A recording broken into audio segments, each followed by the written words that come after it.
Hey everyone, it's me. 1 second. I'm gonna try to adjust some stuff.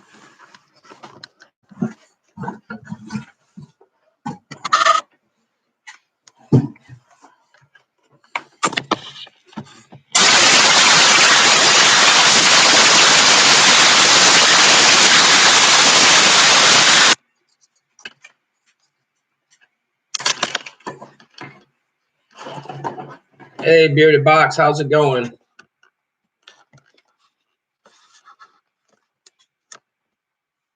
Let me actually turn one of these off.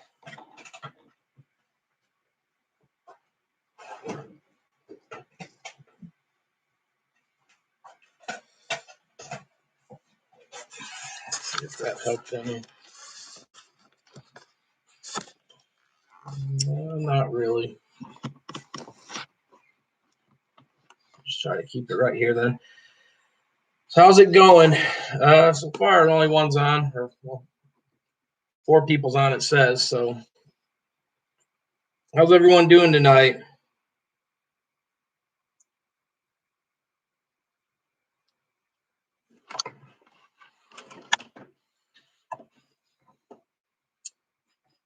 How's your weekend going, Bearded Box?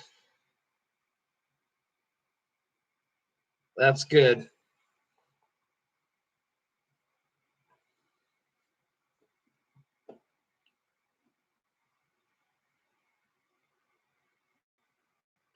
Hey Vicky, hey Blue Fire, how's it going with you guys?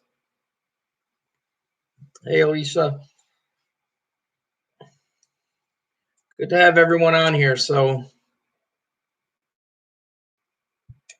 what kind of stuff would you guys like to talk about tonight?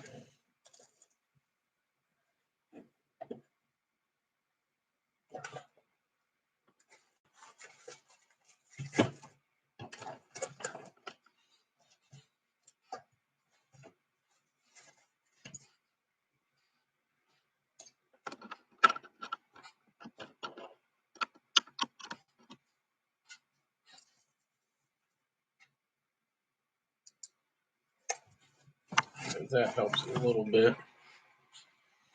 There we go. Sorry about the glare on the glasses.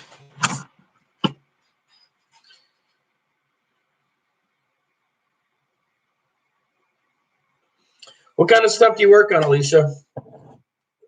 Do you do vinyl mostly? Do you do screen printing, sublimation, a little of both?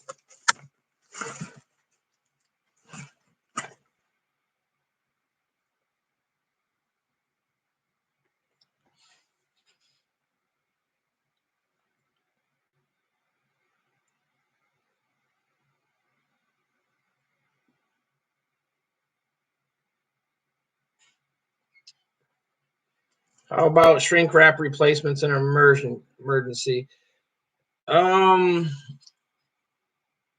What kind of emergency are you talking about, Bearded Box?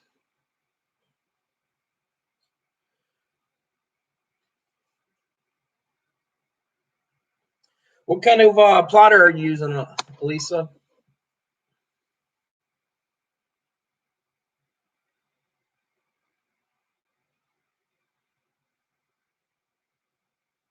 Hey Tim, I normally use the thin side on my scoop coater. I do a 1/1. Done it on every screen. Occasionally, I will build it up if I'm doing something like high dense. But most of the time, just 1/1. Usually use a thin side. Okay, Bearded Box. What you can do is if you have any blue tape, like painter's tape, or even not Scotch tape, the Manila colored tape. I can't think of the official name of that tape, but it's kind of like the similar to painter's tape. You can actually take your tumbler and just tape it really tight with that stuff. It's going to be a little bit hard to get off, but you can tape it on there. That will pull it tight, and it will actually hold it good enough to do the tumbler that you need to do. I don't have none sitting here to show you, but it's like I said, if you just keep taping it, little by little and pulling it. So make sure you pull it tight. You can get away with doing it with tape. What kind of printer did you get, Elisa?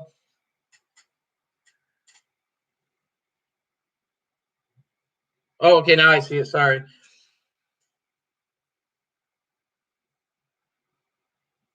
Yeah, Tim, I'm still using VPR. I'll use Ulana Orange also, but 90% of my stuff is VPR. Works great on pretty much everything. Ulana Orange works good. The difference is with Ulana Orange is that it's not made for like water base, so it will break down really quick if you put anything with water on it. That's the negative about it. But it does, like, you can do it at like one or little short runs if you had to. Definitely post harden it, but VPR tends to hold up on all of it, so I'm big on the VPR still.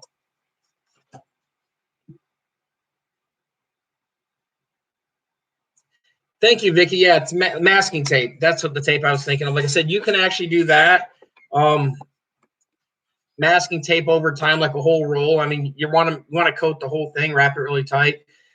So it's going to be more than a shrink wrap would be, but if that's all you have, run with what you got. I mean, and you should be able to have no problems with it. The downside, you're not going to be able to see your image through the outside of the tumbler like you would with a shrink wrap, but it will get you through.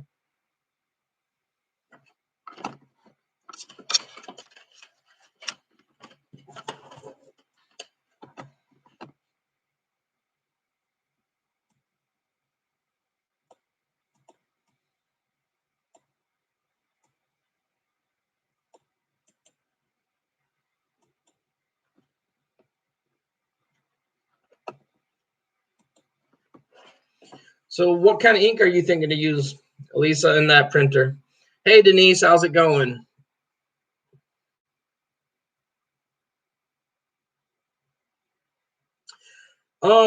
Here's the thing, Bearded Boss. I actually have some different shrink wrap and stuff like they sell at Uniline.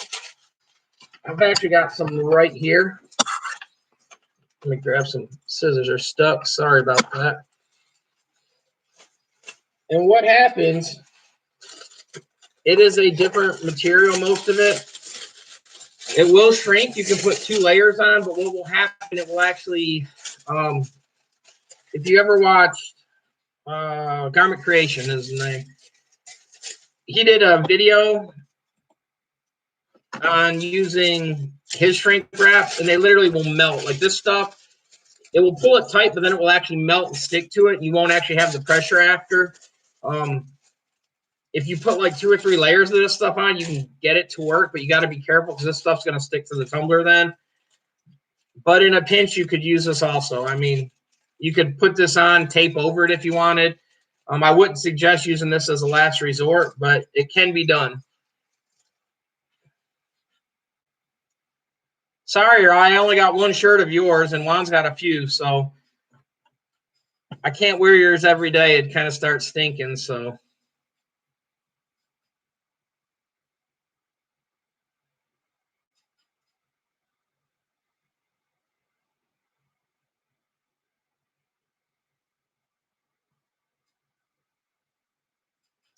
And the plus side, Juan, or sorry, called you the wrong person. But you can say this time the package got to you safely. It didn't get destroyed in the shipping this time. Hey, Greg Lopez, how's it going? Hey, Ramon.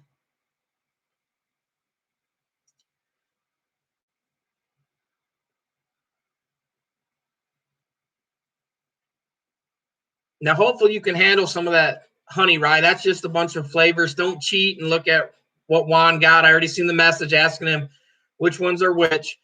Try them all. Let me know what flavors you taste, what you don't taste, and then I'll send you the answer what each of them were. And then I'll also get some honey sticks sent out to you too, Raya. That's just some flavoring honeys that we do. There is some plain honey in there, but you have to figure out which one it is. I'm not going to tell you.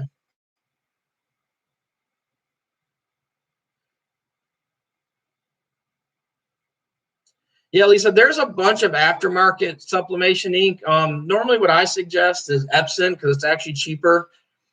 per volume than even a lot of these other inks, and it's tested.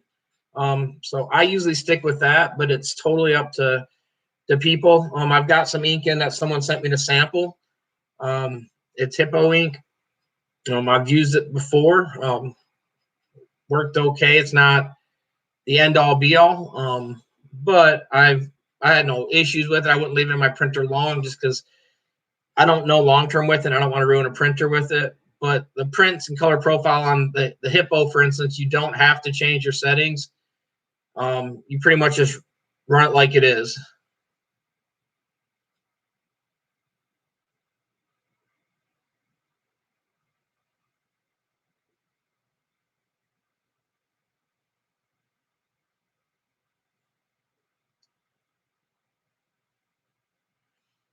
Yeah, Greg, I'll show you really quick the easy way. The white on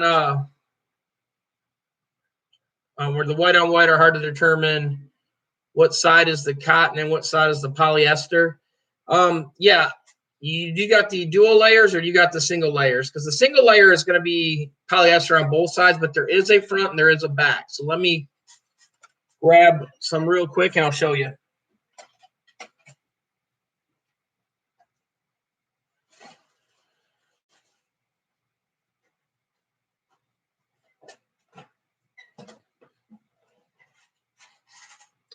Okay, on the single layer, the flat fibers where you can't see through them would be the side to sublimate. When you flip it over, you'll see like a jersey mesh. That is the back side. The simple way on the dual layers, it's really, really simple. For one is a feeling, but it's hard to tell if you're not used to the material. But the pouch always goes in towards your face. So the front's polyester, and there's no pouch seam on the front. And on the back, you can see that pouch seam right here. The pouch seam always faces your face. So that's the side that's cotton on the back. Did that help? Yeah, Lisa, if you go to, throw it up in the link here. If you go to bananasandpickles.com, I sell masks, I sell tumblers, I sell a lot of things.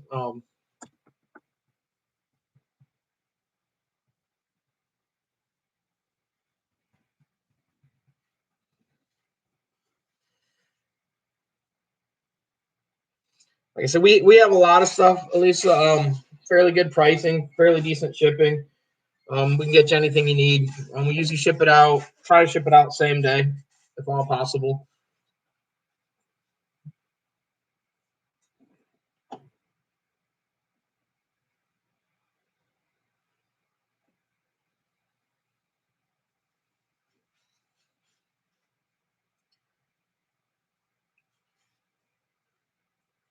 Was that helpful, George?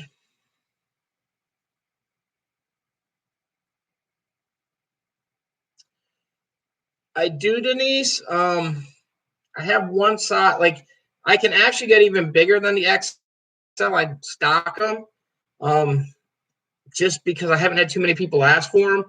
I also have a one size fits all with adjustable straps. I don't carry them in stock, but I do have some. And the reason I don't carry them is because all the different masks, like if you see all them bins back there, there's 3 for each thing. So 3, 6, 9. I've got 12 different masks that I got to carry of every size and all that. So I don't carry them because I didn't. Another thing too, I have people used to buying these where they know the size. And the other one, if I switched over and I didn't create a new thing on the page, it can be a little confusing. But I do have. Let me grab one of the other and I'll show you.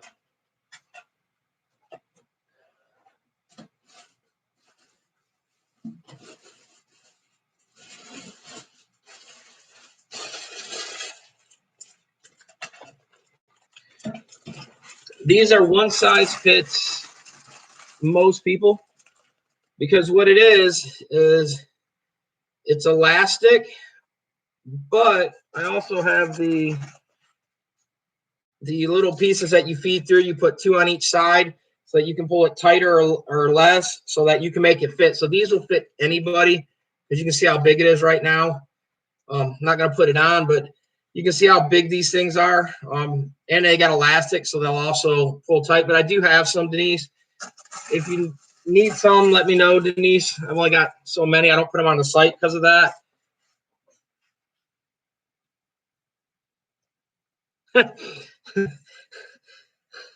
That's funny, Denise. Let me see how many white ones I've got. And do me a favor, Denise. Text me really quick if you don't mind. I think you still have my number. But let me check real quick.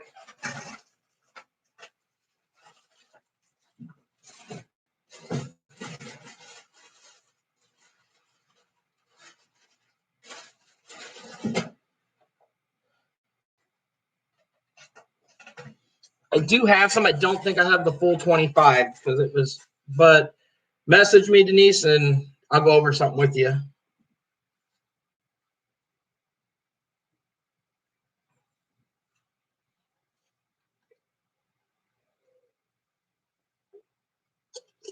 At least, no, I don't sell starter packs. Like you can put anything together, like any of the sizes and all that. If you like, some people buy one of each size, the singles or double layers, or some of certain sizes. We have other stuff too. It's not on the website either. It's just a matter of trying to get it on there. But the problem is I'm kind of slow at getting things put up on the website. A lot of these people will tell you that. So, like I said, I've got baby bibs on there now too. We've had them on there, but I've got baby onesies and air fresheners I haven't put on in a while. I'm kind of slow at getting things done.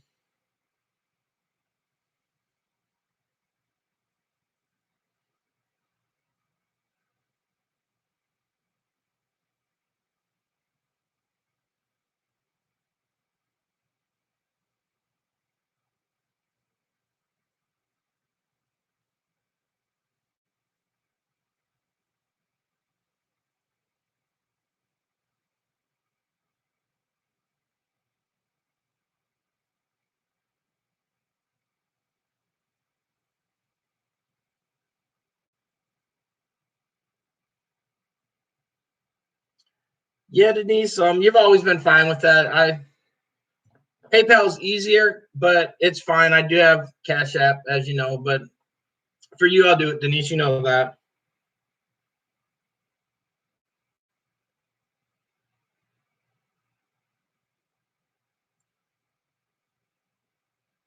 Yeah, Elise. The other thing, Elise, too, if you check out a lot of my videos, we supplement all the stuff in the videos. I go through and do all the products and all that stuff that we sell. Do a lot of videos, repeating videos. I do other transfer stuff. I've got some other videos coming out about transfers. I have a video that will probably come out this week also. Some people will like it. Some people will probably not follow the channel anymore because I'm actually going to go over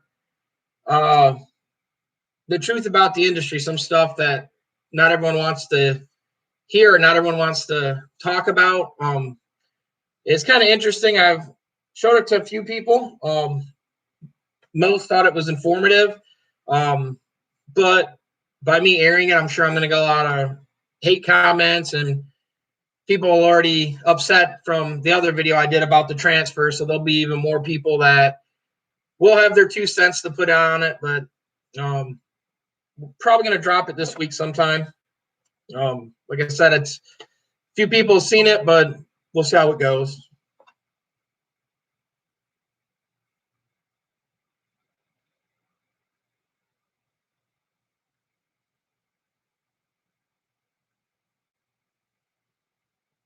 Yeah, Denise, I'll get back with you right after it because I was going to tell you some other stuff too. So I couldn't find it in the text messages, your number. So, but it popped up once you did that. So I'll message too once we're done too about some more stuff about it also.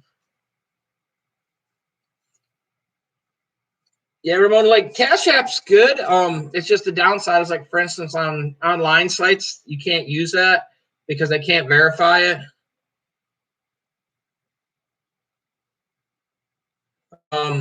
So that's kind of the downside is, so it's hard to use a business with Cash App. Um,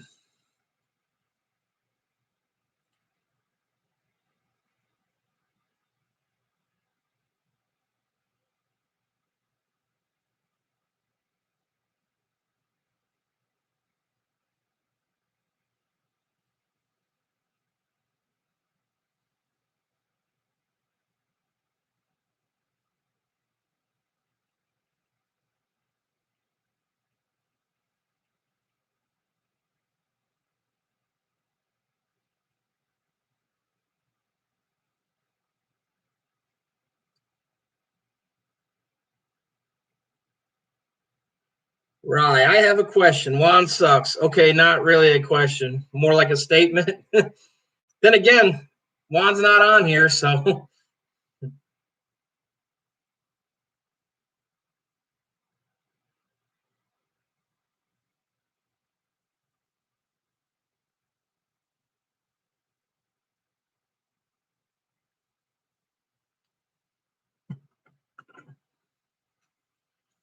I'm glad you guys got $1 million in Monopoly money. My Monopoly board's been messed up, so I don't even have that.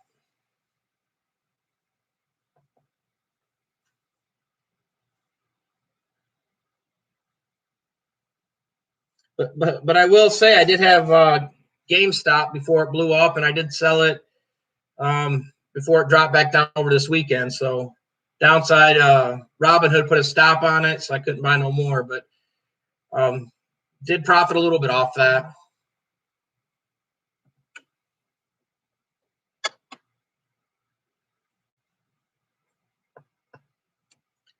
So did you work on your washout tank, Rye, any?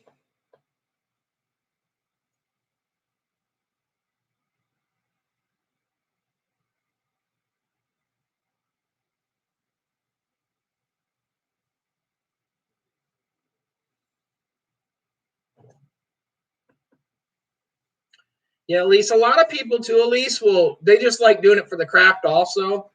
Um, and then some people like doing it for the money part. I mean, the nice thing with a lot of the crafting with sublimation, you can make good money with it, especially during this time right now.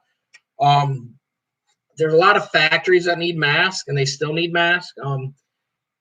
My sales on masks really haven't declined much since the beginning to now. I mean, we've had rises and falls, but the nice thing too is for families or anything like I was saying to you, like we've got stuff like bibs. So if you ever have a family member that's having a kid, you can make them a bib or something. So you can customize a gift, like you're saying, just for crafting, just for yourself.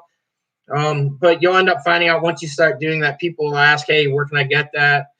And you can make money on it on the side doing that. So it's kind of a nice incentive. There's no really negative. The downside, like I said, if you watch some of the videos, I show you how to craft on other stuff that you normally couldn't sublimate on. A lot of it's just trial and error.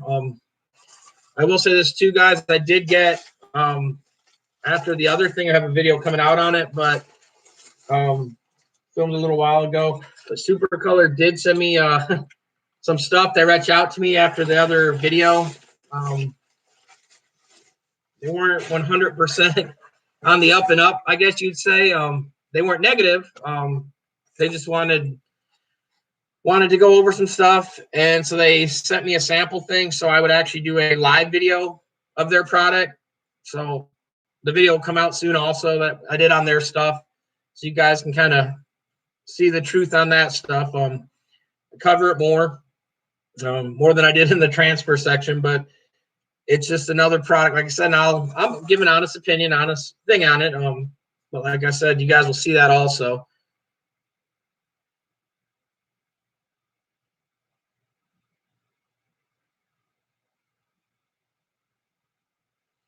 What do I know about the Wi-Fi?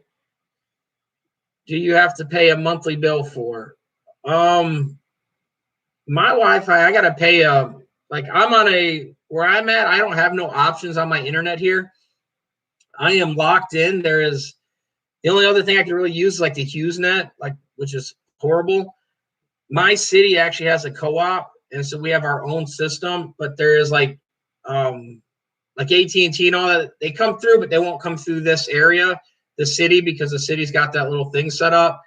So I spend $80 to $100 just on my internet, not including anything else with them. I have to pay for the phone bill. Also, it's pretty high out here. I do have my cell phone, which I guess I could use that and use the Wi-Fi off of that. We do have 4G out here. I have a tower right down the road here, so I guess I could use that. But like I can't get even the AT&T streaming TV services or anything. I'm locked into the only thing I can get out here is it's called Logan Telly. It's the city I live in, Logan County. So it's kind of good and bad. It's kind of not fun because I pay an enormous amount and I'm not even at their highest tier of speed or anything like that. But I'm kind of locked into what I have on. I would have to double check, Don,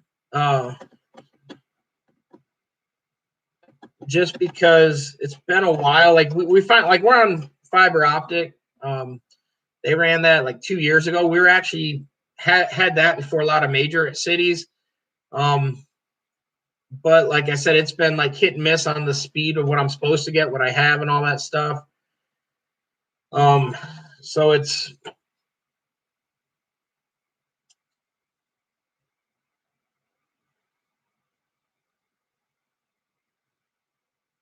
oh yeah, I seen that too, Denise. And I haven't tried it yet, but a lot of that stuff is I wouldn't say it doesn't work, but I'm kind of skeptical until I see it or try it. That's like mine. Literally, like I paid for this tier, and then like when I was using it, you can ping and see the speeds and all that. And I was like down here on the tier, and then I called them. They're like, "Oh, we just haven't hit the switch." And every time it's like once a month, I got to call them because they keep throttling me down to the other one, even though I'm paying for the higher one. They're kind of I wouldn't say shady with it, but um, they try not to give you what you pay for on that out here. And then the downside too is like literally 2 to 3 times a day there's downtime. Like I can be on it, it just they shut it down. They're doing a reboot on something, so it's kind of hit and miss. I mean, kind of not as fun as I would like. Um, hey, Velro Graphics. Um, do you do direct to garment? No, I used to. If you look at my videos, I had a direct to garment probably 8 to 15 years ago, before Epson ever came out with theirs. That's when like Cornette, and then you'd have forget the other name out there. They were like some of the first ones, but I had a direct to garment then. The problem, especially back then, is the inks have gotten a lot better now. But if you didn't use that every day, the white ink would clog up. And I've thought of getting back into it, except I went with a direct to film printer. It's not here yet. But that route was more beneficial to me than it was a direct to garment, just because you can print it and do the transfers. And I have, like I said, the videos on the videos last week and the week before where I do the direct to film transfers. But just the direct to garment machine, because the transfers I can take and use them with me. Thank you, Denise. You have to represent the D everywhere I go. I've got loads of the hats and born and raised, so can never turn my back from there. But yeah, the direct to garments they're not bad. Nowadays with the direct to film, the cost is even cheaper. You don't have to have a pre-coat. Machine cost compared to an Epson, you can buy a really fast direct film that will outperform an Epson per se. It's not going to be. It still outperform a Cornette double machine, depending what Cornette one you have. But like a Cornette's 80 to 100,000. So you get kind of pricey on that. The nice thing though, you can still use them to do the direct to film. But if you're trying to do like mock-ups and all that, you can print them on them films. You're not really out much money. Where if you print it on a shirt, you're out a minimum of $1.80 to $2 a shirt every time you do a mock-up. So if you're trying to, that's not funny, Ramon. Ramon's always got jokes.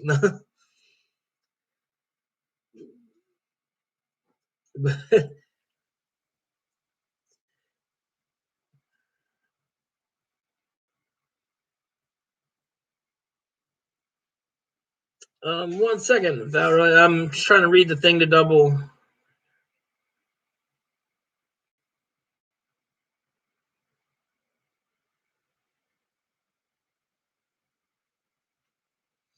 Well, you don't really have to run it every day. You should. You should do a head clean or head cycle on them every day.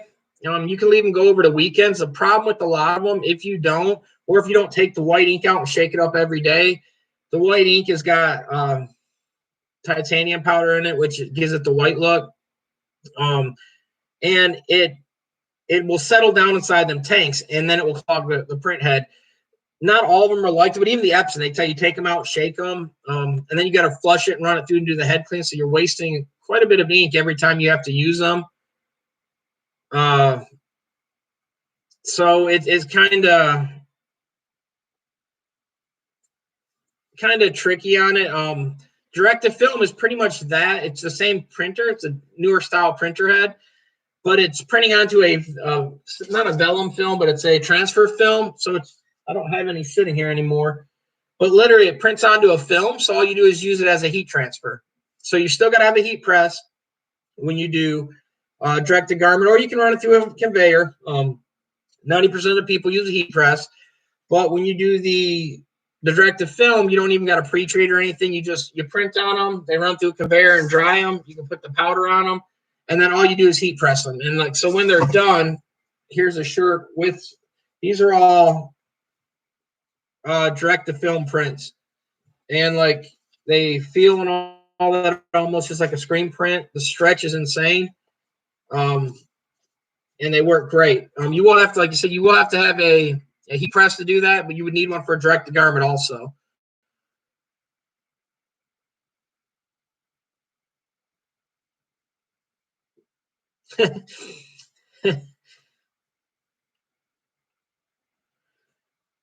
Yeah, but Ramon would know the good starter embroidery machine. I hate embroidery with a passion. Never had good luck with it. It's the most complicated thing to ever get used to. If you're printing on black shirts, I mean, I would go, if I was going to direct to garment or direct to film, it's a no-brainer. I'd go direct to film because they both do the same.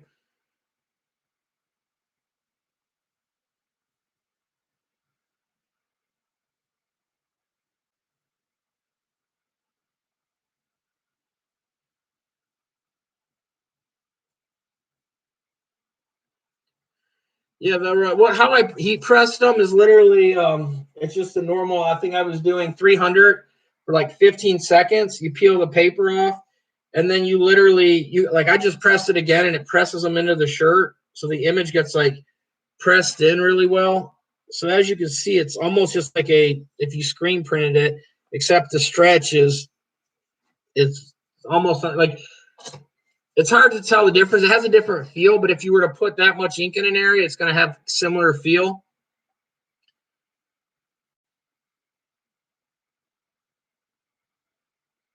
Yeah, what's up, Easy Print? Yeah, I seen Cam did his video. You notice he's back again pushing. Like if you remember last time he came back on, he did the whole what is that called? The laser printer transfer, two-tone or the white toner printers. He came out and said that was the best thing, and they hadn't did a video until recently. I did see it. Of course, he's pushing Sherlock things. I've had them, used them. It's fine if depending on the use. I mean, the cost. Like for instance, how small he is, where production isn't through the roof. I don't think he needs them. I mean, he could have went with roller frames too. I mean, the Sherlock has a slight, I wouldn't say slight advantage. Roller frames have been around longer than even the Sherlock stuff. They both work great. I have some. Just the price isn't price per value. You can get other screens. I mean, attention is a major thing with them, but some of the stuff you're printing, it's not going to matter. Most people in the industry, I mean, 90% of your local people that come in and need something are like baseball shirts or something like that, or youth things where some you're going to put the name in vinyl or the numbers in cut vinyl, and then the front's going to be maybe one or two color things, and most of it's going to be white or it's going to be black. So for that stuff, to use them kind of screens, I mean, it's overkill. You're doing like an 8-color print or something like that, or 12-color print. Yeah, they're going to have advantage over it. But 90% of your print jobs, you don't really use them. So it's kind of overkill and it's a waste. And so it's kind of one of them things. It's hard to say. Like to me, like I said, it's for the tensioning on them, they're great. I do like them.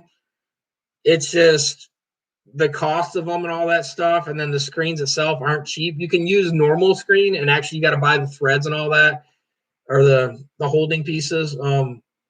But when you sit and do all that, if you don't have the fixture, the table, it's not really cost effective. Like I mean, I have a screen retentioner where I can make my own screens.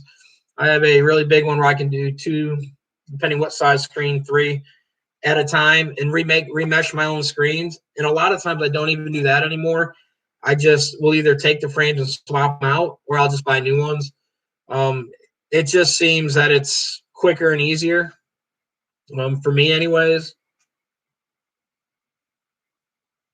A lot of people do a lot of rest in peace stuff. And like on that stuff too, a lot of times you'll end up either doing like a transfer with the full photo on it because they want the photo, or you're just putting the name on. But that stuff, most of the time, you're not going to screen print.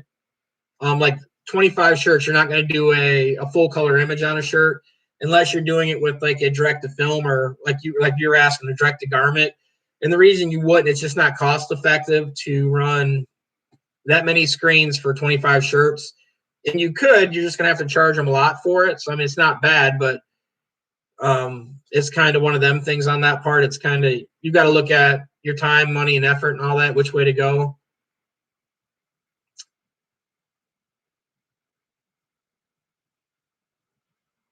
Yeah, like you said, if you look at the print to film, that would be the way. Because on that stuff, like there's people out there that are doing 13 by 19 sheets for like $5-6 for the direct to film. So I mean, if you look at the price of that and you heat press that compared to a super color, their minimum is 20, and that is $7.99 for an 11.7 by 16.5. So it's not even close to the size, and you're already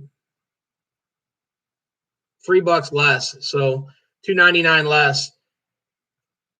So that's the thing on that. Like if you look at that, I mean, there's loads of them on like Facebook groups and all that are doing like $5-6 for a 13 by 19. So if you ganged it, put the sheets on, they'll let you gang the image also. You can actually come out ahead on that stuff. A lot cheaper than the super color. Super color does have a purpose. Not saying it don't, but it's just the price for what it is, the size. It's made for industrial shops. Like that's why so many people have problems with it lifting. It's made for like pneumatic presses. It's not made for like a super cheap press, because it's hard to get constant pressure and temp on them. Direct to film, I haven't had an issue with it. I've used it on my good press, and I've used it on my bad press.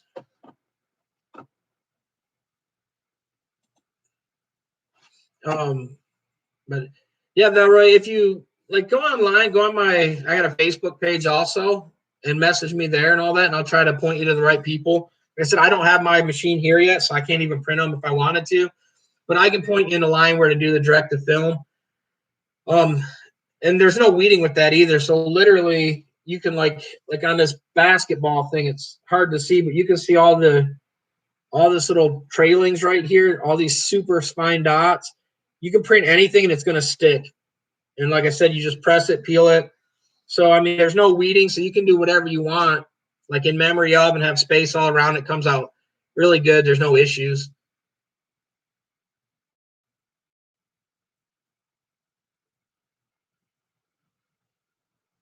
If ever, message me on here too on my normal page, and I can get in touch with you also.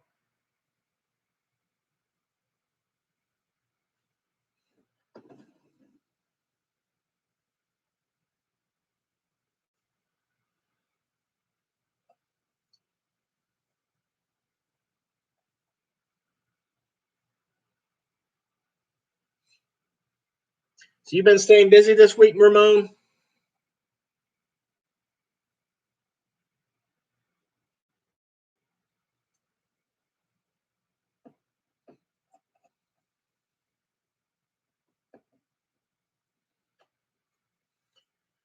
Hey, Jens, the ink that go in them, it is pretty much similar to the DuPont ink. So it's the same direct to garment ink that you can get, like you can get Fireball or Firebird, whatever it is, I believe it's called. There's a lot of other ones. You can pick it up from overseas a lot cheaper on the direct to film, but it's the same ink that you'd use in a direct to garment. The only major difference is like the other day where I was talking about, you have different powders that you can buy. So if you're worrying about like dye migration, and a perfect example, because let me pull this out and I'll have to show you some of the things, is since they all use the same thing on the powders per se, everyone in the industry does the same thing as the adhesive powders. So let me see if I can find one. Right here is a perfect example. So here's one done with the black powder on the back. And there's the front. And the black powders just prevent dye migration. That's what it's for. So, and like I said, here's another where they just run the black, like it's the black powder on it. So when it's pretty much the glue. So when it cures, it gives it that stuff to bite into.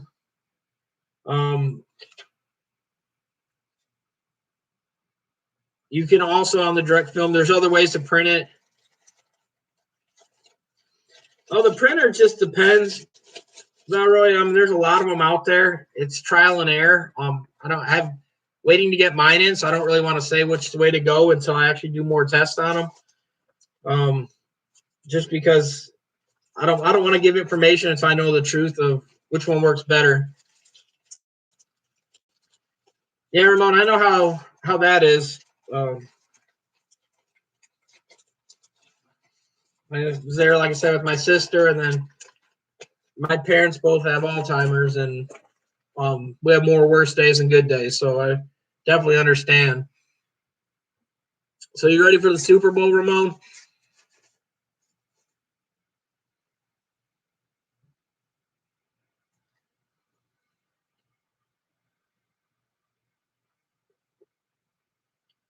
Today's drink of the video is sponsored by Snapple. No Mountain Dew today, just Snapple, I guess.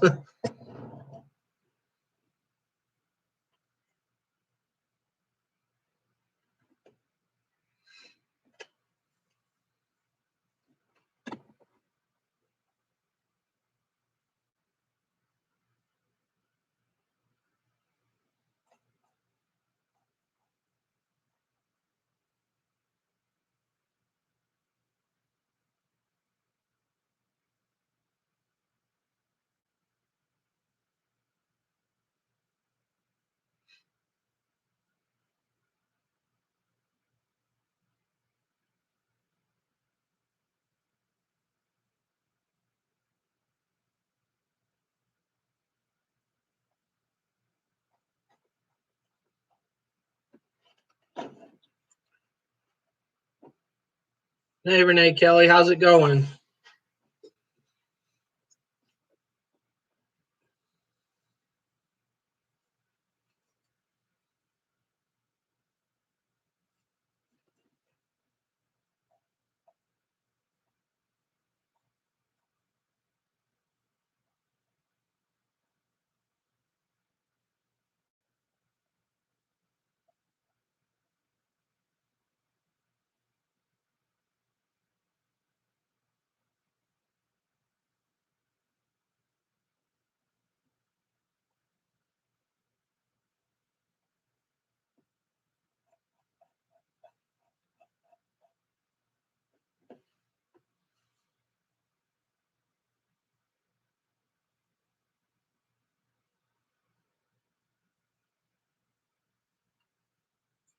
Yeah, Trans Am.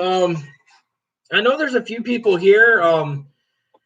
The downside that I found is on the direct to film stores is that the price is almost triple what I can get it for from overseas on like the just pretty much anything like their powders and all that stuff.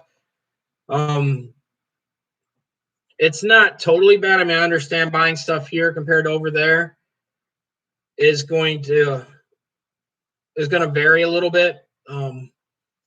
But like if you have the time to wait for some of the stuff, I mean, you can even have it air freighted here. You're just gonna pay a little bit more premium, but even then, you could have it shipped that way, cheaper than you could buy it from some of their stores.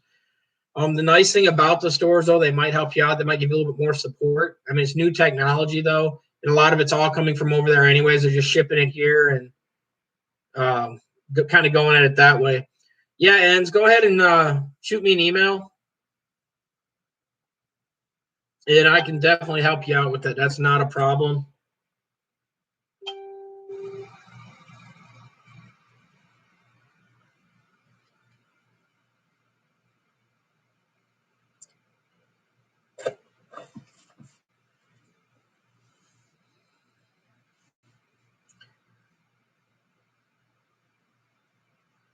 Yeah, and my team didn't even make the playoffs. I'm a Lions fan, so our thing, which I printed shirts on all the time, is there's always next year. The other thing too, we are getting rid of our quarterback, so hopefully we'll pick someone up good, and maybe by 2030 we'll make it to a playoff game again.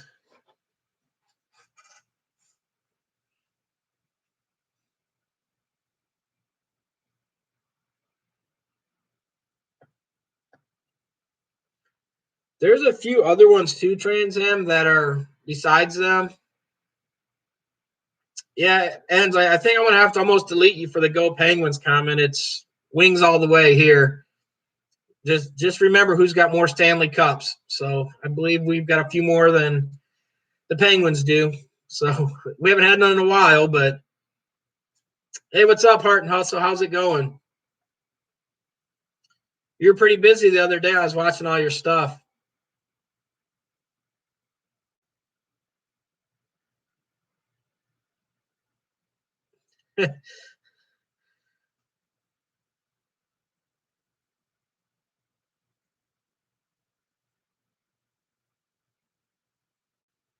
The funny thing ends, the sheriff or the cop that's in there that played the one his sergeant or whatever or boss, he's actually a Michigan person, and he's actually was on the police force there. So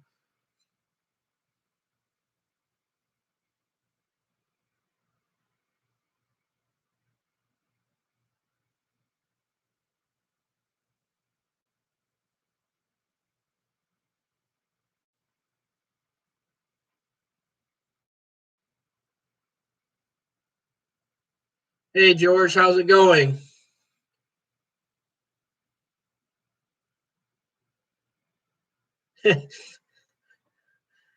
Cups in the past 20 years. You might have me that way, Ends.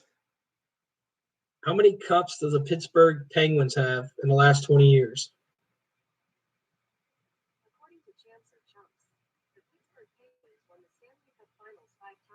You guys got 5 times. So how many Stanley Cups do the Red Wings have in the last 20 years? I'm sure you guys got more than us.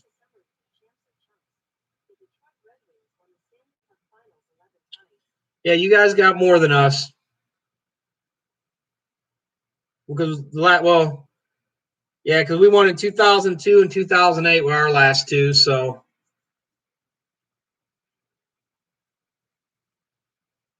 but we've got a total of 11. So, we also had a guy that they named Hocker. They call him Mr. Hockey. So, I mean, passed away. But we had Gordie Howe. So, we've had a lot of greats. You guys had Lemieux and a few others too. So.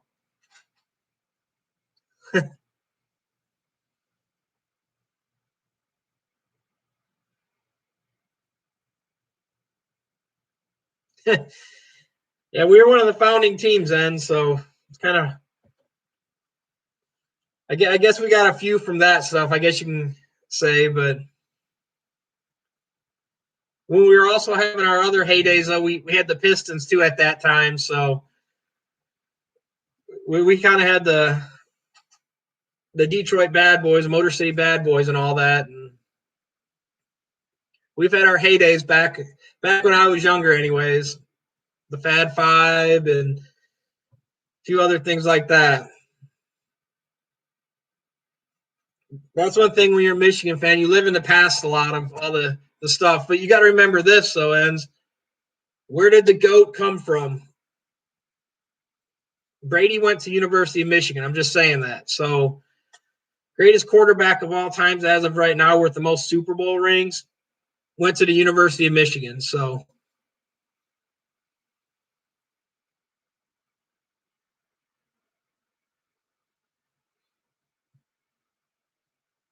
yeah, yeah, Greg, we have him too. And there's a lot that came out of Michigan.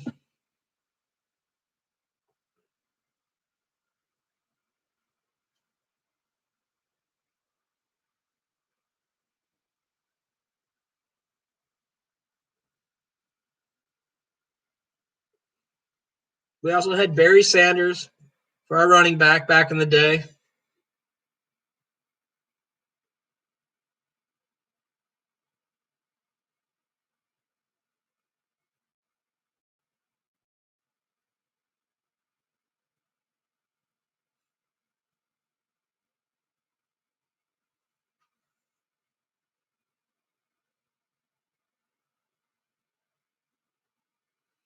Yeah, Greg. I think the only thing with Ted though, Ted doesn't. I think he's in Texas now, where he lives most of the time. He's got a place there. He's still got his ranch up there in Michigan, but I believe he's living in Texas more than anything now.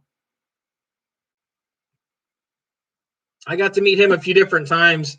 Little story: my friend my track coach owned an archery shop in the city that I'm from in Taylor, and there was actually when an officer that died that had all these mounts. He had like a Grand Slam of rams, all these things that you can't even get anymore. We had like a full lion and lioness in there and all that. A buffalo being chased by a wolf. When the cop died, his family sent them all there to the archery shop to have them on display. And Ted Nugent came by a few different times to look at them and actually purchase some of the stuff.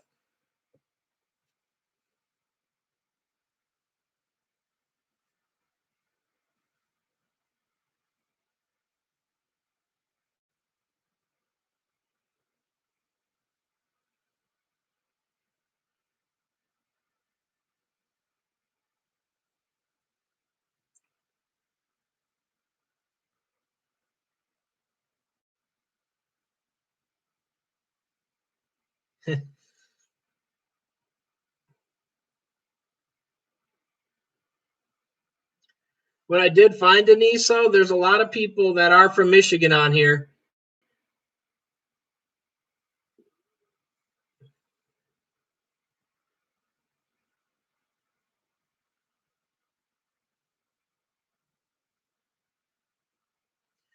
Good talking to you tonight, Ramon. Have a good night, and we'll talk to you again, Ramon.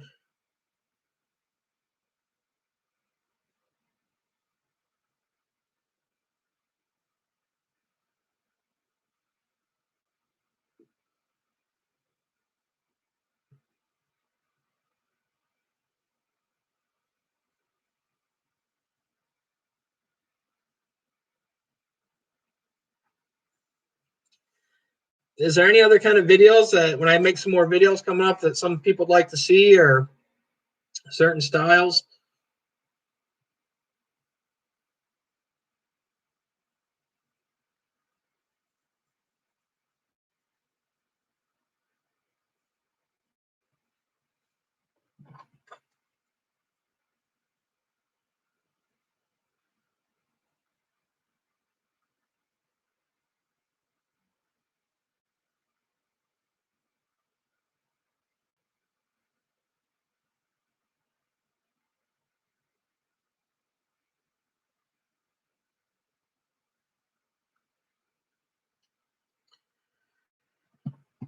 I can do that, Denise. There's a few ways to do that. For one, depending on what the colors were, the quickest, easiest way is literally just print a black transfer, wrap the whole thing, and it will sublimate it all black. And then you could actually do some decorations after, and then use 2-part epoxy to coat it after. That's one way. The other way, if you buy printable stickers, you can actually print the sticker film and then literally stick it all the way around there. And then you could either leave it like that, or if you want to make sure it would seal so you could actually wash it like in a dishwasher, you could use a 2-part epoxy on it that way. Them are pretty much the two major ways to fix it. And then like if it's only certain images on it, let's say, you could actually print another image and just kind of make sure you got it darker in them areas and then go at it that way. The other option is if you have a powder coating shop around town, ask them if they've got sublimation powder coat, which that's how all these are coated anyways, and see if they can recoat it.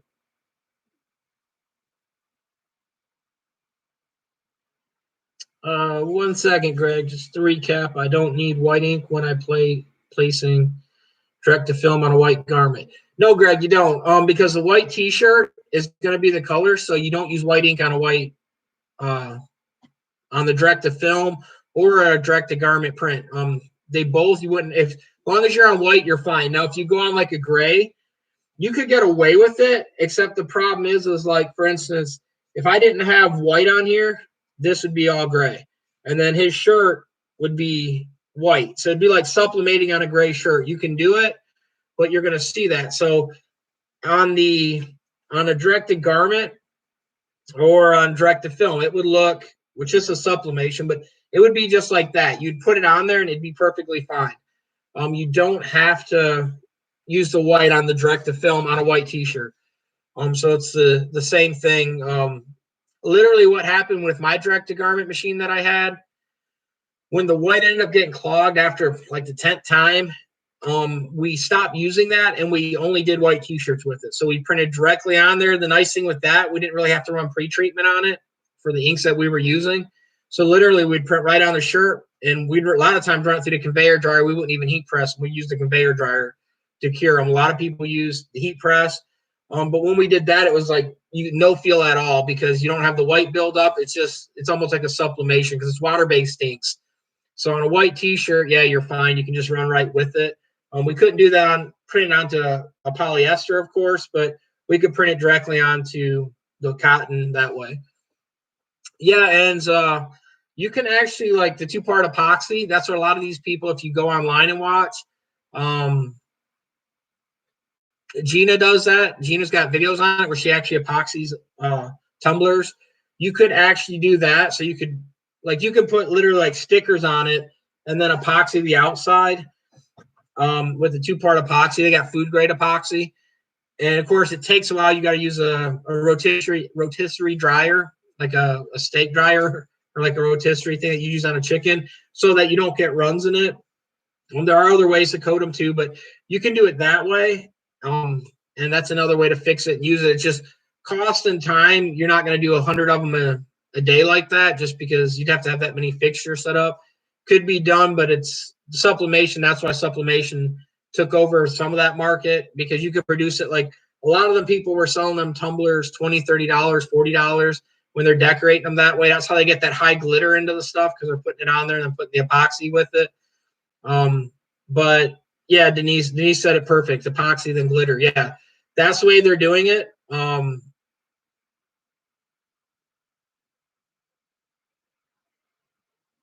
So you can do it that way.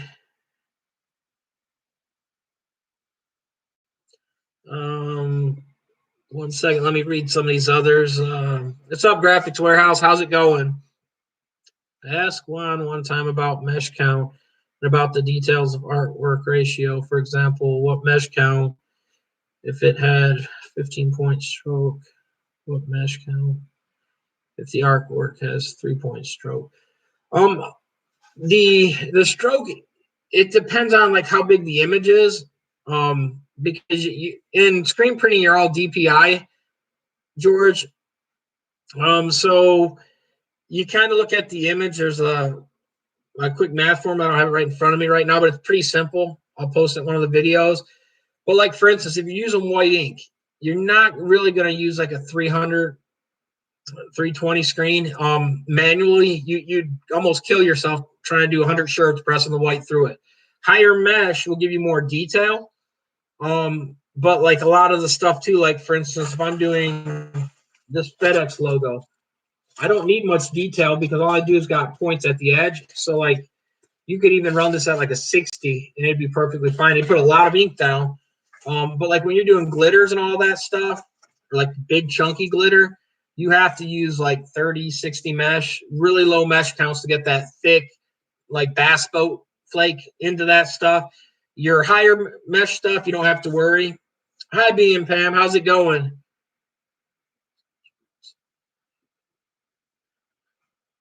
So what ended up being for dinner? I just ended up having turkey. I cooked the turkey earlier today. So I just went the easy route and let it cook all day or most of the day. And turkey gravy, mashed potatoes, kind of kept it simple. The KISS method, keep it simple, stupid. I went that way, but tomorrow I'll probably go get pizza or whatever. Hey, Gus, how's it going?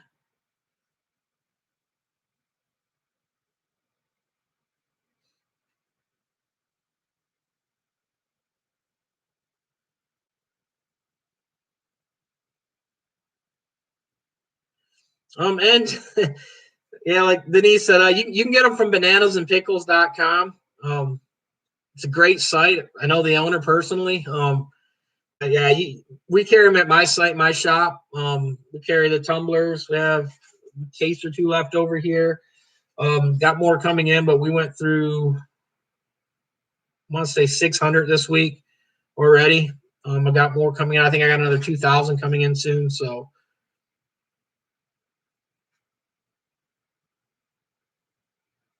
okay, graphics, that's not a problem at all. We can do that graphics.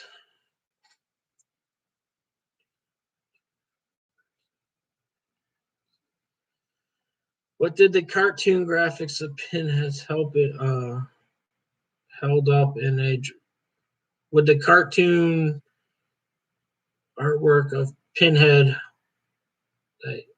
hold up in the direct to film supercolor comparison video? Um, who did the artwork? Oh, sorry, George. I am dyslexic, so it takes me a little while to read some of these sometimes. That artwork, I'm a licensed piercer, so I worked in a tattoo shop for a long time, putting holes in people. Good at poking them, but rim shot. Where's Rye when I need him? But that artwork, I had my friend create a bunch of the artwork for me. So he created the that pinhead artwork. He created a bunch of the other ones for me. Like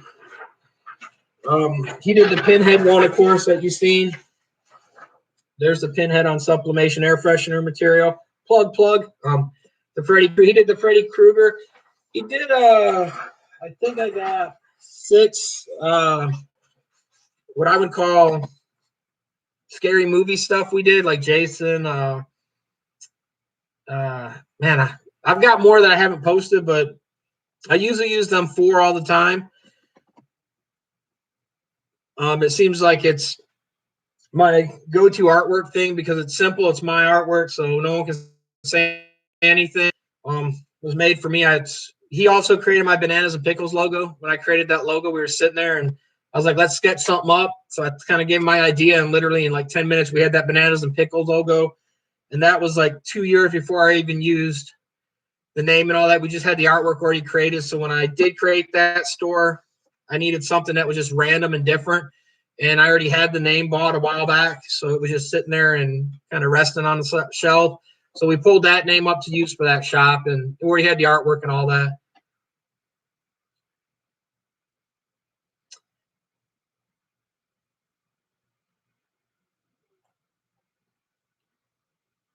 Yeah, right. We're gonna do a giveaway in a little bit.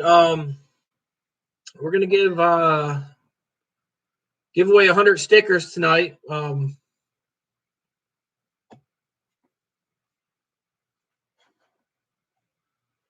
Graphics Warehouse is gonna be doing that, so we'll do it in a few minutes, probably or a little bit. Hey, AC, how's it going?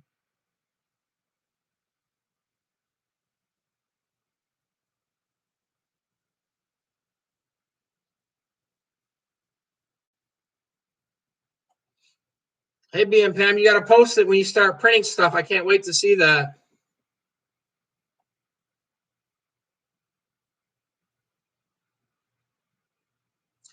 Hey, see, the reason mine's bigger because I'm pretty fat with an F, not a PH. And so Juan went big because he thinks I'm big. So he went and filled the whole shirt up with it. I think that's why. Like, if it was Rise shirt compared to mine, it would probably been like this size. Like a kid small is only about that big compared to mine. So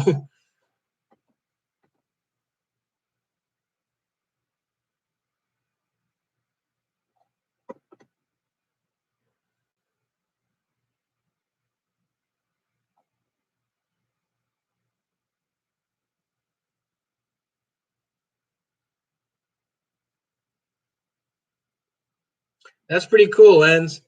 Oh, I do. Like I said, I do have. I don't know where that's at, like the photos, but a lot of my videos I use some artworks, um, just because I have them, and it's kind of cool stuff to print and use. Like I said, that big one. This was actually one that I didn't use, but like we made it. These actually this big, and actually pressed them on some shirts. Um, we went literally massive just to show people how big you could go.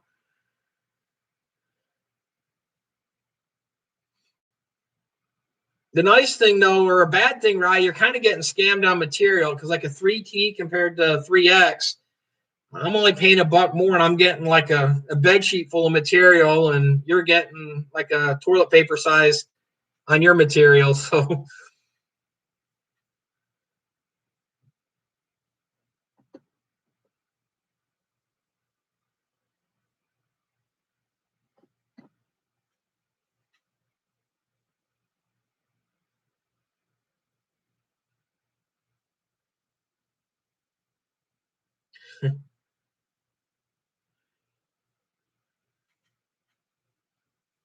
yeah, graphics. He's only 3 foot tall, so he wears like a 3T, a toddler size. But if it works, it works though.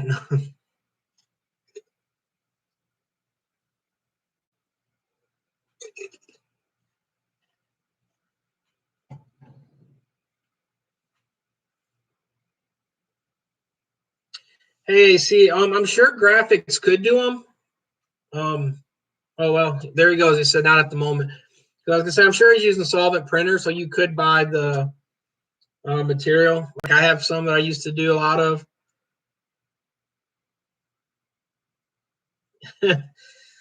3 foot tall from the ceiling. That's from a kid's dollhouse. He's 3 foot tall from the ceiling. Kind of like in that Ripley's Believe It or Not, when you walk in that room and it looks like you're almost at the other end. I think that's what Rye was talking about.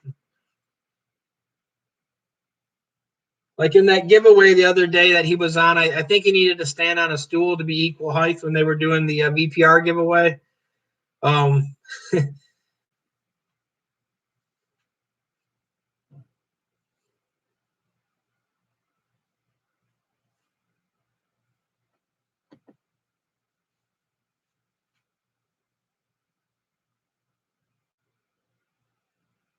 I guess Juan's busy working tonight for once because he hasn't been on, which there's nothing new there. I mean, he says he's working, but he's not because he hasn't messaged much.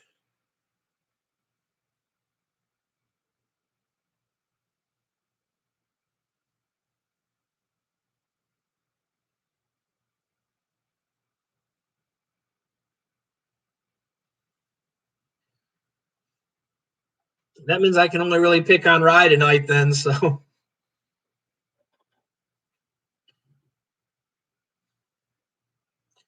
quick question, Rye, on the honey sticks. You just want like the honey flavored sticks, the straws, or do you want like flavored ones? Like I'll have to look. We're getting ready to do some new batches, but we do a lot of like the flavored ones, like people that hike, or camp, or work out, which I do none of them. But some of the people like they'll go with like flavored ones, like pumpkin spice, um, which I figured that would be your flavor anyways, right? But pumpkin spice. We had some like apple flavored ones, some cherry flavored. And then a lot of people just like the plain ones.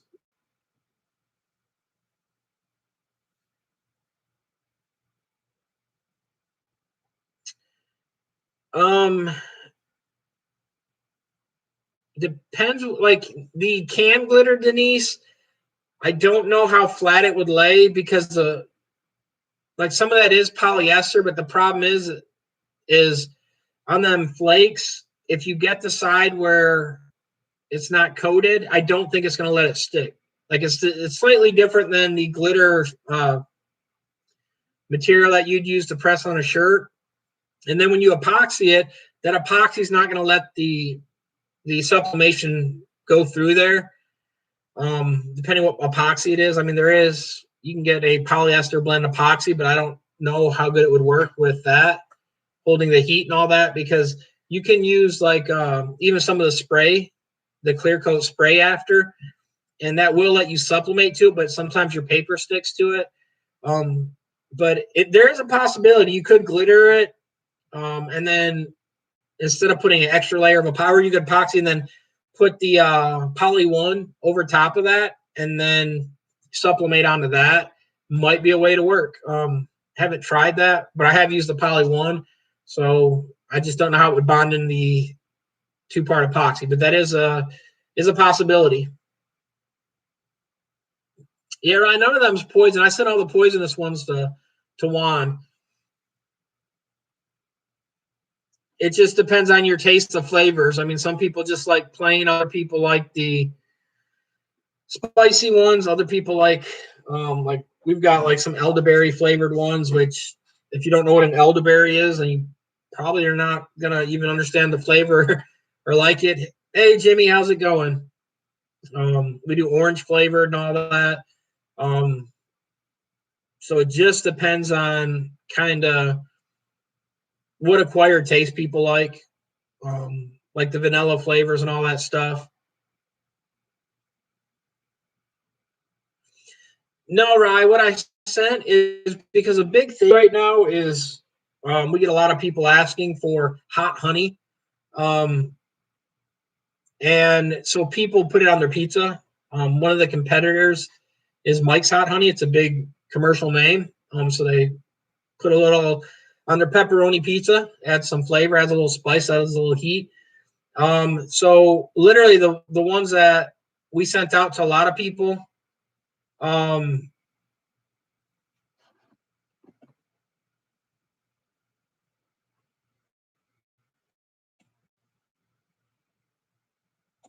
okay, graphics. I will definitely do that. We'll get ready and do it in a few minutes. I was just trying to get a few more people on here, but I will definitely have them contact you. Thanks again for stopping in, graphics. Thanks again for the giveaway, graphics.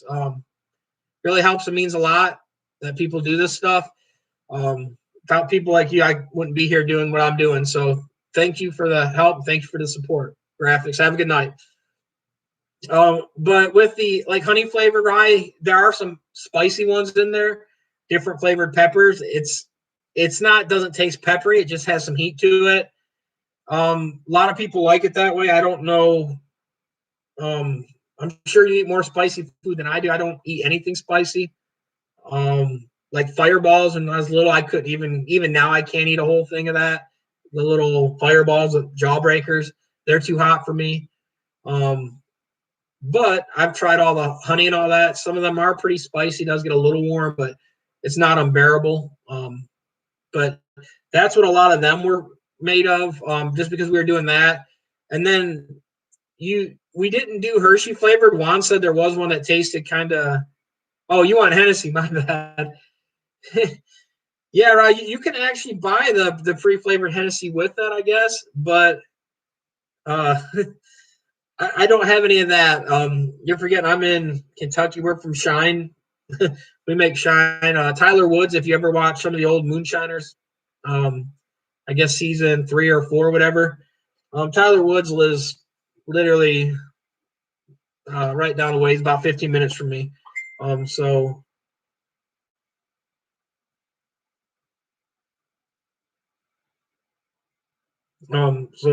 we do more of that kind of flavored drinking rye, not the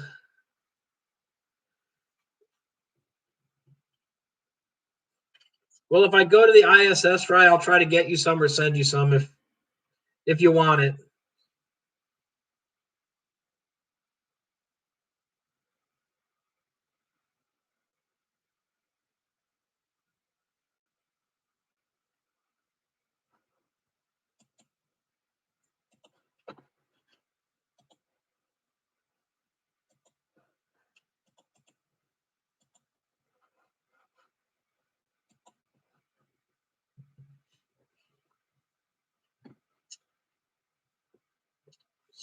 So you like the moonshine rye, or are you just not into that?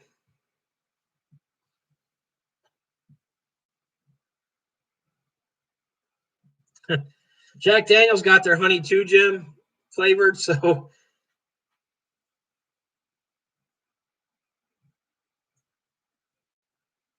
I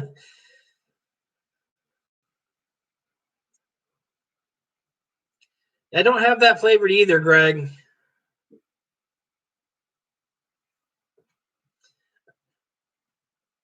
But most of my flavored of the honeys are pretty much more of my stuff's all basic flavored stuff. Well, I don't have all the other stuff.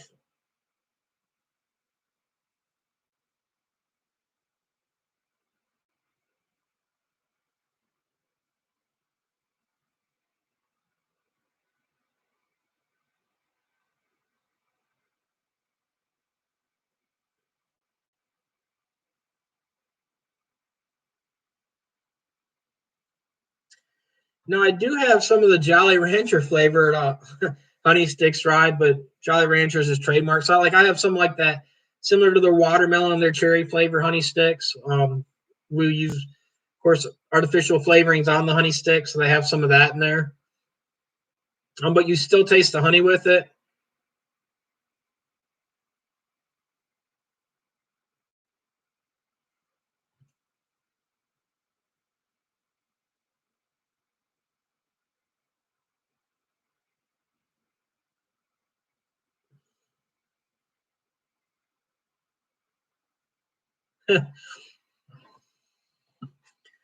Well, first you got to have some bees rye. So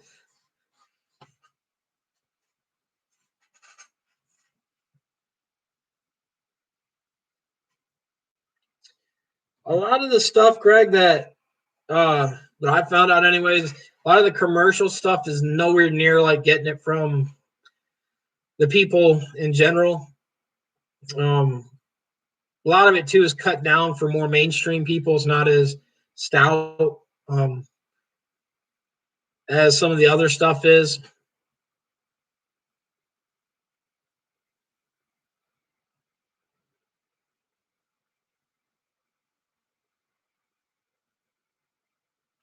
But if you need some bees rye, I can get you some bees also.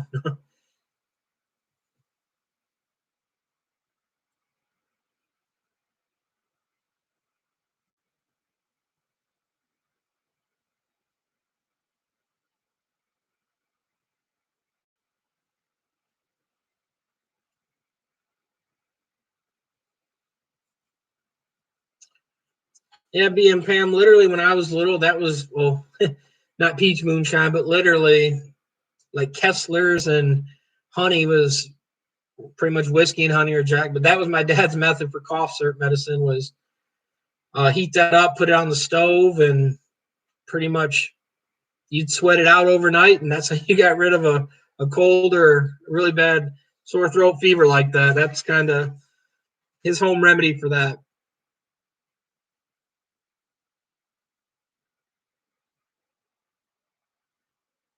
Yeah, the other thing too, Greg, a lot of the like the stuff that the real stuff people can kind of it will get to them because they drink too much too quick, and it hits them way quicker than they think.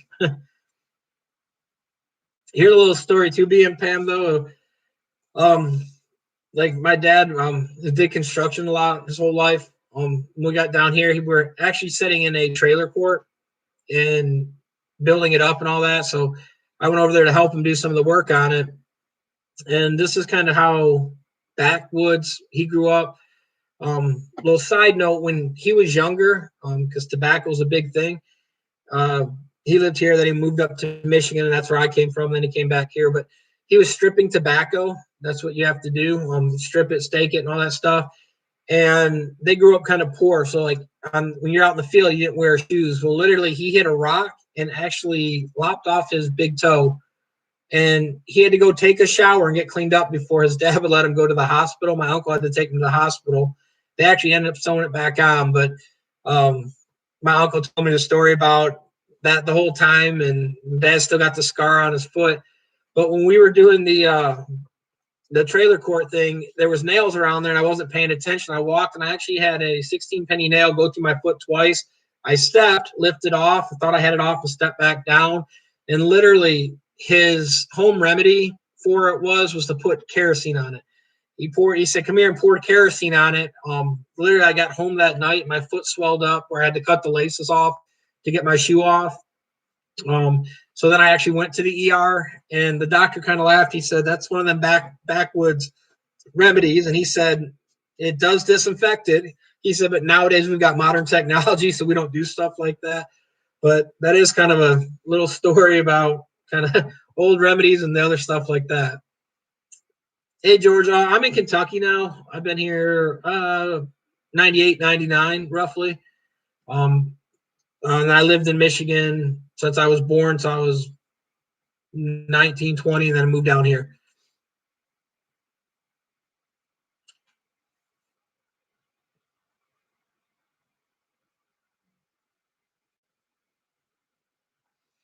Yeah, BMPAM, it tends to work. It does its job. It kind of, like I said, that was a family remedy of cough medicine, me growing up, even in Michigan.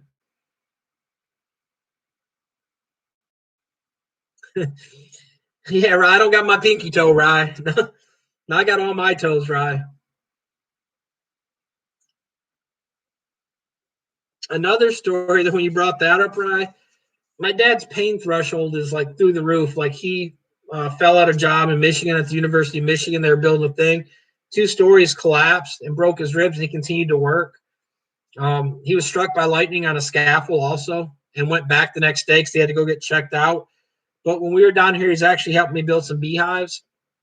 And literally the table saw kicked back and cut his pinky off. And he came over to me just walking, holding his hand, and it had his pinky the other part, but he ran it this way into it instead of sideways. So there was really no way to save it. But literally, even I was going to the hospital, and he's like, don't go past the speed limit. Don't do this. Don't do that. And we get up there, and the doctor looked and like literally almost fainted because how bad it was cut up. And literally he just said, the doctor's like, well, we can take you upstairs to do the surgery, or we can do it down here. There's a few $1,000s difference. He said, do it the cheapest way. So they gave him a shot. I literally got to watch it. I think took photos of the chunks and all that stuff, but literally they just nibbled the rest off and sewed it up, and they gave him one shot, and that was it. And his pain threshold is insane. He got home that day, went back the next morning, and actually finished working on the beehives. And so now he can teach fractions for people.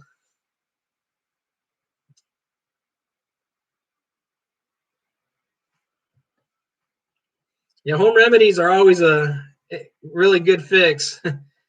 Hey, D-Tag, how's it going?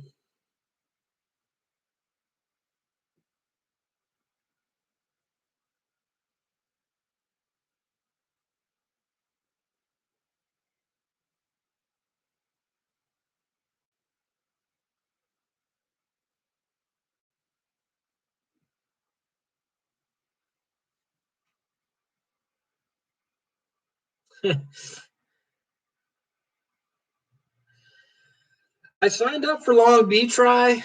I'm not sure if I'm going to go though or not. I did already sign up. Um, it's just a matter of if I'm going to take off and go out there. They used to have another, not an ISS, but they used to do an embroidery, and they did a screen printing one in Nashville way back in the day before a lot of people on this stuff screen printed. So I used to go a bunch. Now I don't go much anymore. So I mean, I might go to that when I did sign up. Kind of joke with Juan because Juan seen one of the videos I was going to release. I said, If the video that about the industry that I do release, if I go, it probably won't go good because I'll probably get jumped at the ISS from a lot of the industry people. They won't like the video, but it's just a joke. But I mean, the video, it's not offensive. It's just telling the truth.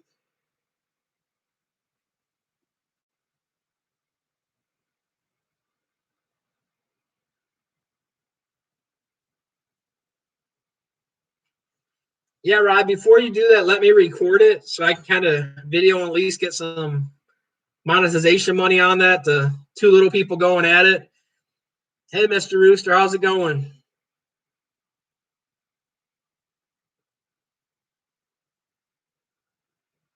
See, here's another thing that we have out in the country. We have Amish people. This is me going down my road. Usually every morning I've got a next door neighbor. So, um, and he's Amish. So we have Amish, we have Mennonites.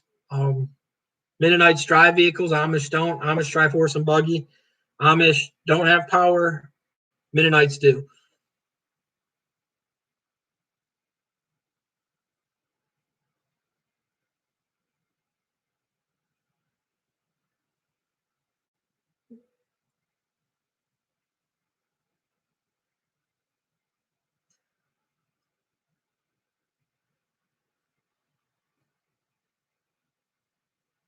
And then the other thing, Rye, with Cam being back in the industry now, I don't know if he's gonna.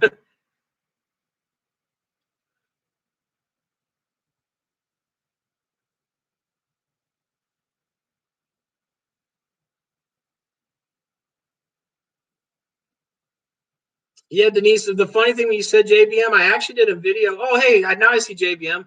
I actually did a video I'm going to release. I got JBM shirt in the other day. Amazing print, JBM. The colors, that silver was really nice silver. Came out really nice. I was really shocked. Like that video didn't do it justice that you did when you were printing it. That quality, seeing it in person, is just 10 times better, and the colors just pop 10 times better than what it looked like on that video.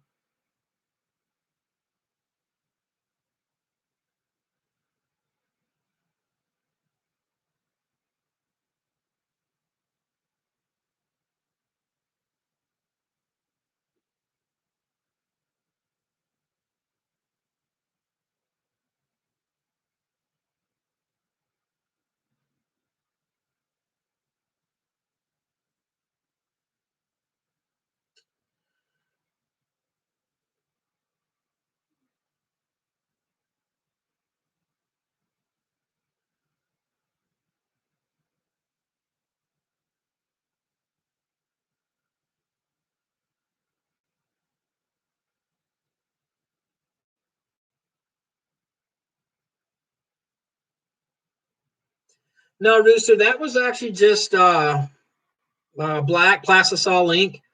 Um, it was a polyester shirt. Most of them were. Yeah, actually, they all were.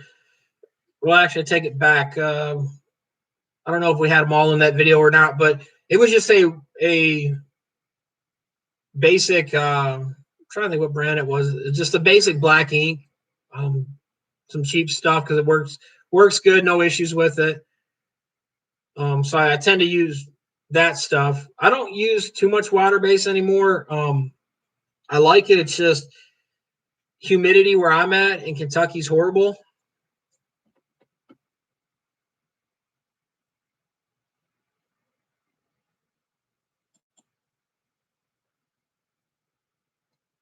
Um, I like the feel of water base, but as far as most of the customers and all that, it's bad to say, but like people don't really care. They just want, like, if I say, hey, it's even 5 cents more per shirt, they're gonna go with the cheapest route. That's how they are.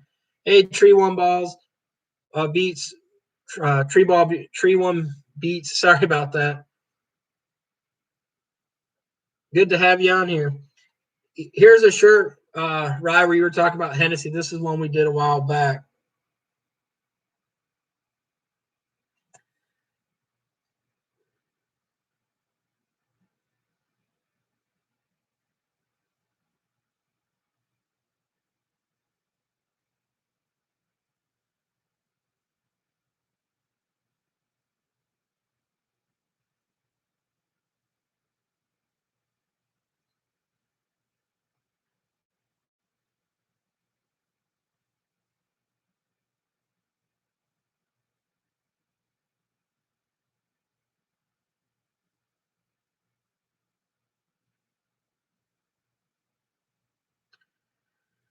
The normal rate, Gus, it just varies.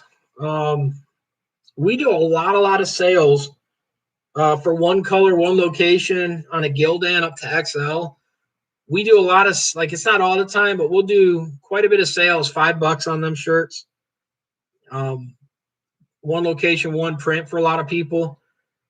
Um, downside is like when they pick, like, for instance, like what you said, a black tee. 90% of the people tend to go white ink on black tees. We do more of that. Like, I was literally looking through some of my photos here of stuff we did, and it seems like so many shirts are uh, white tees, black, or black tees, white ink. Um, but like I said, and we don't run it all the time, them deals, but we do run them deals a lot. They're quick, simple money things. The downside is when we do something like white ink, where you got a print flash print to get that nice coat. But in general, I mean, it's not bad. I mean, depending on how big the order is, we'll use the auto on it. If it's less than 50, a lot of times we'll use a manual if the auto is being used at that time. What is the basic in chemicals someone needs to get started? The chemicals you're going to need, for one, you're going to need your screens. You're going to need a degreaser, because when you get even a brand new screen, you want to wash it. You can use like Simple Green as the screen degreaser, but it's easier just to buy the chemicals. A lot of them sell it. Juan's got a video on a bunch of good ones, so you're going to need the. So when you first get it, you're going to have to wash it, degrease it, let it dry. Then you're going to coat it. So you're going to need emulsion. I will say it too. VPR, great emulsion, can't go wrong with that. Ulana Orange is another good one. So then you're going to need that. You're going to need an on-press wash, and that's just so, like, if when you're cleaning it, like when you're printing and all that, let's say you stop and you want to come back, it's not always going to harden it, but if you didn't clean your screen good, it will kind of block it and all that. So an on-press wash, it's like it's just a spray you spray. It's kind of screen opener, I guess you'd say. But you're going to need that because when you go to clean up too, you're going to scoop all the ink out of your screen and put it all back into your container, all that you can. And then you're going to want to wash the ink out of the screen as much as you can before you take it to the washout booth. And then when you get to the washout booth, you're either going to use that same screen cleaner or you're going to use another kind that you have just for the washout booth. Then you're going to need a emulsion remover. The emulsion remover is going to remove the emulsion. Then you're going to pressure wash it off, and then you're going to go back to a screen degreaser and then let it dry and then repeat the process. So them are all the chemicals you're going to need. I hope that helped on the chemicals. Juan did a great video on like Gen Z is the emulsion remover I use. Super cheap, great stuff. Some of the best stuff I found. I have a dip tank. We very seldom use it just because there's no, like, if you're doing a lot, it helps. But the amount of chemicals, like for instance, if you're not careful and leave them in too long and all that, the chemical will react to metal and all that. So like if you put them in, like let's say you built a metal dip tank, depending on which ones you're using, is going to react with the metal and literally degrade how long it lasts. The other thing too, if you get in a pattern, I mean, dip tanks are nice, but to fill them up and keep them full, you're going to go through a lot of the chemical. If you're not doing it a lot, it's not worth it. I use it a lot of times as a pre-soak to loosen up the emulsion and all that after I squirted it and all that. Or as I'm doing a washout on it. That's kind of what I would use personally. If you're like, I've even had an automatic screen washer, and the chemicals for that thing was just through the roof for as little as most people are going to use them for. Here's one of the other things that we have to deal with. This is one of my pallets, and this is what we found on it. I don't know if you guys can see that. That's a Black Widow. We actually have Black Widows around here, so but they normally come out only certain times a year. So the nice thing, if you capture a black widow, you can put it in epoxy resin and make a jewel with it.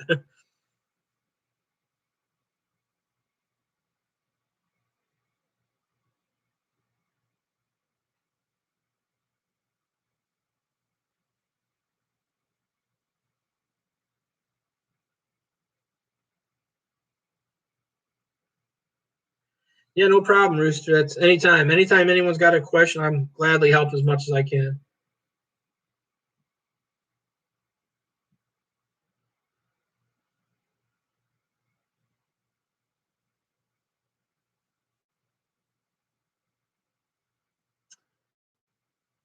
It was good having you on here, Greg. I guess what we'll do too is we'll do that 100 sticker giveaway that graphics donated if everyone wants. Um, we've got 17 people on here. So what I'm going to do is give me 1 second. And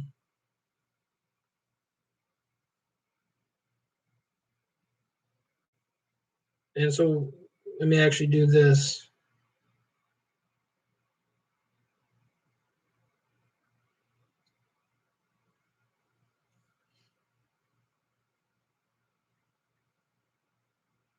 Okay, so I wrote a number on my phone just now, guys.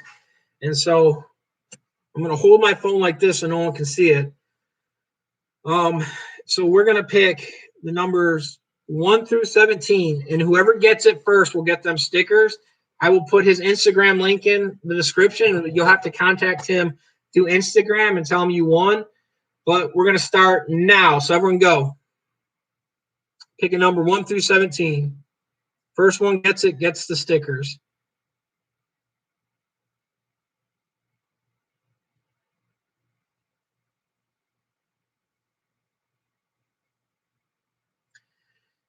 JBM actually got it. JBM got it. The number was 13. JBM got it, guys. 13 was the number. JBM, here is his information. Graphics World or Graphics Warehouse, FLA on Instagram. Hit him up, tell him you won, and he will get you them stickers taken care of. It does good work, guys. So kind of it was kind of funny, JBM. I won a thing on yours, and now you won on mine. So it's kind of a gift that gave back. And of course, Rye didn't win this time again either.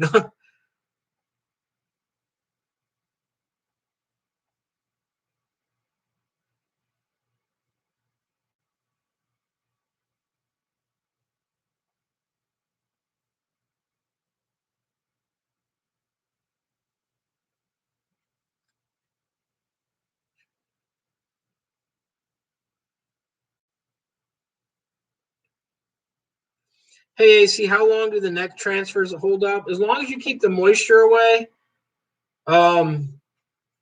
they tend to. I've had transfers last a long time. Moisture is the downside. Perfect example. Even the ones that Supercolor sent me on some of these things, they actually put desiccant packets in it, and it's hard to see. But they have a desiccant packet in it. Just because moisture is an enemy of all that stuff. So if you can avoid it, it will actually last longer. But I've printed some over a year, and I've got some even longer than that I've used, and they still work great, no issues at all. And haven't had no issues with them.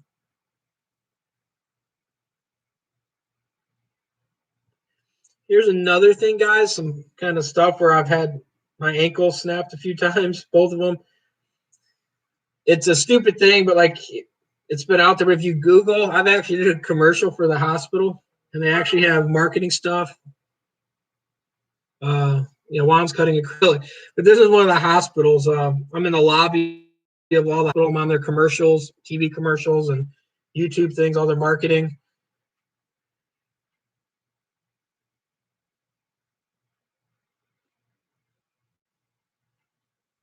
Yeah, congratulations again, JBM. I'm glad you won it. Like I said, do a video when you get them too, JBM. I'm anxious to see too.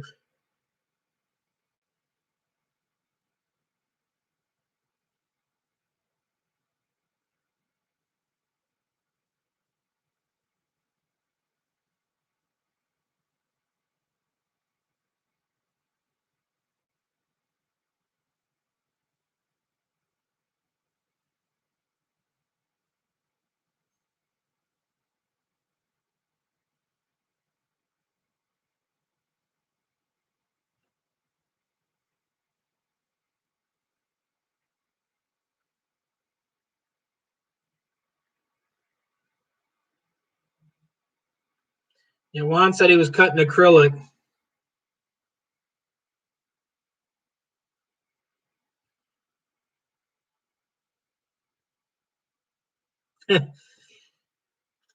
Yeah, it was just a good choice, JBM. You're the first one. Even like I said, everyone else picked different. That was your first guess. Ryan already had a few numbers in before a lot of people even got one in.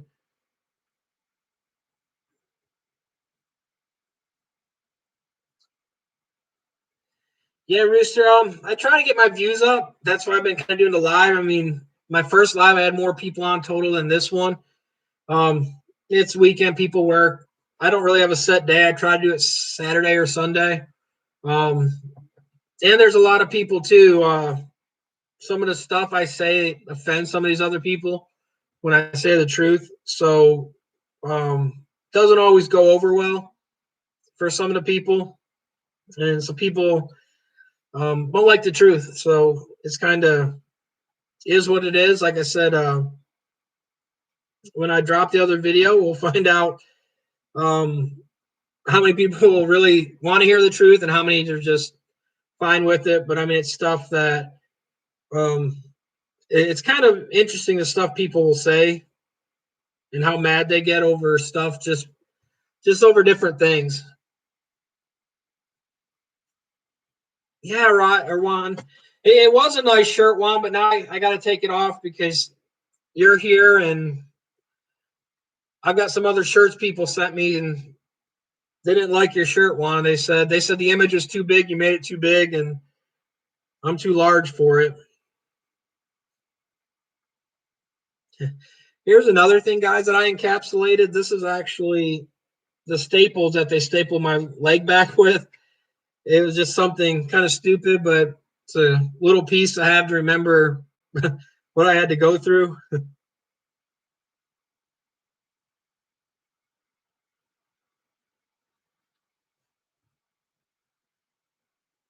It's really not hating, Juan. I mean, I've been on an hour and something, and you just got on here, so.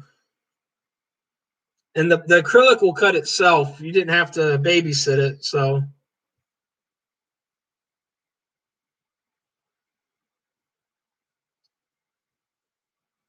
I'm not going to comment on that one, Juan.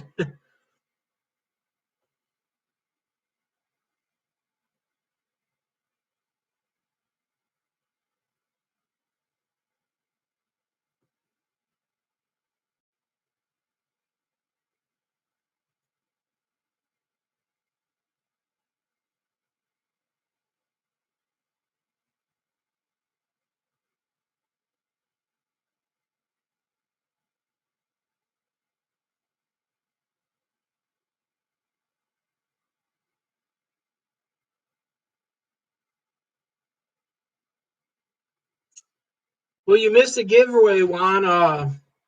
Graphics Warehouse donated 100 stickers, and JBM actually won it. So you missed that one. I mean, we had a giveaway, and you were nowhere in sight. So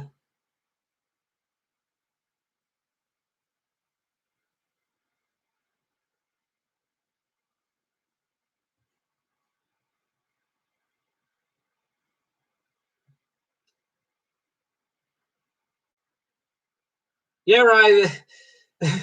The problem is he's not the number one kid. He was a third kid anyways. So hey, C Block, how's it going? Did you get in on any of the GameStop C block before it went super high? I got, I think, 2 shares, and then I wasn't allowed to buy anymore, but I ended up getting in and making a little money off of it. I unloaded it already.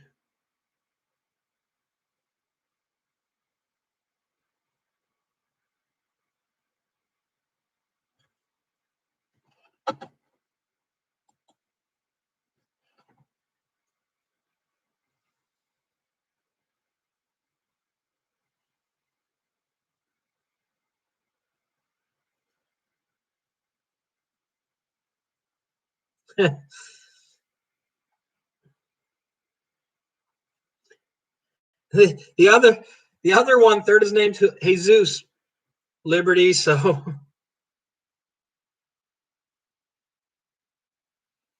good talking to you, Rye. Good seeing you, and thanks for stopping in. And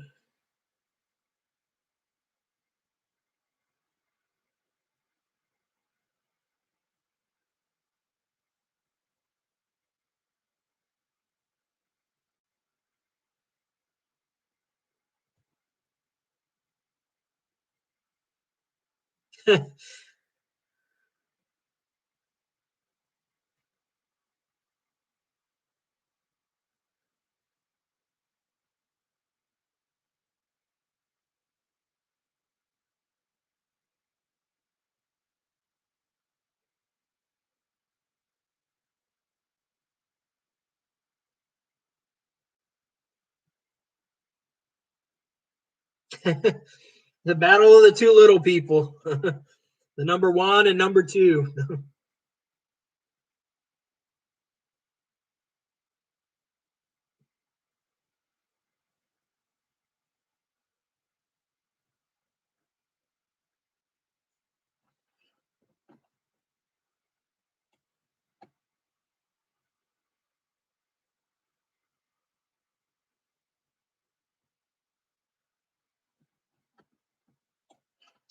Hey, Enz, I'm sure you've seen it, but here was the Jason one that.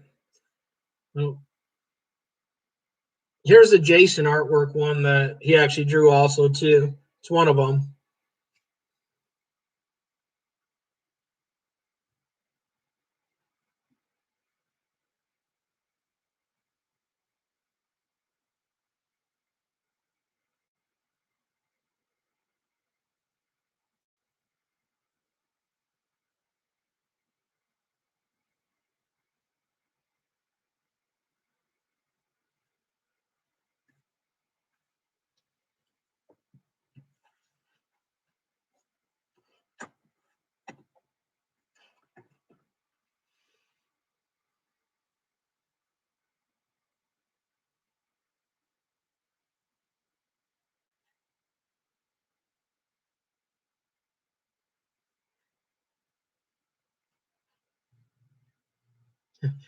You could hit up Rye Rooster, but I don't know if you'll ever get them hats done. He's still learning his machine a little bit, so.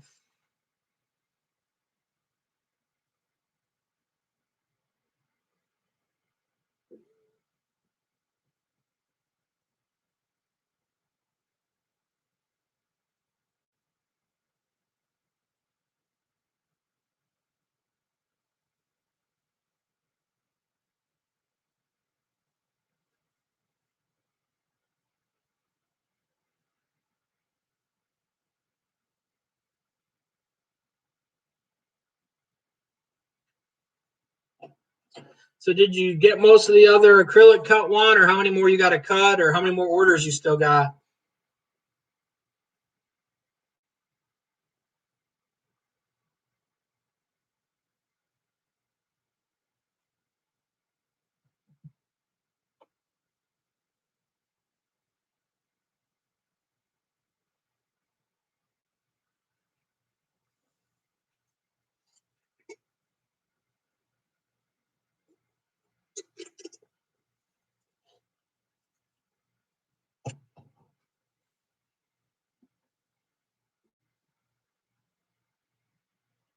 Well, you got a lot more to work on then, don't you? About 6 hours, give or take.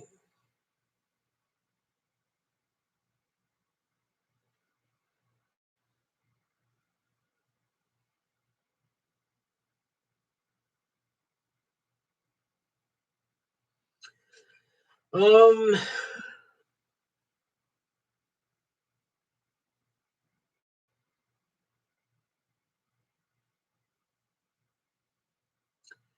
Let me go through these real quick. Yeah, Waldo, I'm trying to work with some of the people here, but a lot of want to change to retails, so I'm weeding them out.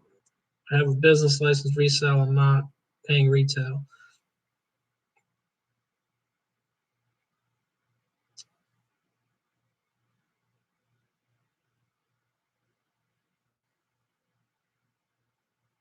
Yeah, I have found that out, Rooster. I mean, it happens on a lot of people too. I mean, um, like in the video coming up, it explains a lot about that and about some of these other people, the products that they push. Like I said, it's not really a shock, but I mean, you'll be some people will be interested in it. Like I'll probably be the most hated screen printer after that video from a lot of the major people, but it is what it is.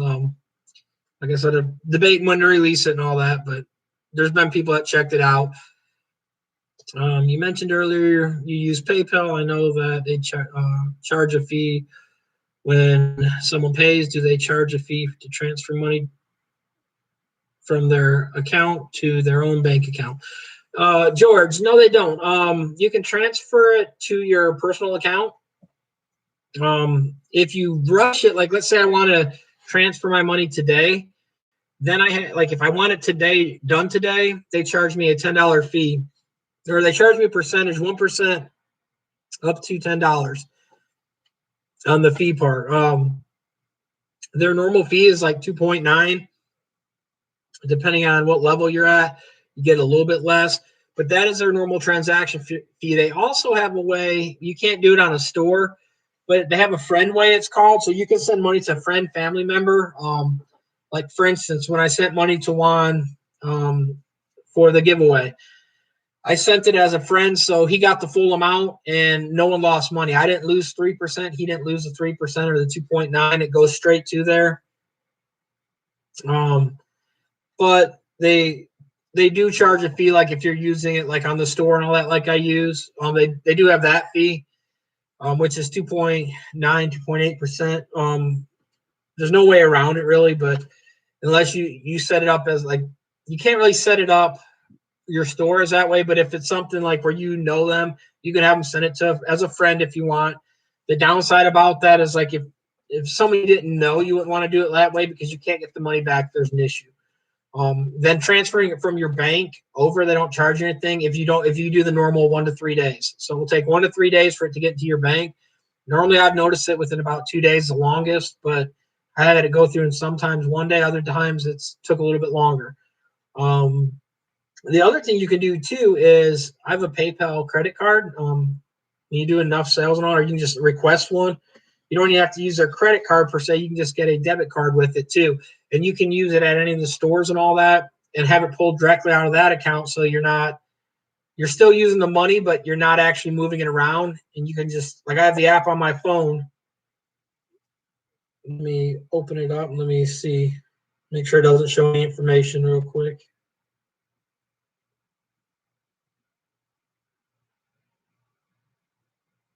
Yeah, so like on the phone app, what it does, it shows you your balance. And so if I wanted to go buy something, I know how much I have in there. I have a daily limit on my card. Um, so I can move stuff back and forth how I need to with the daily limit.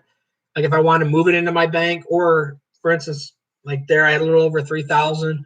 My card limit, normally I think it's 2,000. I'm up to I think 5,000 on my limit per day that I can transfer use on my card. So you can use it as just a normal credit card on there. The other thing too, I get 1% back on transactions with it. It's not a lot, but as much as I do, it adds up every time. So usually what I do is leave it in there and bump it around, move it around a lot, to pay or move things around. Well, like I said, it works. I don't have a problem with it. It works pretty good.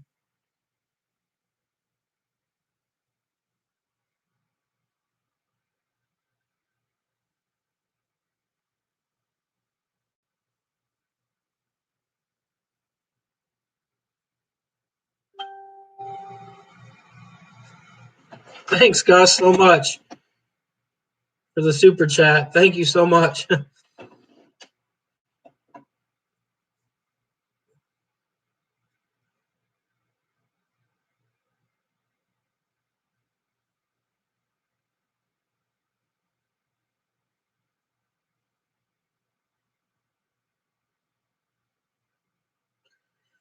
Yeah, George. The other thing too is like you can switch it over. They don't charge you any extra fees or anything. So it's kind of nice like that. Like I said, most like I have it transferred in my other account a lot of it, but a lot of times I leave it in there and just use it as a credit card because you can pull it up on online and see. Let me see if I can pull it up without.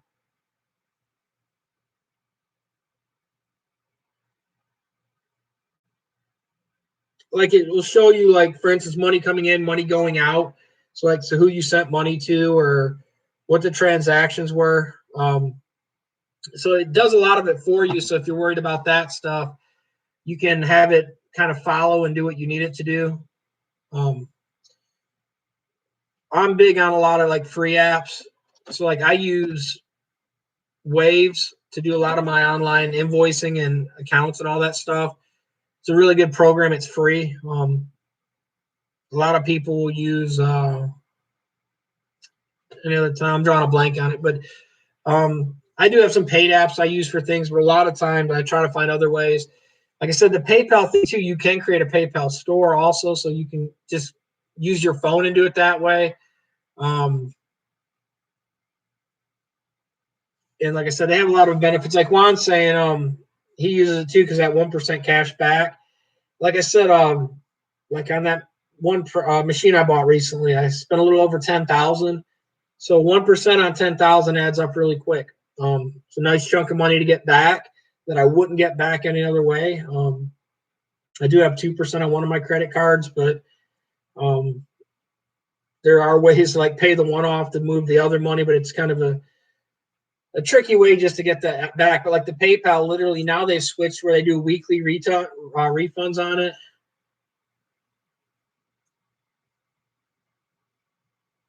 But so the nice thing with it is, like I said, it kicks it right in every week. It tagged me and is like, hey, you got your PayPal interest money or whatever. Let me see if it even.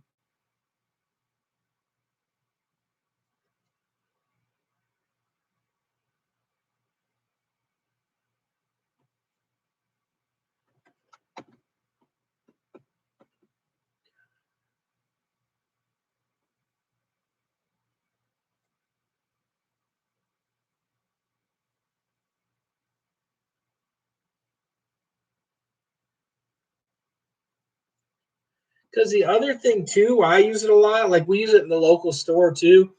We used to actually have like the restaurant. We had the normal credit merchants fee. Their fees are a little bit less than PayPal, but you pay a monthly fee with them. So you got to always factor that in. A lot of them will be like $15, $20 a month. So you have to take your sales in for every month and look at it and say, am I making with the percentage difference between them, and then calculate the monthly fee in to see if it's actually worth it. It ended up being not worth it to me, simply because the amount that we were doing wasn't enough to offset because the other thing too, when we would use the other one, like our debit machine, we had a quarter transaction fee every time. So you got to factor all that in and see which one works better. Because a lot of people, a lot of times, they don't look at that. They'll just look at the one thing and say, okay, hey, it's um, I've made this much, so it's worth me using that way. But when you start looking at the major numbers of the transaction fees, the 25 cents per every use, that adds up really quick. Like on thousands of dollar order, that quarter isn't nothing. But if someone only bought $10, quarter is a big amount. So 3% is easier than that, or the 2.9. So it's kind of always easier to look at it that way.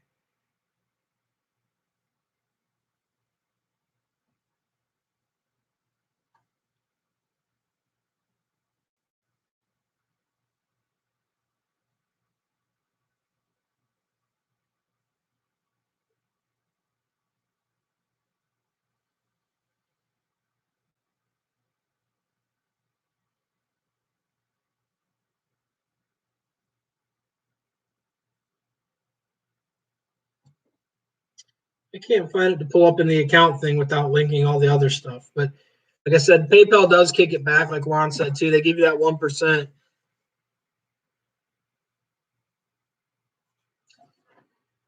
Yeah, Gus. I usually use a 1 pixel to 2 pixel choke on it, depending on what other stuff's there. And then a lot of times too on the my colors, I'll use the same thing, either 1/2 pixel. If it's a butt registration, I normally don't, but it just depends on what the prints are. Like if it was something like this, I would choke my underbase, and I really wouldn't worry much because that 1 pixel is enough where I could register. If I wanted to worry about the registering a lot more, I might use a pixel on my like my top, add 1 pixel, and then subtract one on my white. And then that will kind of balance out. When you do the extra where you do have the, like if I was doing the red and it was on a black shirt where I choked the one and the other, 1 pixel, you're not going to see it on the edge much. You get like 3 or 4 pixels. The money would have to go up, Rooster, to make. I'm fat and no one wants to see that. But you would see it a little bit, like because you'll get like a sharp edge with the color, and like if it was red, it's not as bad. But some colors you'll see like a muted line around it if you're not careful.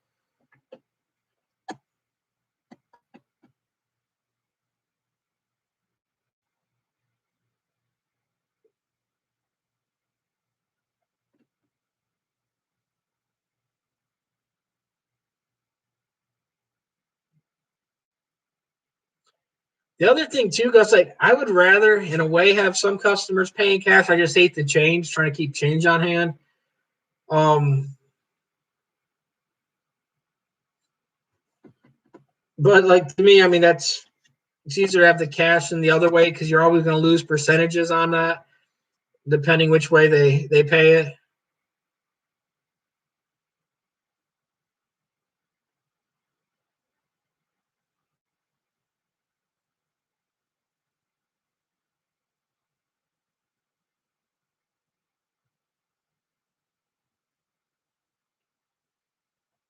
Trying to catch up with all the reading. Sorry about that, guys.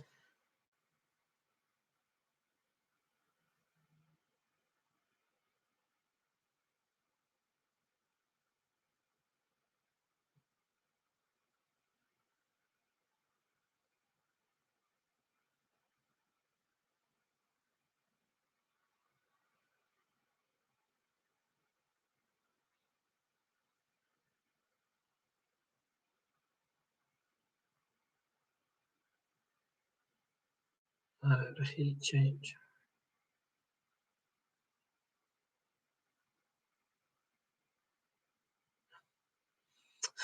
One thing, Greg, I always said since I was younger, I learned it from a friend of mine who told me, like pennies make dollars. I mean, as bad as it says that, they all add up over time. Because I had someone's like, well, don't worry about the change. And over time, thanks so much again, Gus. Um, everything adds up to me.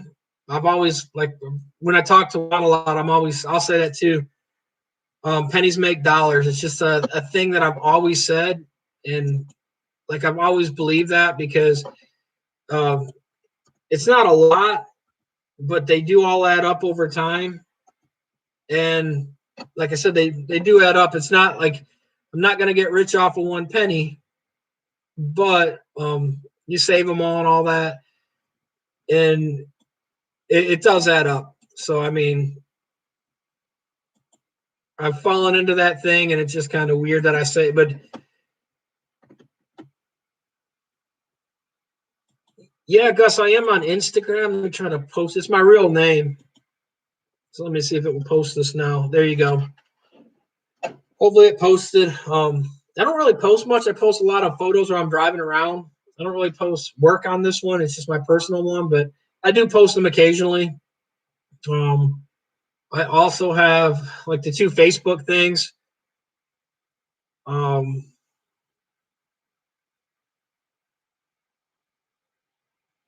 I have uh, my screen print one. I also, like I said, I have. I'm trying to think of other. I got like a few Facebook pages. Most of them are my Yeah, that was my Instagram, Gus. I have my personal Facebook. I have my screen printing one for the shop, and then I have a few other ones where we do other things. Some of the other companies I own, and then I have the bananas and pickles one, which we post stuff on there, just random stuff. Like, for instance, we had cups that come in stock. I posted that stuff.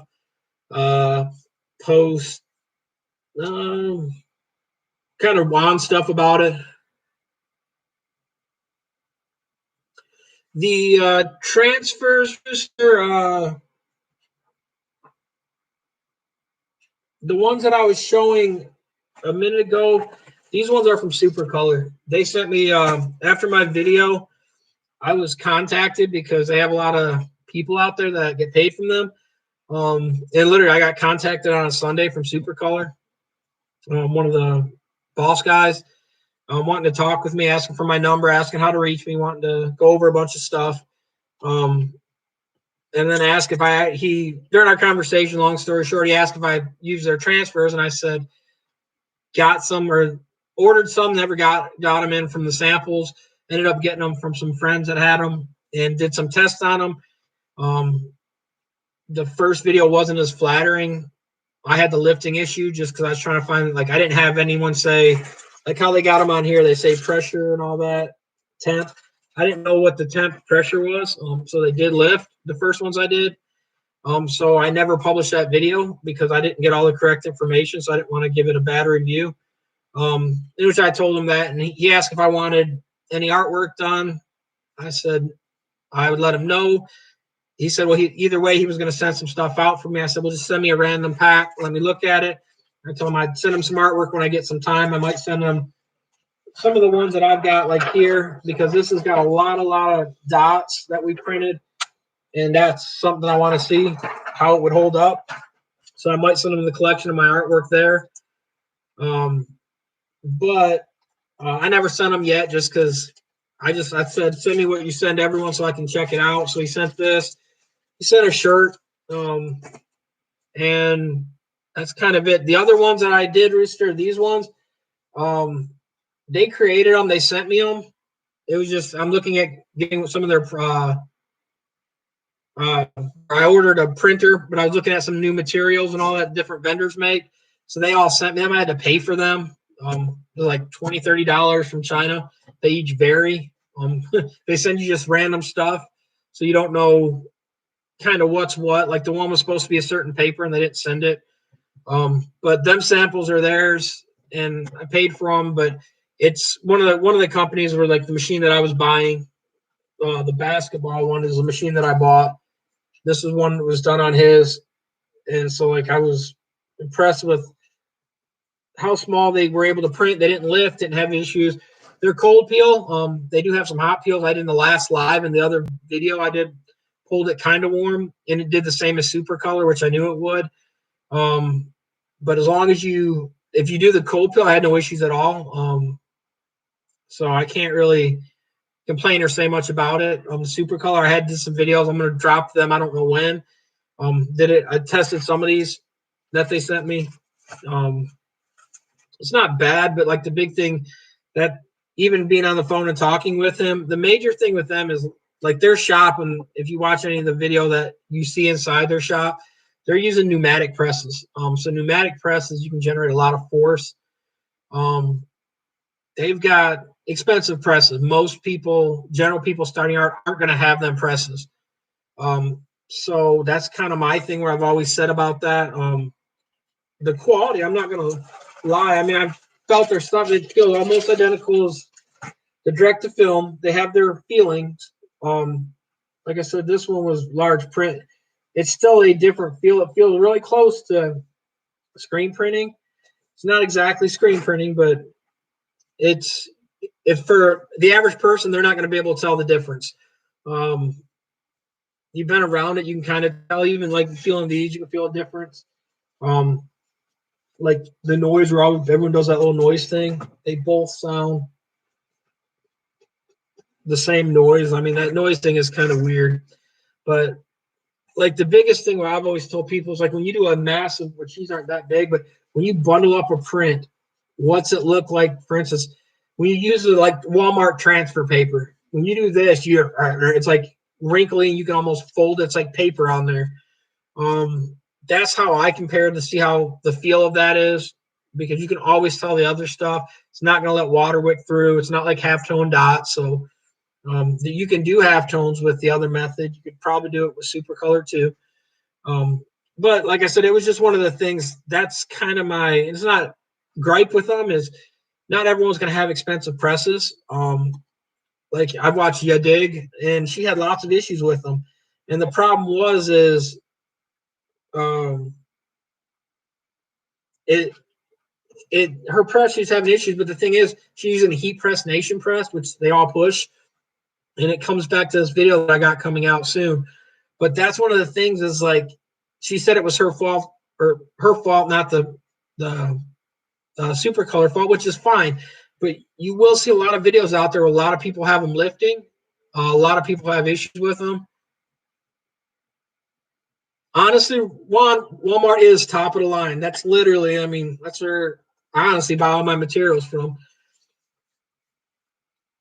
I get Speedball ink. Like literally, that's going to be my next sponsor. Is just I'm going to hold it up and be Speedball all the way, because you can't go wrong with Speedball water-based ink. Hands down, the best ink out there.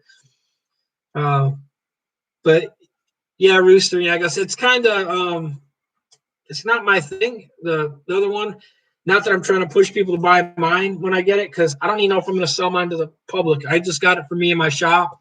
So I don't know if I'm going to, sorry for spitting, I don't know if I'm going to actually go and sell mine to everyone else. I just got it for me. I got it for me in my shop. We need it. So I've had direct to garment. I've got a laser printer. I do the other method. I do also, this isn't white laser toner. This is actually a super color method on their, pretty much their style film. That's used screen printing. Like the difference is what they use is they use a drum roller, 3-screen drum roller. So they're not using one screen. Drum rolling is to do the rest. I'm using a single screen. I could do 3 passes if I wanted. But they're using it to do the other steps. I know how they're done. I know. What's up, William? What's up, NovaWorks? Like I said, I know all the process. I've seen it. Can't really say much. Yeah, Gus, the other thing too, there's a guy in Australia that literally is Super Color's competitor. They don't sell them here. They sell them to, I think they're called iColor. What's up, Les? I want to say it's iColor. I have to look. I got it all written down, all these companies. Like I've talked to them. My big thing is like the reason too why we never release this. Like I showed stuff about it when I did, if you watch any of my earlier videos, when I did the Rockstar mask, that was that same material. The reason I didn't release it, I'm big at doing a lot of tests on products and making sure it holds up, making sure the quality. I'm not someone like some of these guys that are going to jump on a product. And for one, I don't get paid from them products. These are mine. But I'm not going to jump on the bandwagon and use something just because someone just came out without doing tests. I'm not going to sell it without doing longevity tests. And I'm not going to put my name with a product I don't stand behind. Not saying these other ones aren't good, but I'm not going to – I don't make my living off of people clicking links and buying someone else's product. I make a living off of engineering, screen printing, and some of my other companies I own. That being said, I'm not like these other guys. So, I mean, I'm not going to push it. If it's something where everyone, let's say, is following me is all beginners and they have a basic screen printing press or heat press, I'm not going to tell them that this is the best thing for them. If their heat's inconsistent, if they don't have a way to check their heat and all that, then they're not going to be able to use something like that. They're going to have a lot of failure with it. And I'm just being honest. The product's not bad. I really like some of the General Tao's chicken, being Pam. I'm kind of hungry for that now that you said that. I'm thinking about that nonstop. So if you don't mind mailing some to me, I wouldn't mind. But yeah, guys, there's another company too. Like I said, I can't think of some of these names. I've had 13 concussions by the time I was 18, but memory's not the best. I've seen the Germany ones and all that. I've seen a lot of these guys, and I've got a lot of their products, and I've got like this paper is not U.S. made paper. It's imported. Um, their ink was imported. Technically, I can use normal water-based ink. I can use um, plastisol ink. Like all these are done with water-based, but you can use plastisol with them. You can use blockers and all that. They've worked. They've changed their formula a few on some of their things to get like go over the seams and all that. Same thing I would do if I was making them the other way.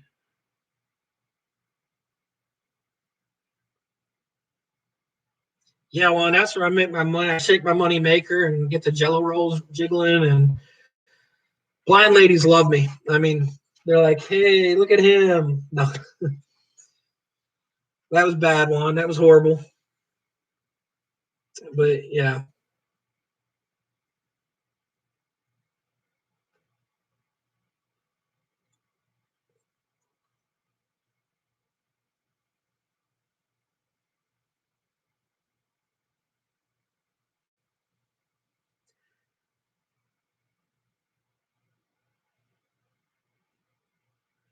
yeah, Rooster. I don't know if I'm going to sell the prints or not. Like I said, I'm waiting for my machine to get here. I paid for it close to a month ago. And it's just been like tied up in so many things. So maybe I might be. I don't want to promise anything. Um, it's just kind of I don't even know the pricing. There's other guys online right now that I know have like a smaller unit that are selling the direct to film prints so far, and I haven't tried theirs. I've just tried the people that I've dealt with. Direct to film's a pretty impressive thing for batches, like high color prints and all that, because like some of this stuff too, like it's like that basketball, how small these dots are, which these aren't critical, but like you can see my finger size, and to have them little dots still hold up, it's pretty impressive. And then the crispness of the fonts and all that that you can get like on the words, which if anyone wants to translate that, hopefully it's safe for the screen, but you can get so much more detail that when you screen print, you could never compete with it. So like memorial shirts, if you're doing funeral shirts, memorial shirts, good money in that stuff, especially if where most people want the full color. The only option is to use the transfers, not the Walmart ones, but or Walmart if you want it. But I mean, and granted, if it's like one or two people and every place is closed, the Walmart ones will get you through. Um, but in general, like you could print and like use a contour cut. If you have a contour cut machine, if not, you could just most people leave them square, so you got that bulletproof vest thing sitting there on the shirt. Personal choice though. But like I said, it does a decent job. Like I said, that shirt's been washed a lot. I've got other shirts that we've got other ones on, and so far the stuff's holding up. No major issues, no peeling, no edge lifting. Pressability is a nice thing because compared to the other stuff, I don't have to go super max on my pressure. Literally, it works pretty much the same as pressing a vinyl. So really, no major complaints.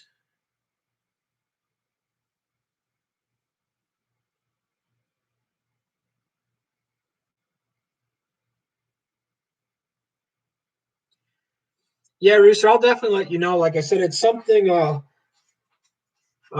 I said, I wish I had the guy's name. I found a guy this week. Like I said, it's doing them 13 by 19s, fairly cheap. And I was gonna get some in, just send you guys a link, but I haven't. I gotta find his information again. But and I gotta order some from him. I was gonna try him out just so that if someone's looking for someone that wants to get it and needs something like that, like the guy, like I said, it was $5 or $6 for one sheet of 13 by 19. So I mean, it's a pretty hard price to beat on something like that.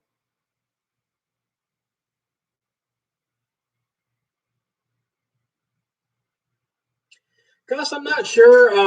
My machine would be somewhat capable of it. On my print quality, like I know Supercolor's numbers that they run per day. My machine it'd be maxing it out really, really bad. Um, that's not to say I couldn't buy another machine to have two, because you run more than one machine a lot of times on stuff. But I don't know. I like that's kind of like the bananas and pickles site was never meant. Literally, like Juan knows about it. Literally, like I wasn't big on doing the mask at all. Not that I don't want to wear them or believe in them. I just, especially when it first came out, the PPE stuff where it was kind of required. People in medical field couldn't get it and all that stuff, and I'm like, I'm not going to sell them or price gouge them and feel bad. And then literally, I had a bunch of shops come to me like, "Hey, we need something."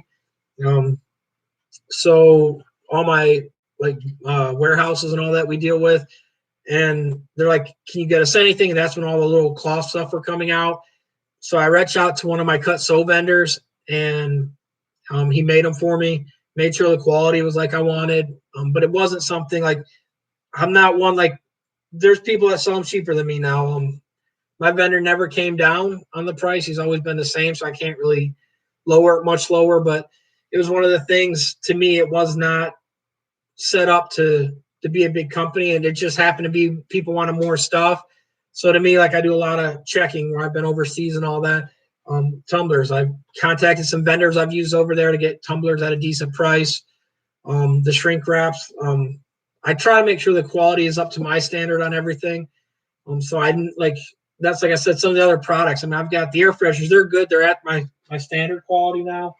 I got to put them on there. I got to figure out what price. I know what I've got them for, but I'm still finalizing how I want to sell them and all that. But like I said, we have them. Like this was Juan going to the bathroom air freshener size, so super big. Could hang it in there and everything be fine. And then like I said, but you'd cut them up and put them smaller.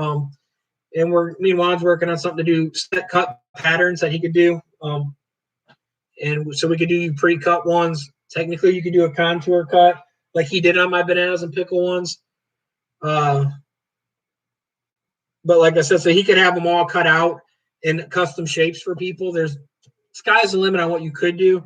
And like I said, it's stuff out there. But I check all the products that I deal with or work with. So I don't ever like to rush stuff.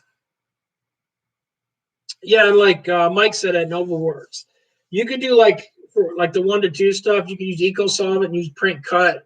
The only issue would be on some of them super. Like if you had something like I said on these super fine dots on this thing, you'd never want to contour cut. You'd lose some of them.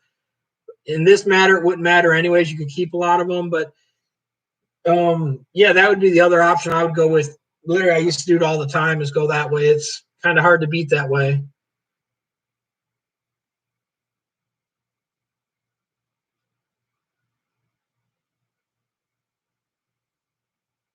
Yeah, for Juan to ship all the way to Michigan, that's a long haul. I mean, that's quite a trip. So,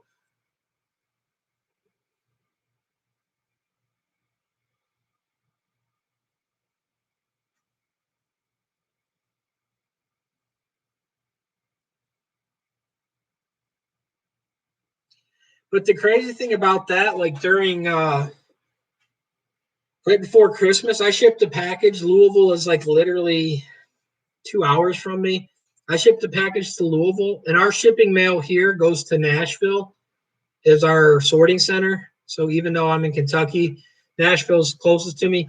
It literally took almost, I want to say 2 weeks, almost 3 weeks from here to Louisville. I was shipping stuff out and it got to other places. I did finally have a package the other day. They're shipping it just to a friend. And literally the tracking, it's been almost 2.5 months. It was all right before Christmas. That whole COVID thing really messed it all up on the shipping. And it's just been crazy. So far, everything's been making it on time, but I try to always tell people, like, let me know if they haven't got it, just because I can pull it up and check. Just because sometimes the stuff ships and the post office isn't the greatest right now with being backed up around a lot of these things. So,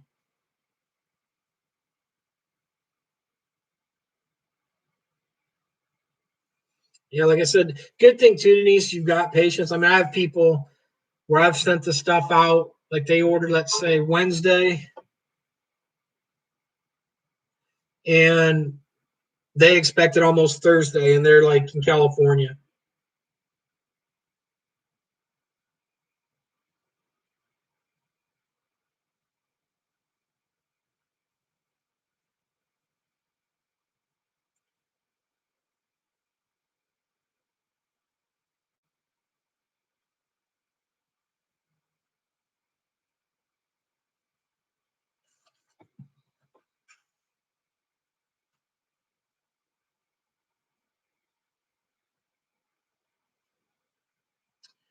Yeah, Mike, you could do it on a poly. You're just limited to poly.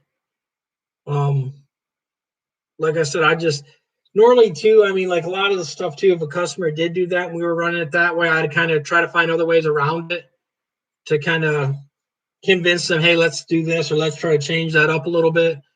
Most of the time, most of your customers, as long as you work with them, are like, hey, if we do it this way, it's going to cost this much. If we do it without like all the red splats, let's say on there, we can do it for this much. Most of them are going to go the cheaper route and the more convenient route for you.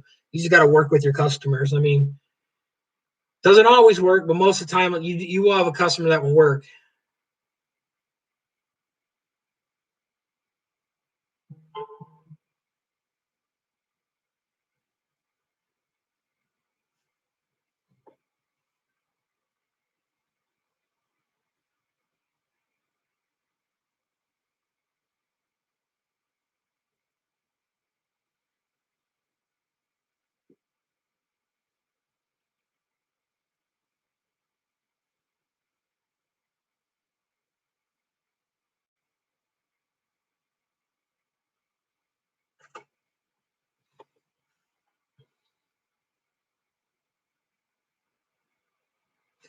Yeah, BMPM, it's crazy on where some of these things have gone.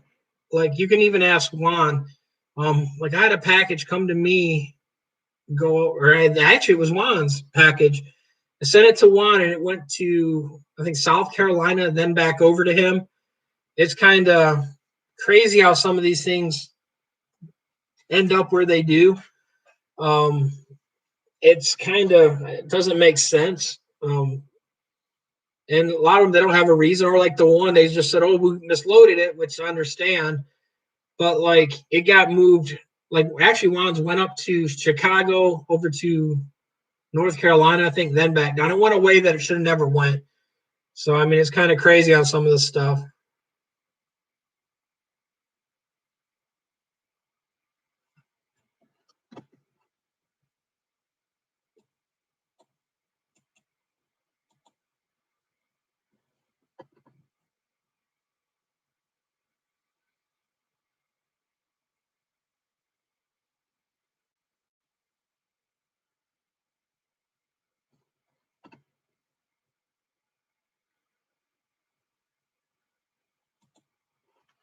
So do you cut that much stuff, Mike, to actually use that, or hey Jesse, how's it going?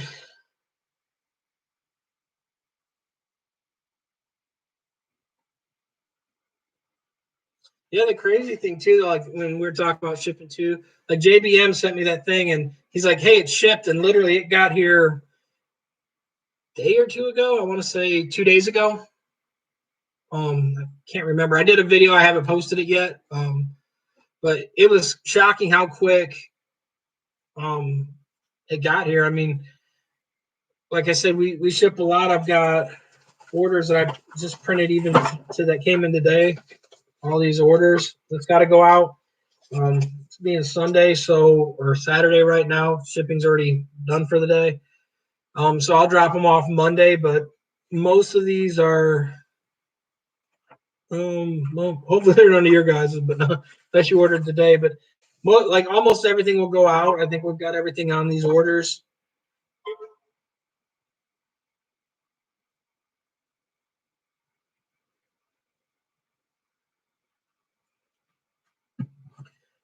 But like I said, it's kind of shipping is crazy because, like I said, some of this stuff just. I think I've lost 5 packages this year that I've had to file claims for. Um, and it's. I mean, they've always get me the money back or work something out on it, but it's still. It's kind of bad when you have to do that, or you have to explain to a customer that it's lost or it's lost and they didn't get it when they needed it. Because a lot of people too, they'll ask how long does it take to ship to a point, and I can tell you what my computer says it's going to take, but sometimes it takes longer. So I never guarantee anything.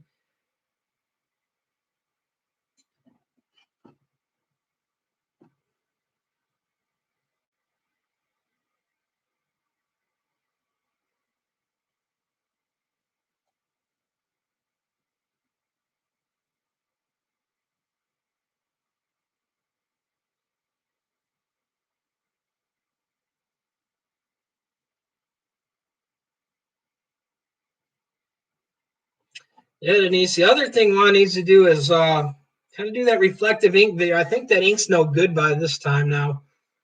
I was kind of hoping to see that before the end of the year, maybe, but I think it's going to have to be like a 2025 video or something like that for him.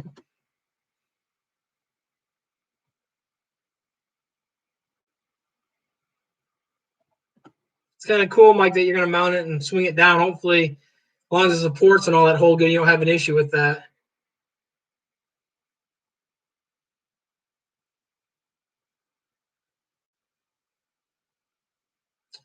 No, Gus. I've tried some programs.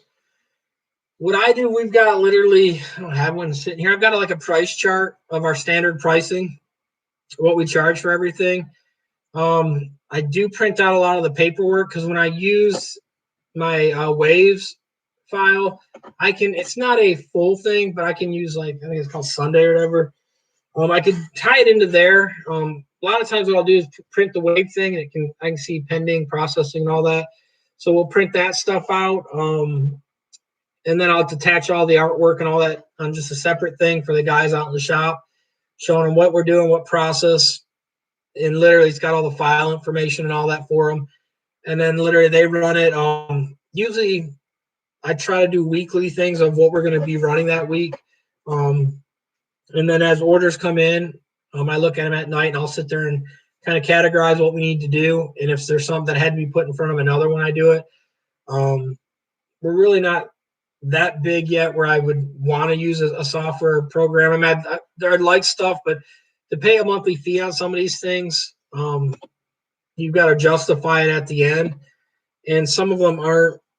I've never found one that I could say, hey, it was worth the cost for the number of people I got in the shop. So, and then, like I said, for the other stuff, like I said, the order stuff, literally that comes through the website. So all the websites I've got, there's a way to link them all together, but I'm using WordPress on almost all my sites. So literally they all come their own. But the nice thing about that, I can itemize what's what. So for the tumbler division or the bananas and pickles, that comes one. My MVS design will be another one. So I'm not stuck really kind of getting things mixed up. And then the accounts are separate on all the stuff. The waves, I've got a few different accounts on the waves program. So I can itemize each of them so I can see what each division's doing, like what's the money looking like that we're running through each one.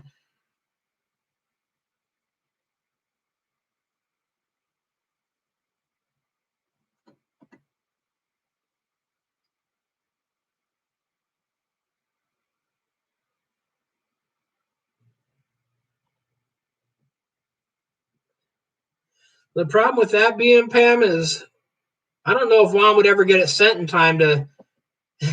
That would be the last person to get it back, I think.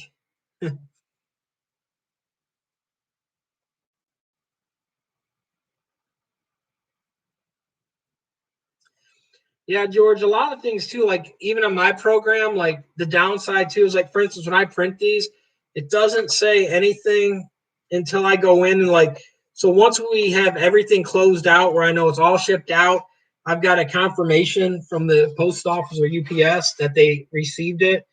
Then I usually go in and update my software.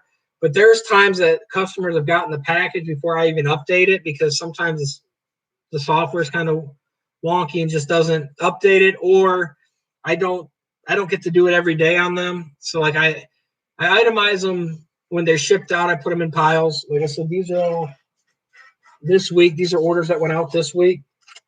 All these, and then I'll go file them tonight probably. But literally, it's just I set them on my different desk, or that I'll bring home with me and put them in another pile so I can put in my filing cabinet of what I did that week. I try to go paperless when I can. It's just what I do with all this stuff, though. I do print like an invoice. Let me make sure I don't got people's stuff. So like it will have like what they ordered material wise or what they ordered, and then I print a top copy for me. So once I ship it, I ship the invoice with it, so that goes with them. And the top copy is just so that I can have something so I can link back into my software And what I end up doing is like when it's done, I literally write done on them and pitch them in the pile. But by doing that, I'm able to actually verify that I did it. And then in case I didn't update it on the software, I can look back on the mailing thing, see if I mailed it, and then double check with there. It's just a second safety method to do that. So that's the method I go about doing.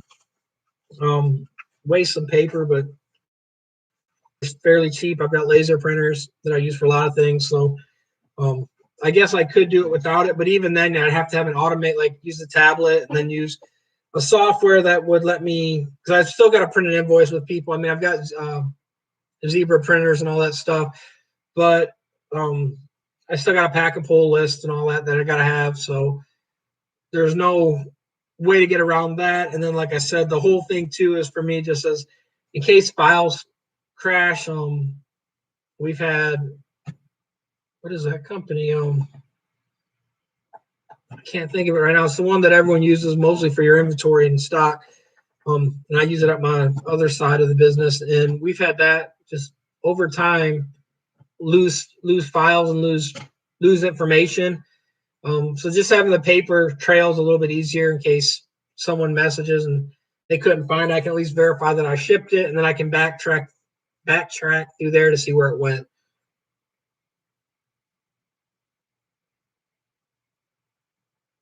That's pretty big, Mike.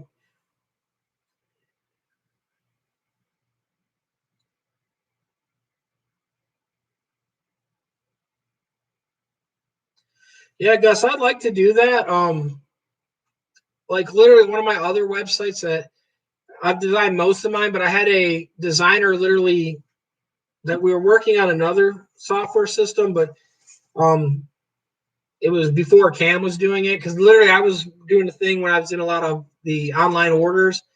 Because I bought a lot of the software where you can design the shirts and print them, and I was working with it was over in India. One of my people were literally it's going to do the separations and everything for me.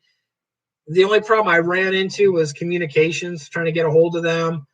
Language barrier is not that big a problem, but like just literally we spent a lot of time online. They weren't local, and I ran into getting things developed the way I wanted it.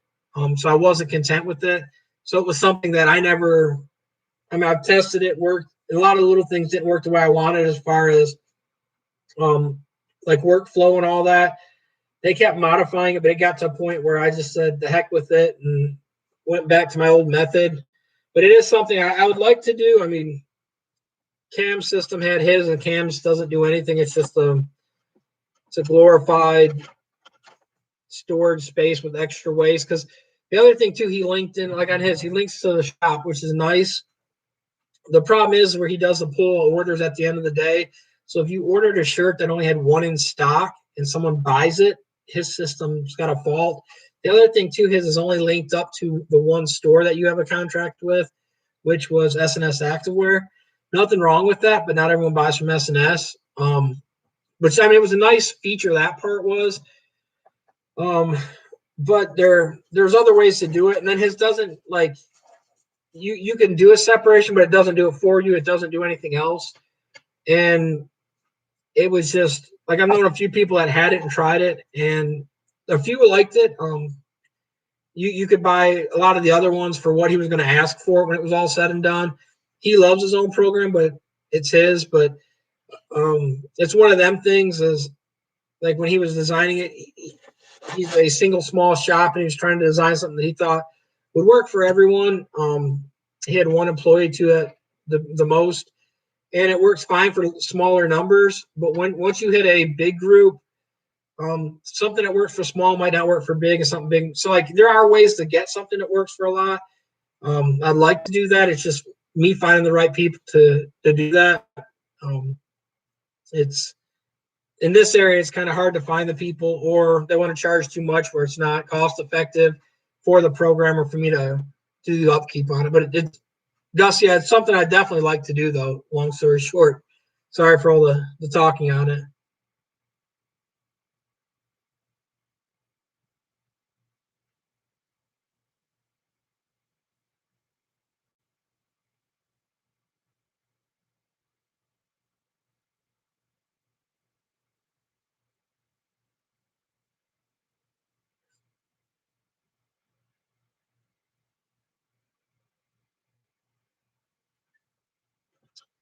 Yeah, be him, Pam. It'd be the other person. But I will say this: Juan does get other stuff shipped quicker. I mean, I've got a lot of stuff from him fairly quick when he had to get it. But I know how it's like. I've been in his boat too. It's hard to always mail things. I mean, I do it a lot, but when you have the shop, you get sidetracked. And then what so many people don't understand is the mailing part of this stuff. Mailing's not cheap anymore. It keeps going up.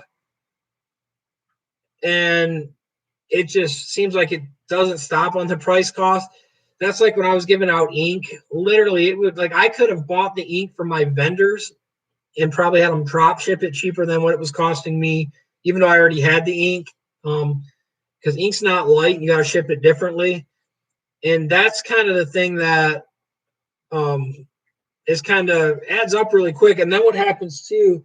You get returns and all that stuff. Like it's happened quite a bit where I'll have a customer or just like a random person we sent something to, and the address isn't right, and so it comes back to you. So now you either got to double ship it if you get the address correct, or you got to have them pay for it. It's hard to get them to do sometimes. But shipping is the worst thing. And then like too, I mean, you do have well, like Juan's saying too, you do have the inventory thing. Because the other thing too, when something does good, like perfect example, like Juan said, inventory where he's working on the patterns, the jigs, and like for instance, me with the tumblers, like literally this month since the Chinese New Year starting this next week, China shut down for a month now. So literally, I had to plan even 2 months in advance of how many tumblers I think I was going to need. The other thing too, like when you buy like kind of like where I'm buying from overseas, I've got to plan literally a month because that's how long it takes to ship product from China. So when I'm ended up, yeah, Gus, I know Mission Impossible. It's Shane or Sean. I know him pretty good. He's from Michigan. No, it's the sock jigs. My bad, Juan.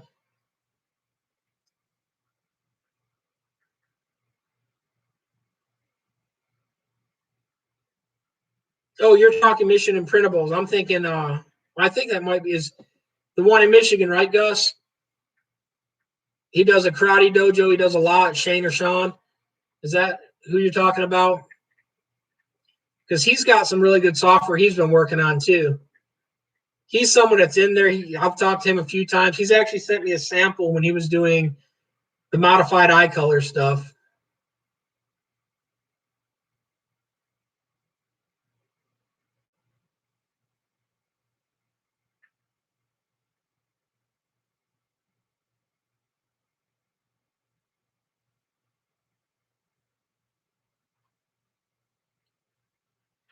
But like Juan was saying too, like even like the oh my bad, Gus. I thought because there's another guy that he teaches. He has a karate dojo, has a screen printing shop. He's in Michigan. He's actually done program software and all that.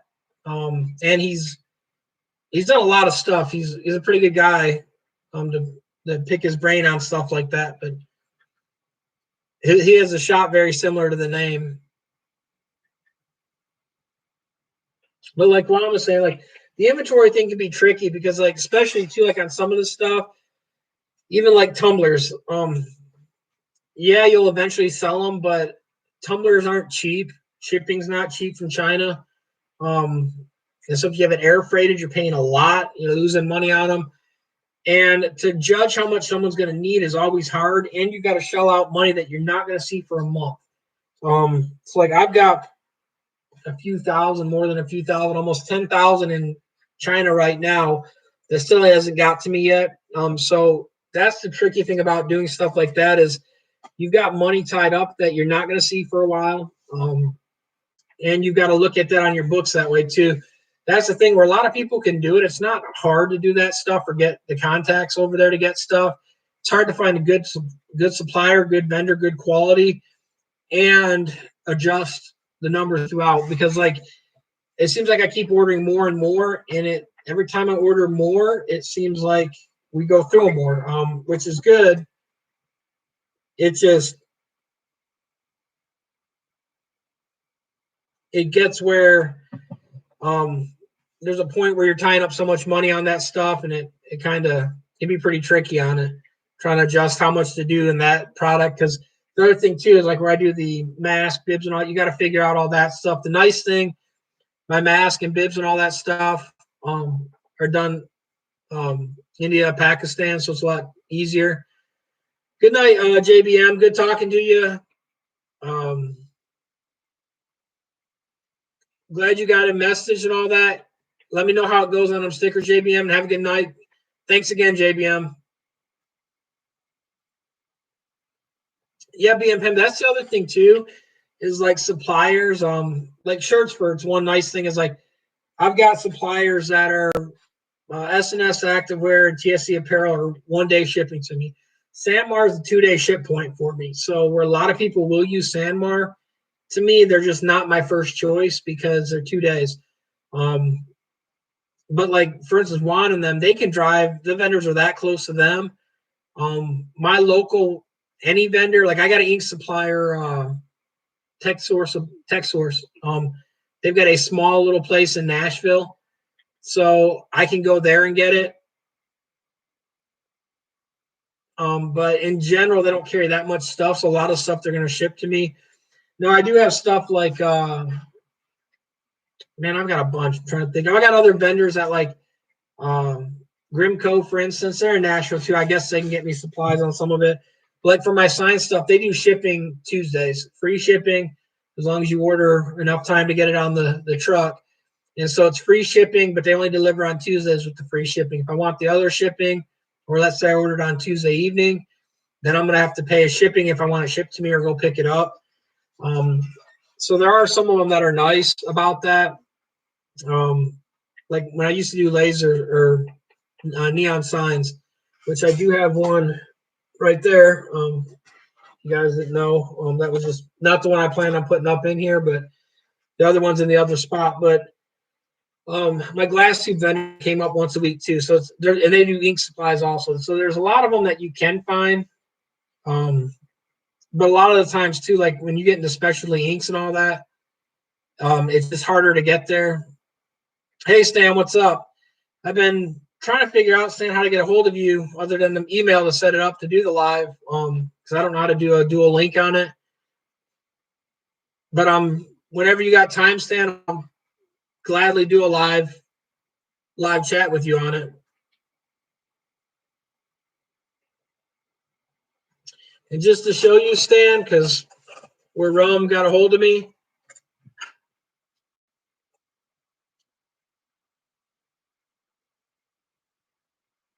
I'll actually save that right now.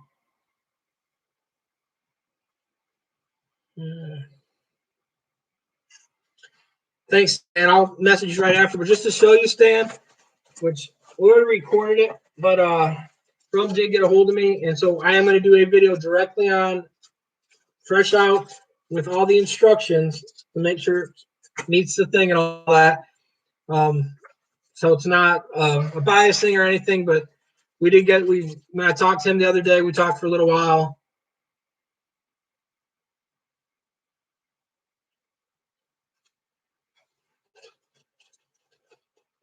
But like I said, so I will be doing or posting that soon.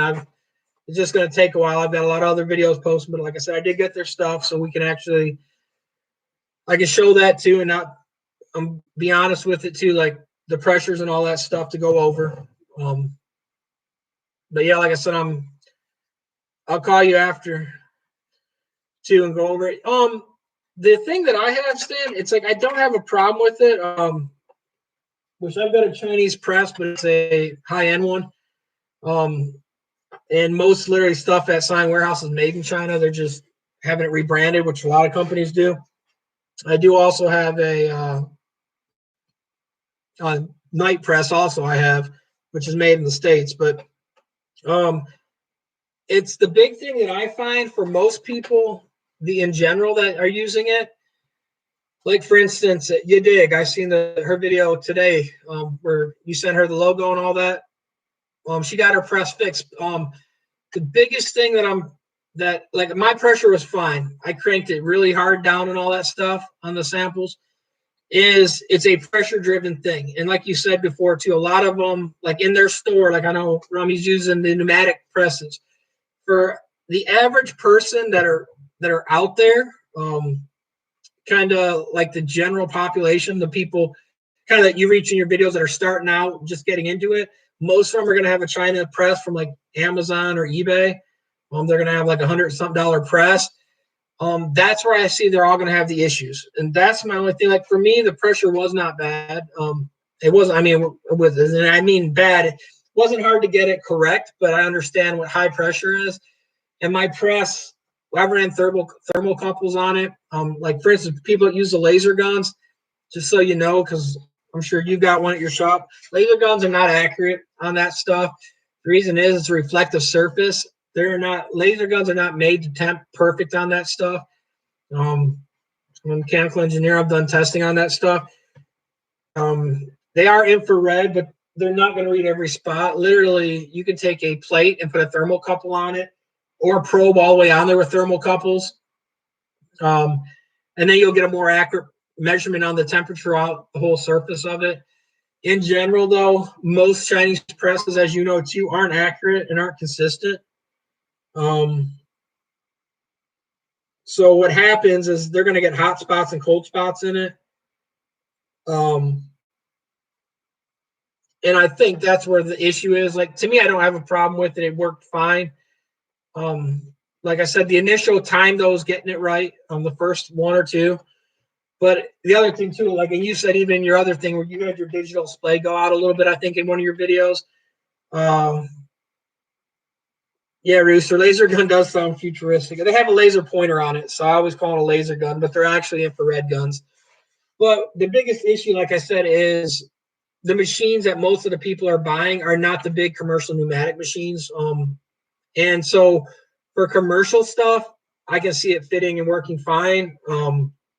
The other thing too, though, is, and it's nothing against them, it's business, it's a pricing thing where everyone's got to price accordingly to the market, is even like, for instance, on Facebook the other day, there were people selling direct to film prints for a 13 by 19 for literally right around I think it's $5 a sheet, and they would do one sheet for you. You could gang them on there. And I talked to Rum about the ganging and all that stuff.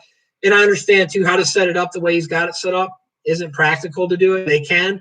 It's just not practical. Even to do one sheet. He can run one sheet. It's not really worth it. Not worth the setup to do that right now. I understand that. And that's one of the things too, where the price though, per super color compared to some of these other methods, it kind of,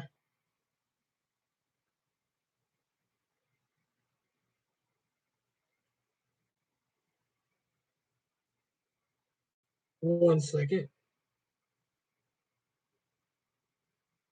Sorry, I had a customer question. But like I said, that's the only thing I had. Like I said, if you've got the right equipment, it works fine. No major issues. I'm still going to do some more testing. I haven't really got to wash test a bunch or do side-by-side comparisons with the other.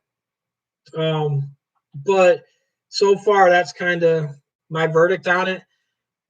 Like I said, it's kind of, it's a decent product. It's another option for people. I know they have different price levels too. The other thing too is like their size, the general size, because the material they're using is 11.7 by 16.5, and that's not a major thing, but it's compared to something that you can run 12 3/4 by 19, you can get a lot more on it. And so for the general customer that might be looking at that, like a general person, they're going to want, like a lot of people, and I'm sure you've seen it in the post, they'd like to be able to gang the sheets up and put more artwork on it. They can't do that. The size, it's not a big thing, but when you got that extra inch and they're not charging you extra for that 13 by 19, you can actually gang the sheets and put literally 2 full-size images on it. Depending on what you're printing, you can put name tags. There's advantages to it. I mean, the other side too is, yeah, Supercolor's got the smaller sizes, so if you're doing name tags, but and the price drops down dramatically. And that the quote I was doing is just a 20 print, but I think, in my opinion, that's where it can be hindering some. Other than that, like I said, I mean, it's just like a lot of the other processes out there. There's all a place, all works for different things. For me, for instance, there's not a major advantage over the super color for what I can do with the direct to film or some of my other processes I have, because literally I can do the same thing where I know their technology, like it's the me and Rum talk, and it's pretty much what I was saying. So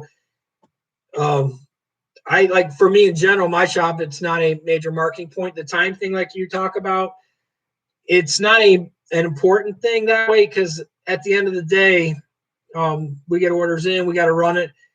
We run a shop around the clock. So we've got different orders, different processes we're using.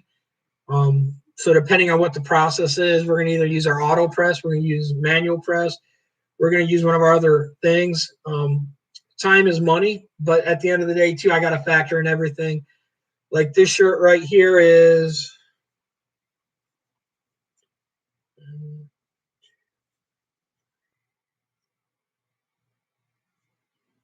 it's a 7-color print.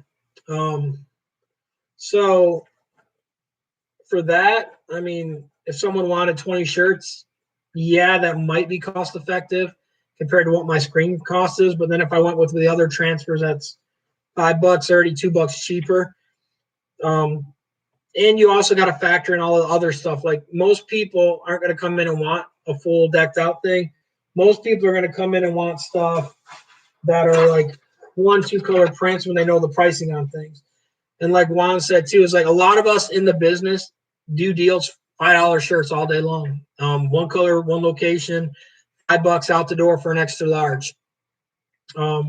Hey Martin, how's it going? So with that being said, they're not cost effective. Yeah, I can use a transfer, but like Topps transfers are higher than 361 or 316 or whatever it is, or F&M. So on that per se, like the other thing too, if I'm screen printing them, like if I'm doing a 1 or 2 color thing, like even if I use Topps, for instance, Topps transfer is going to be way overpriced compared to me screen printing. Screen printing, I've got literally cents into the ink. The other thing too is, like we've all said, you've got production times and all that. But let's say we're starting from scratch. I can get it all done that same day, same time out the door.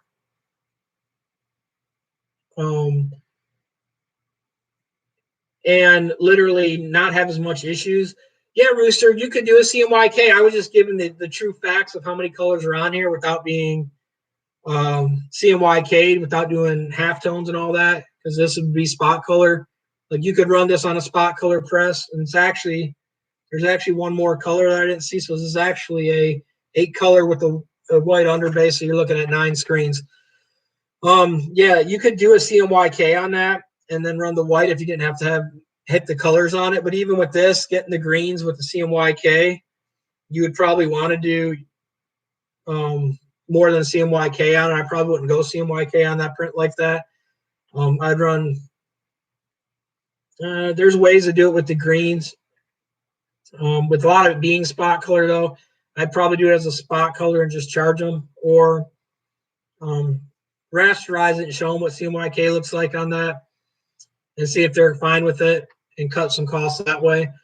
But like I was saying, a transfer, for instance, the ink costs and all that, even if I went with Topps transfer, they overnight it to me.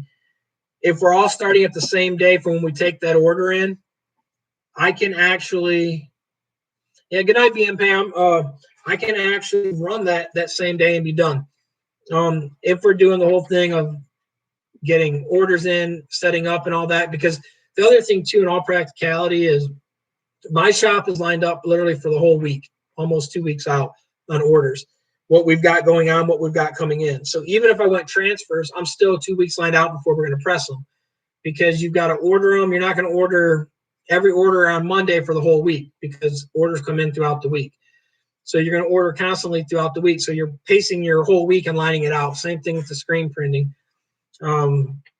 So like especially on like a low 1 or 2 color, transfers aren't valuable or valid to me per se, because they're good for like trade shows and all that stuff, or repeat customers maybe. But longevity too, screen printing is going to hold up longer. Vinyl is never really an option. Vinyls for names and numbers.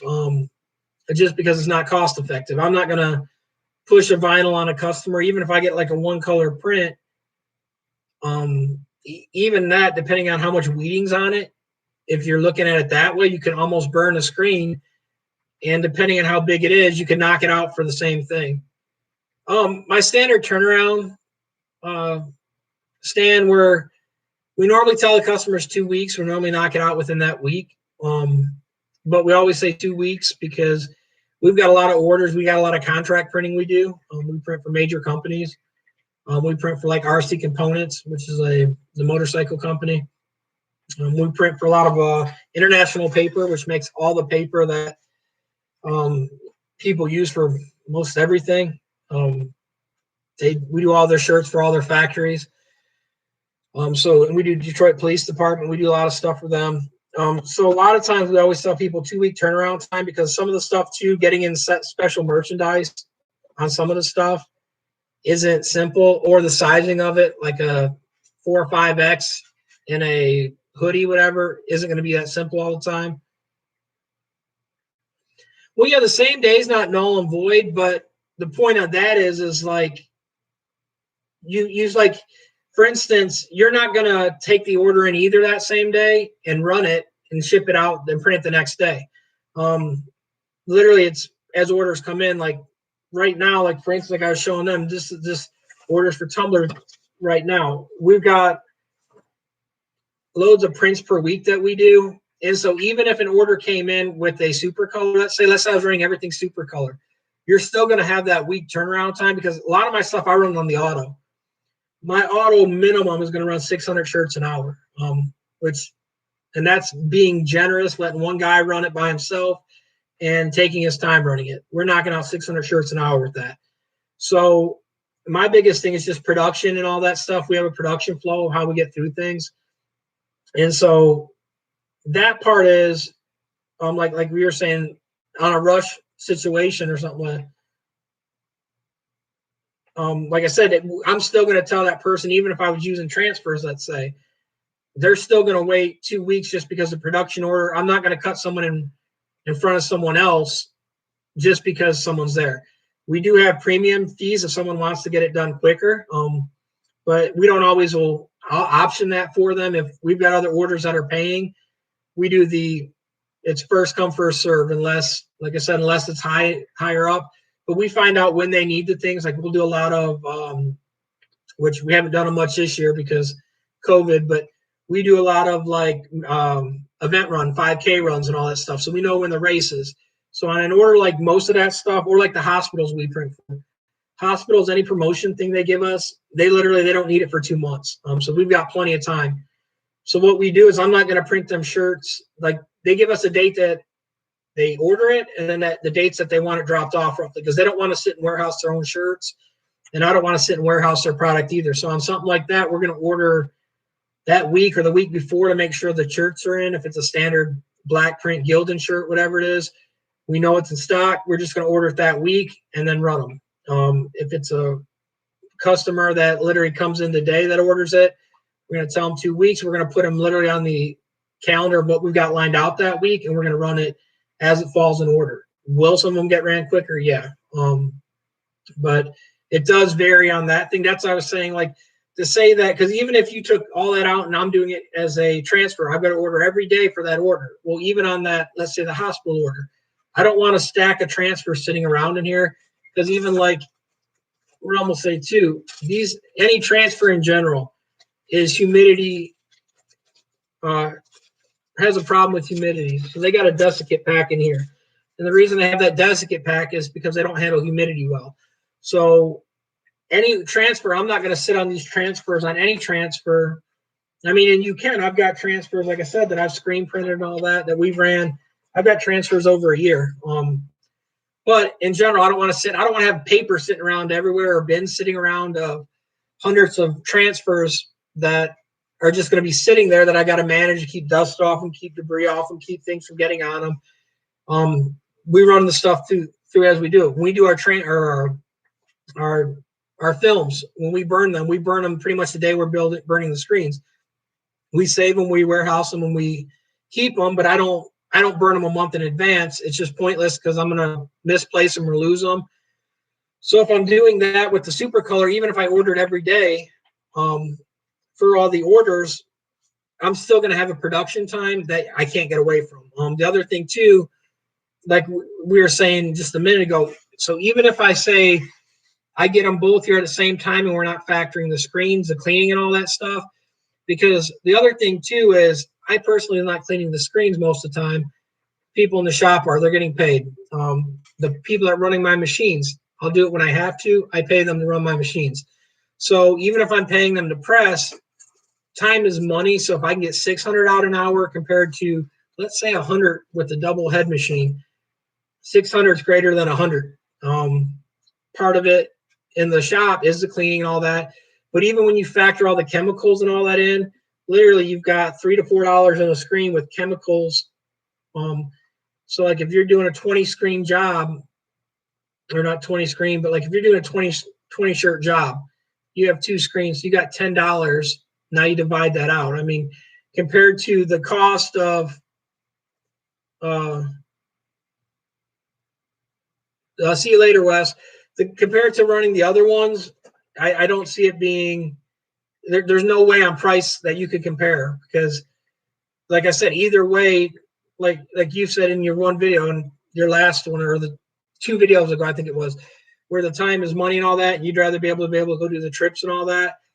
That's true, but if you run a full round-the-clock shop, you've got to be there your set hours. Monday through Friday, that's where people expect to come to the door of a shop. If you're not running a shop that way, you're not getting the business in all the time.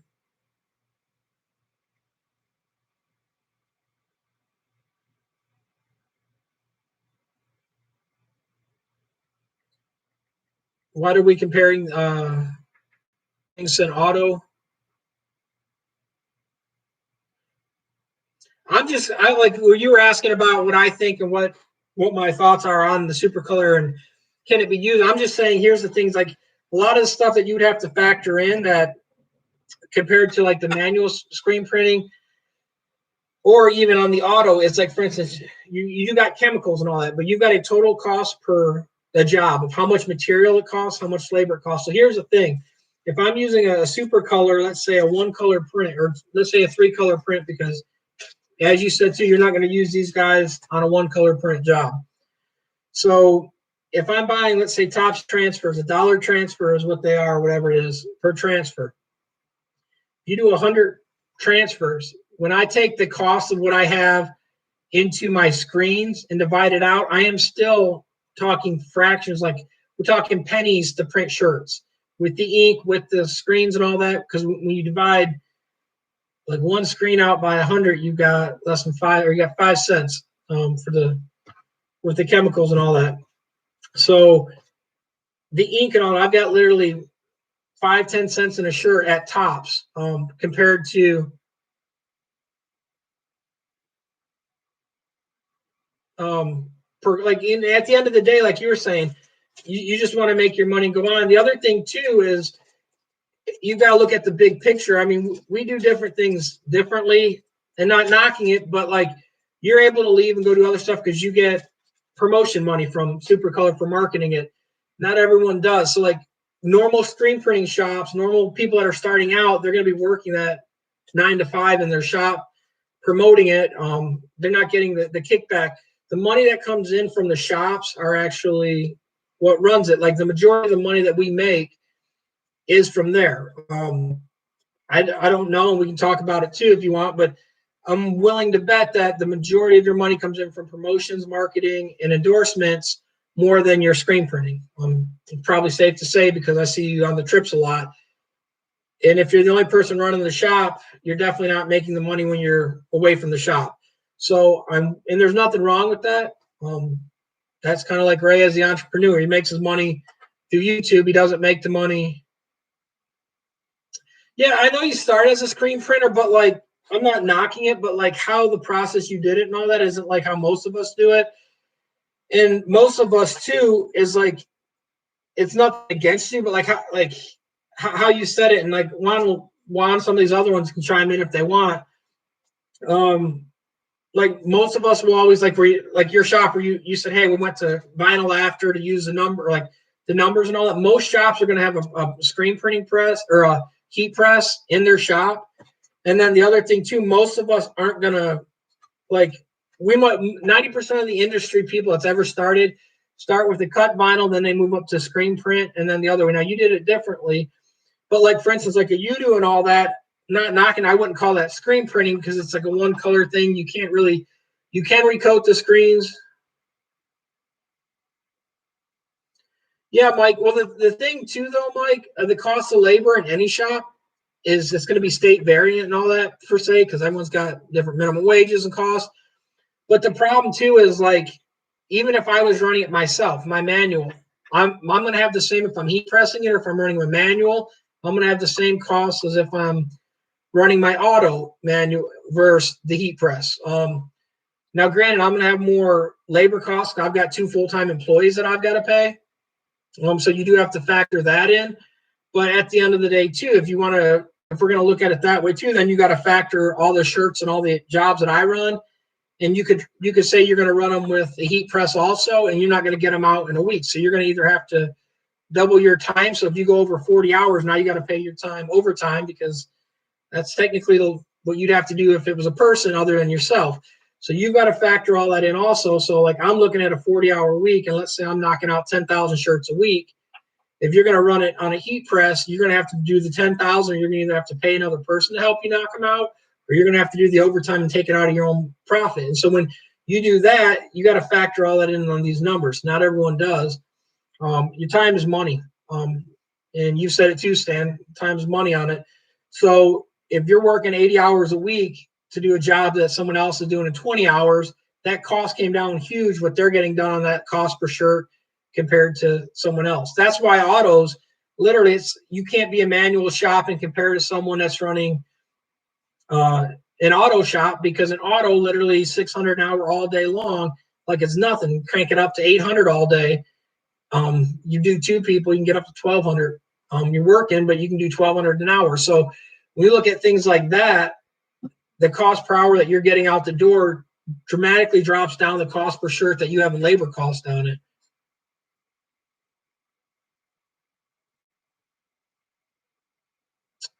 Yeah, Mike, mixing screens, ink, setting up. You have to pay for. Yeah, you do have to pay for that, Mike, but 90% of the jobs, like if you use a register system, even on an 8-color press, and if you want to go, this is what I was talking about when Stan was asking about, where he was talking about doing the kind of debate or discussing it. This is kind of what I would say, and this is part of my factors on that. Factor in the setup fee, factor in all that if you want. But now the other thing too is you got to factor into that the daytime too that you have to order from the shipment from Supercolor, because I've got ink on my shelves. So even if I get free shipping next day, they shipped it next day. That's one day that you got to add on to that your labor rate that you didn't work, that you just paid your person for. Because no matter what, you got that into the cost. Now, if we're going to bypass that, but even factor in the screens, you still got to factor in. There's a lot you got to factor in. I mean, you could look at the equipment cost per se. Yeah, my one auto is $80,000. Takes a while to pay for that. Supercolor already paid for the machine, but someone's paying for the cost.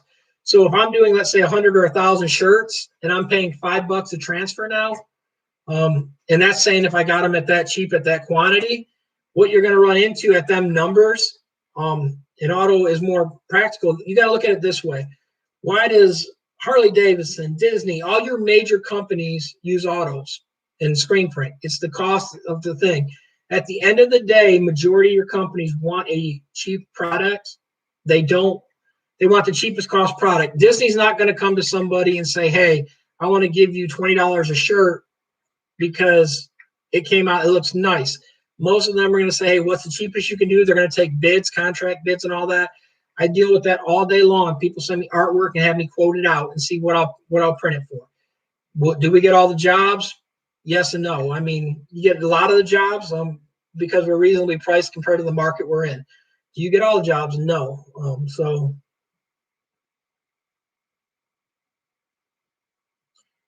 do I cost of the equipment and the printing? I do at my year-end budget. I figure out how much my machine is, how much I factored in on my loans and all that. Because, for instance, you got shop costs, so you've got building fees and all that. You got electric. You got to factor all that in. So, like, if you got a running budget of, let's say, $5,000 a month before you profit anything, you got to factor all that in. The difference is, too, though, is even if I'm looking at something like the super color and all that, well, then I got to factor in ordering these every day because I'm not going to have orders lined up. So I've got shipping costs every time that I've got to pay on that.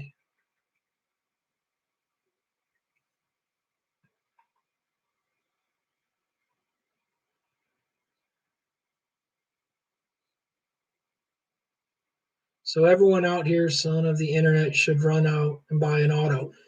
Hey, if you're a screen printer, eventually you'll want an auto. You'll understand when you have the auto what the ability of it is. Perfect example. Like Cam was big on, oh, I love how manual is. Anyone in the industry that's lived and printed, look at Vega. He's a good friend of mine. I helped him fix his auto press. Anyone that printed manually that goes to an auto will tell you they should have went to an auto 10 times sooner. The thing with an auto, you don't work as hard. The other thing too, Cam was like, I can get a better quality. You can't. An automatic machine is automatic. Literally, the force, the stroke length, and all that is all controlled. You can do your arms all day long, and you can get a rhythm going, but the quality is never going to be consistent because your pull force over time is going to change. Your one arm is going to be weaker than the other. Nothing is ever going to be perfectly consistent, and then the rate that you do things are never going to be the same. So eventually anyone that's running a screen printing shop is going to say, hey, I want to upgrade to get an auto. If they don't, they're not looking to grow. You should look to grow your business, not be content. If you stay at a set level, you will go under over time. You always are on a verge of trying to grow a business. So to someone to say, hey, I'm content doing a 6-color manual printing is kind of, I wouldn't say pointless, but if you look and say, I never want to get anything past the 6-color press, you can make a business at it. Like Mike's on here. I mean, Mike has machines and all that too. He'll tell you too, Mike, if you could have a choice to get an auto to do your stuff, you'd get an auto, correct? So here's the thing is like anyone that's, and like Mike is saying too, there's really, the problem is there's not really, even on most of these forums or chats, like even on your stand, most of the people are people that's never printed, never done anything in a business before. So the problem is anyone that's not in the business, they're going to look at it and say, hey, I can get a heat press and I'll be done. The problem is that $150 heat press isn't going to cut it on a lot of the other things. They'll cut it on normal vinyl.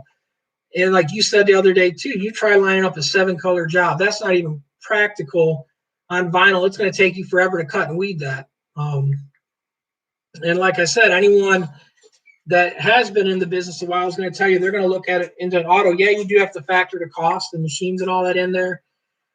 But that's just like anyone. Everyone grows their business. I mean, look at Mikey Designs, Matt. Literally, he got an auto. He's gone through 2 autos now because he understands the advantage of an auto. His jobs keep growing up because you're going to get more and more jobs if you keep growing. And you can't keep pace with manual equipment compared to auto.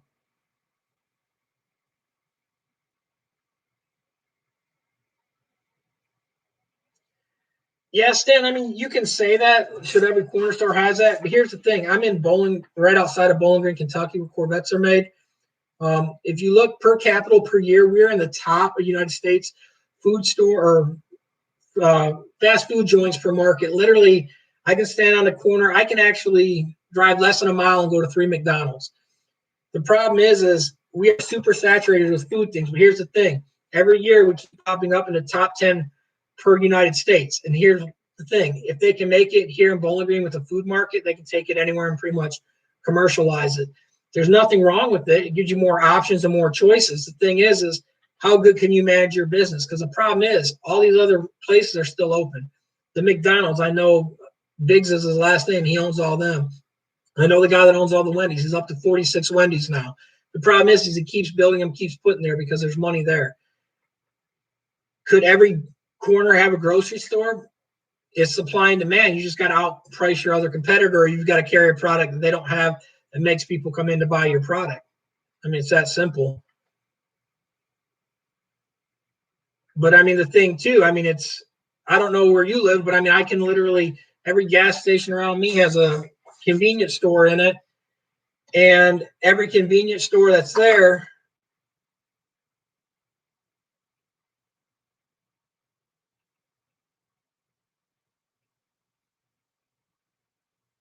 sorry about that. I'm just getting back to someone. They're literally a gas station. Like I said, I can look most places I go on the four corners. There's at least three of them that around me at every major traffic light that's going to have a gas station. Why did they put another gas station across the corner if they're competing with the other one? Because someone thinks they can do a better thing, either better price or offer better service to make someone there. Do some of them go out of business? Yeah. Does someone pop back up there? Yeah. So, I mean, it's to say that you think your product's better than someone else. That's why they're opening them stores.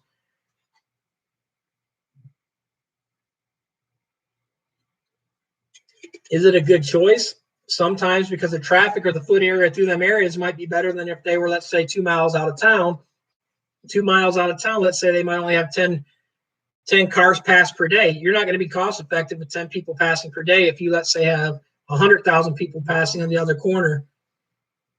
So like I said, it's just kind of, it's hit and miss to say if that's really a merit point or not. Because literally, like when you said grocery store, for instance, I've got a Kroger, I've got a Walmart right there, and then I've got a Myers. Literally, they're not even a mile apart. They're a half mile apart. And then there's an Aldi. So there's four literally within 1 mile. Then you go 2 miles the other direction, there's another Walmart. Walmart thought it was important to put 2 miles away from their other one, and that's a mega store. Why don't I have 13 autos? I have 2 autos. And the reason is I haven't grown up to I need the other ones yet. When I hit that point, I will. It's like I said, as my business grows, as I need more needs, I grow my business. That's simple how it's ran. My machine shop, I started with 1 mill. When I ended up getting out of the machine shop business, I had almost 10 mills and lathes and all that in there. You grow as your business grows.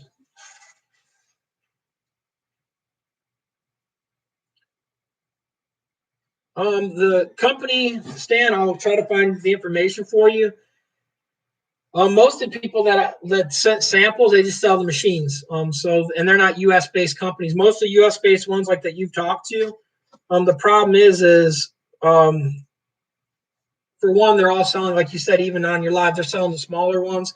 They're converting the machines instead of actually having a machine made for it. But there is a guy that's selling the prints, and I'll get you his information. He's on one of the Facebook groups. He's selling them $5 for the 13 by 19. And then I've got another guy in Michigan that I do know his quality of his prints, and Sean something, his own Impossible Prints or something like that. Or he's another guy. He has a few websites, but he's someone else that you could get some from. And like I said, most of these people are $5 just for one print. I mean, you've got shipping to send to also. Yeah, Rooster, I'll send you it also.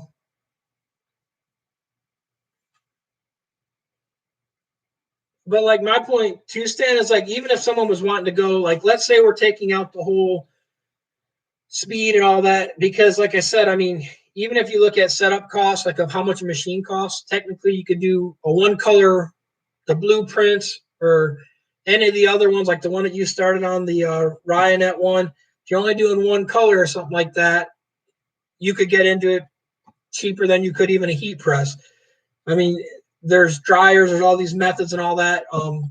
But even if you're taking, let's say, comparing transfer to transfer, the biggest thing is like there's a lot of other ones, like I think it's iColor, which is in Australia. iColor is Supercolor's competitor. You can ask Rum about that. They do the same thing. They deal with the company in the U.S. that does it slightly different, but that is one of their competitors. They'll actually do a lower quantity. They don't ship to the U.S., but they have U.S. connections. But at the end of the day,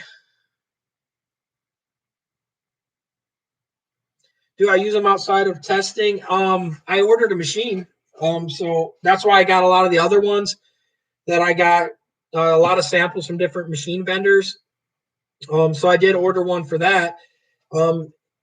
And the cost of production on them things, that's what I was getting at too. So if you look at the cost to make a transfer, like, granted, not everyone's going to go out and buy a machine to make transfers. I have enough void where I have done direct to garment. I've made direct to garment machines. I've had lots of direct to garment machines. I've used like the basic cheap $199 direct to garment machine. I've used stuff as like Cornettes, which are $80,000 to $100,000 machines. I know how they use. I know how they work. The difference is like on that stuff, quality, speed, and all that stuff. But the issue too is if I'm looking at doing like custom stuff for customers, which we used to do it a lot when we were running direct to garment. The thing is with direct to garment, you're limited to max, and you're looking maybe 20 shirts per hour at best. Give or take, depending on what machine you got. You got like a Cornette and all that. Yeah, you can do 100 plus shirts an hour. Dual head Cornette. That's out of most people's budget. So here's the thing with that. So if you're in a shop where you've got two choices, you can either outsource the product, you can use a direct to garment machine, or you don't do it. Like a lot of the times, what we don't do anymore. We used to have our website where you, like when we ran our direct to garments all the time, you could build it kind of like a lot of these companies. You build it online, build what you want, we'll print it, ship it out, drop ship it for you. It's not a problem, not an issue to do, but you run into when you get a customer coming into your shop, and we'll look at it kind of like your way, Stan. Let's say someone comes in and is like, hey, I want to get this shirt done. We're going to use this image right here that they're using. So as a screen printer, I'm going to look at it. Like I said, I looked at it earlier. There's a total of 9 screens I need to print this. So I'm not, and I come in like, hey, I want this shirt. I really want that image. This is my artwork. This is my new clothing line. This is what I'm going to buy. The average customer that comes in that says that or creates something like that is not going to buy 100 shirts if it's a one person starting out something. So you've got a few things to look at. How many they're going to buy? Well, the problem is if someone says that's starting out, you'll quote them, let's say 50 to 100 shirts for a 9-color print, because any less than that, you're going to run other options besides screen printing for that many screens and all that. So I'm going to look at that. And I'm going to say, pull up my list and say, okay, here's how much I'll charge on this shirt for you. And so I'm going to give you my price on that shirt. And so you're either going to say, hey, I'm going to do less colors. I'm going to buy more. Well, what happens? They'll be like, well, what would you do if I bought 1,000 shirts? Because every person that starts a clothing line gets this huge trip of they're going to sell, their company's going to blow up overnight. So I'm going to give him my price for 1,000 shirts. So what happens, a lot of the times a customer comes in, hey, I only want 2 or 3 because I want to do a sample so I can show my friends, and then I'm going to do pre-orders. So now that price, you've got to reevaluate your price then. But what a lot of people aren't thinking about, and this is why my shop now, we deal with people. I had a storefront downtown on the city, 30,000 square foot store. I moved my store to another location and minimized my space a little bit and sold that building to the city for a nice profit as a fire department now. The foot traffic coming in that we would get off of dealing with this person, I would have 2 to 3 hours, because what would happen too, a lot of them would have it drawn and it wasn't print ready. So you've got to factor that, and you even sending it to super color, you need a PNG file. So if you say PNG and the customer doesn't even know what a PNG is, you've got to sit there and you've got to factor in the time that you spend on that. So what you end up having to do is you might have on a shirt like this, you might have an hour or 2 hours fixing the artwork, doing all the stuff. And then the customer comes back and says, hey, I only want, we're going to go with the super color, 20 shirts. So you've got to factor in your time of what your time is to design something, what your labor rate is. We've already talked about it because you said it in your other live video. It's $150 to get a design done from Fiverr. Well, we're going to go with that because that's what you said. Now I'm a designer, have my design people do it. I pay them a lot less per hour. The point is I've got to factor all that into the cost of this design and this shirt. 90% of the customer does not come to you with a finished product. The only people that do are huge commercial companies, and they're going to want very nice discounts on a product. They're not going to be acceptable on a product that isn't going to meet their standards, but they're going to already have a graphics team. They're going to have their artwork done. Most people you deal with, you're going to have to do the artwork or modify it, and you're going to have to charge them. Well, the thing is, like I said, if I spend all that time dealing with this customer and they buy that little bit, my time's more than $10 an hour. So I've got 20 hours into a 20 shirt order. I'm not going to make it off of 20 shirts a day, that low a price. So a lot of we don't have a minimum. I will print you this shirt if you want. You're going to pay the price for that many colors though. And that's where me getting back into another process. Like I said, we still have some of the direct to garments. I'm not picking and choosing your words intentionally. I'm just saying on your video, because like you were jumping around on some of the things. So like I said, I mean, they've got a minimum of 20. And so, like I said, I mean, and that was on your last video. You went over that, how to start with the $600 stimulus check. But see, here's the thing too. You got to have it revectorized. Now you got to send it off. So if you're using fiber, you got to wait. A lot of the times it's not instantly. So you got to wait for the artwork now. There's a lot of things like that. So if I'm waiting for it and then I got to get it reapproved by the customer, that's time. So every time that I'm not printing, I'm losing money. So, I mean, you've got to factor all that in. Yeah, and you're right. Okay, so I'll say that's for the 150 for the clothing design. But still, either way, you've got, like you said, $10 to have someone design it, and they're not going to design it right then. So if you're using an online place, you're going to have to wait a few minutes to get that done. It's just one of the things. There's no way around that. And like I said, so now you got to add all that in. And like I said, when I had my storefront, you don't know how many people come in with pretty much bar napkin artwork and say, hey, here's what I want done. And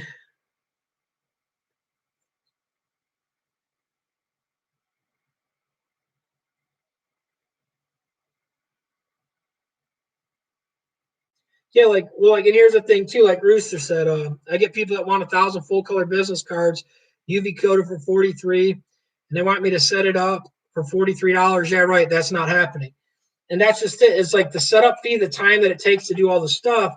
You got to factor all that in. I mean, like I said, even if you're sublimation printing or whatever, you've got to factor all the time that goes into the artwork design, the setup, the separations.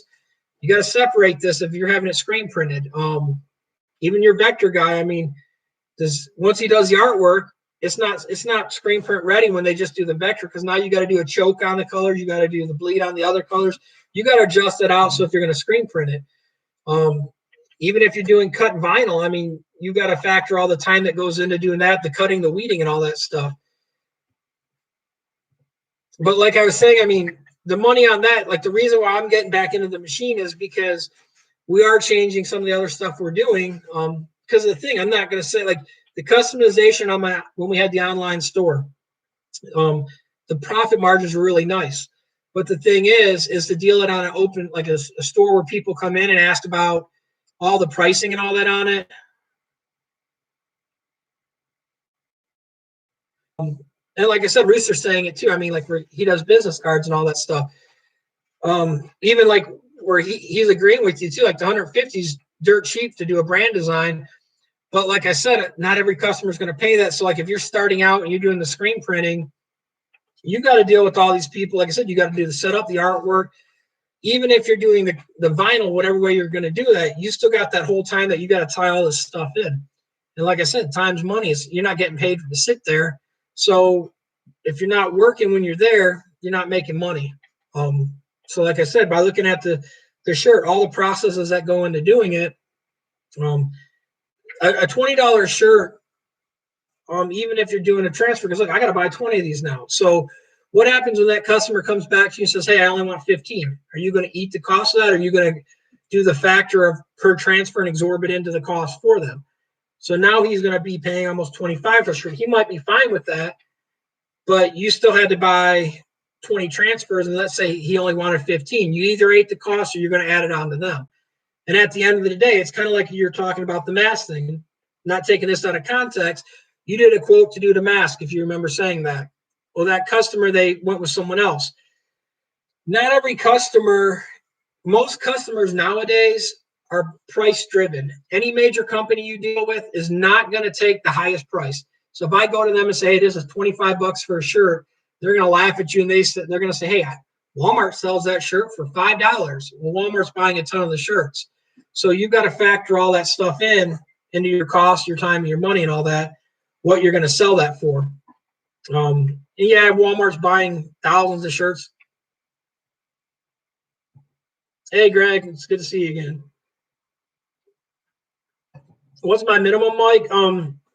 Literally, if someone calls, depending on the customer, if it's a new customer, normally we'll tell them, hey, we're gonna have a minimum of 20 shirt screen print. What are you wanting done?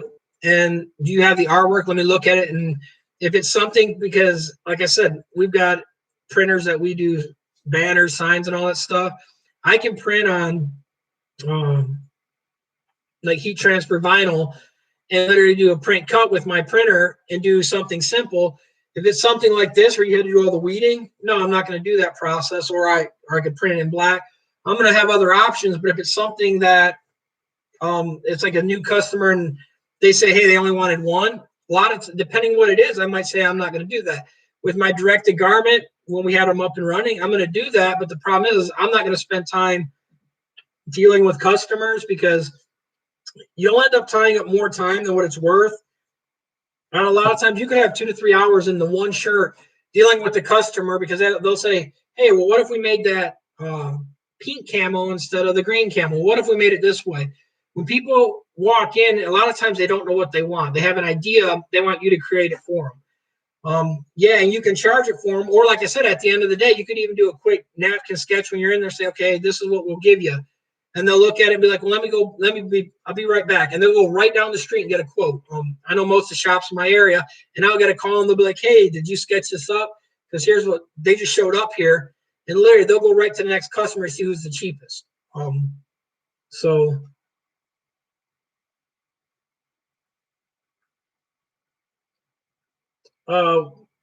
What about the challenge, Heart and Hustle?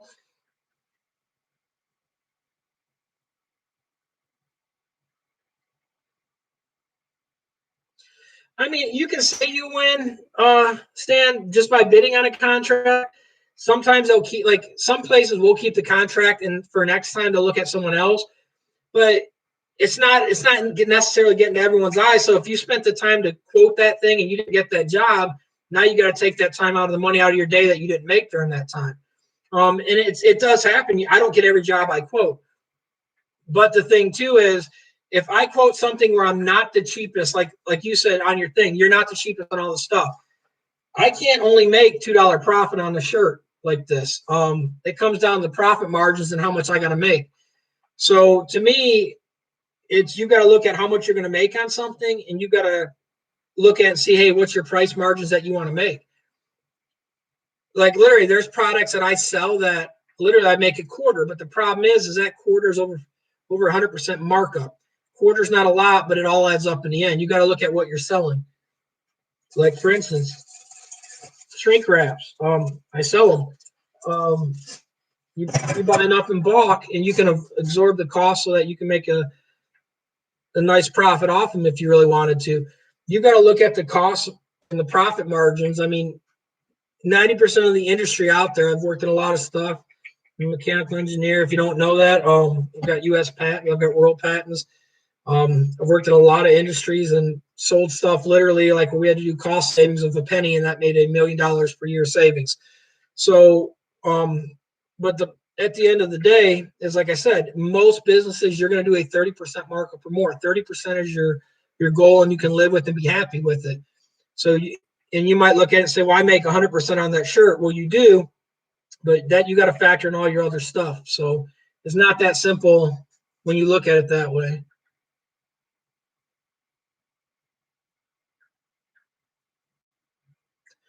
Well, you didn't say you're the high. You said you're fine with being higher than all the other ones on some of the other stuff, like on the lines. And the thing is most people if you go to, like for instance, we do, and this is where I'm not saying you wouldn't get these jobs, But literally, we get softball teams all the time. The league, local city softball, baseball, all the local sports will come to the screen printing shop and ask for quotes. For instance, if you're doing it in cut vinyl, you are not going to be nowhere near cost effective because literally they're going to go with a one color front, names, numbers, maybe not even names, but they want it all numbered. So that is going to have to be cut vinyl, or you're going to have to use your screen numbering jig. So you've got to look at it that way. But on that, for instance, if you're going to cut out all the teams' names with cut vinyl, you're not going to be cost effective for the cut vinyl cost. Cut vinyl is not cost effective on mass jobs like that because, two, they're going to buy a few hundred shirts. So they're going to expect a Little League shirt to be $5 or less, or right around there, for just a one color front, one color back. So like if you can't be cost effective, and yeah, you could go to the transfers like you said.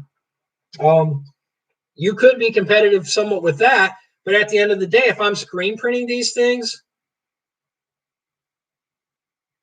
yeah, Juan, I got to sell many one, but I think I can get you that many wraps. Juan, I'll have to count them after we hop off here, but I think I got a bin of 5,000 sitting there already for you. Don't quote me on it, though, Juan. I'll get you right after, but that's the thing too. Like even on these transfers, so if you do 15 cents, you still got to do the numbers, still got to do the cut vinyl. When I'm screen printing that, you're talking cents that I've got in ink. And so I can do a $5 shirt. You're not going to be able to do that with a cut vinyl. Or for instance, too, you said Jiffy prints where you get your shirts or Jiffy. Not a problem, but I'm buying from anyone that's in the screen printing will tell you. We all got, and I'm sure you do too. You all got license, wholesale license, IEN numbers and all that. So you can buy wholesale from companies. If you're buying from Jiffy, you're not saving money. You're going to be paying $1 or $2 more per shirt. That alone would have put you out of a bid on a softball league shirt because you're not going to be able to hit that $5 budget when you're paying $2.75 for the same shirt that I'm getting for $1.90, $2. So the pennies and nickels add up on that stuff. And like I said, I mean, that's one of the things. You might not be going after them people.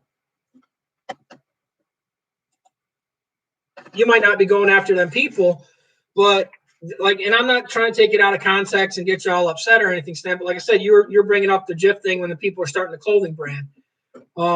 Literally, if anyone's starting anything, they should go get licensed and all that and have the right paperwork so they can go buy wholesale from these other companies. But like Joe from Heart and Hustle, Rooster, know what I'm saying? GIF isn't that cheap. GIF is trash. I'm not trying to say it, be hateful, like, and literally, I'm just being honest. Like Joe will tell you, like SNS, I buy from SNS, Samar, Sam Broider, TSC Apparel. You're going to go to them wholesale places to save that money, and that's my point. Is like when you're saying that the pricing, so that if, for instance, that would knock you out of the Little League game. So now you're catering to certain markets. There's nothing wrong with that, but if you're trying to run a full-time shop, and let's say, I don't know where your shop's at. I know what cost of rent is per square foot and all that. If you're in a major thing, I'm sure we'll throw this out there because Joe's got a shop. Joe, what do you probably pay per your building per the lease per month? I'm guessing probably right around $1,000 to $2,000 a month. Am I correct, Joe? I mean, even if you got a building for $500 a month, you've still got to factor all that stuff into your thing. So now if you're there and you got to come up with $500 before you make a dime, not all these other people have got, like I said, they're not getting kickback from Supercolor. So they're going to have to screen print all their stuff to make that $500 back. Okay, here we go. Honestly, he's paying $1,200 a month. So now if he didn't go after the Little League jobs, what jobs was he going after to recoup that $1,200? Because I know for a fact, I watched Joe's stuff. Joe did the school, the Bulls last week and this week. He did the embroidery for him. He did the screen printing for him. And then Rooster there, he's paying about $3,000 a month. So you've got to calculate all that in to all your monthly expenses, the money you got to recoup. So you've got to go after every job that's out there or that's brought your way. You're not going to make money at the end of the day. Like I said, and I'm not trying to hound on you, but like you get your money from the YouTube, your YouTube and your affiliate companies, your major income. My money is not that. Joe's money is not that. Juan's money is not that. Rooster's money is not that. most of these people don't do endorsement deals or get other money. I mean, so do they all get YouTube money? Yes. Am I monetized? Yes. I've only been monetized this month. Thanks, Juan, for the super chat. Look, so I made $250 because they get half. So I just made $250 today. So do I get money off of YouTube? Yeah, I'm not going to say I don't. The affiliate, that goes too. The difference too, though, the affiliates, when I list the product that I do on the affiliate links, well, it's not kickback. You're getting money off of it. You're getting paid. You probably make, I mean, Reyes did over 100,000. His page and all that's bigger and all that. I'm not taking nothing from you. I'm just being honest. But just off of YouTube, I'm willing to bet that you do probably 50,000 or more a year off your YouTube. Might not be that much. Could be wrong. I'm just kind of guessing. So let's say you're not doing that. I guarantee you between YouTube, Supercolor, Heat Transfer Warehouse, I don't know all the other affiliates that you Tops Transfers. I guarantee you, because everyone ordering the money you get, you're averaging at least 50,000 a year off of them alone. And I'm betting it's a lot more because I know what most of these other people make that get endorsement deals from them. I'm just being on. Yeah, you can call it sponsorship money. I mean, Rooster, but like, I'm just being honest here. I mean, you like people like Reyes and you make your money off of. Like Reyes, because he's an entrepreneur. Reyes is not a screen printer. Hate to hurt people's feelings. Reyes is an entrepreneur. Reyes does not know much about screen printing. People watch him. Literally, look, Reyes had banana prints. He had monkey prints. That was the most junk out there in the world. But like, and not dogging you, Stan. Here you go. But like and you used to sell that ink. You used to, what's that ink company?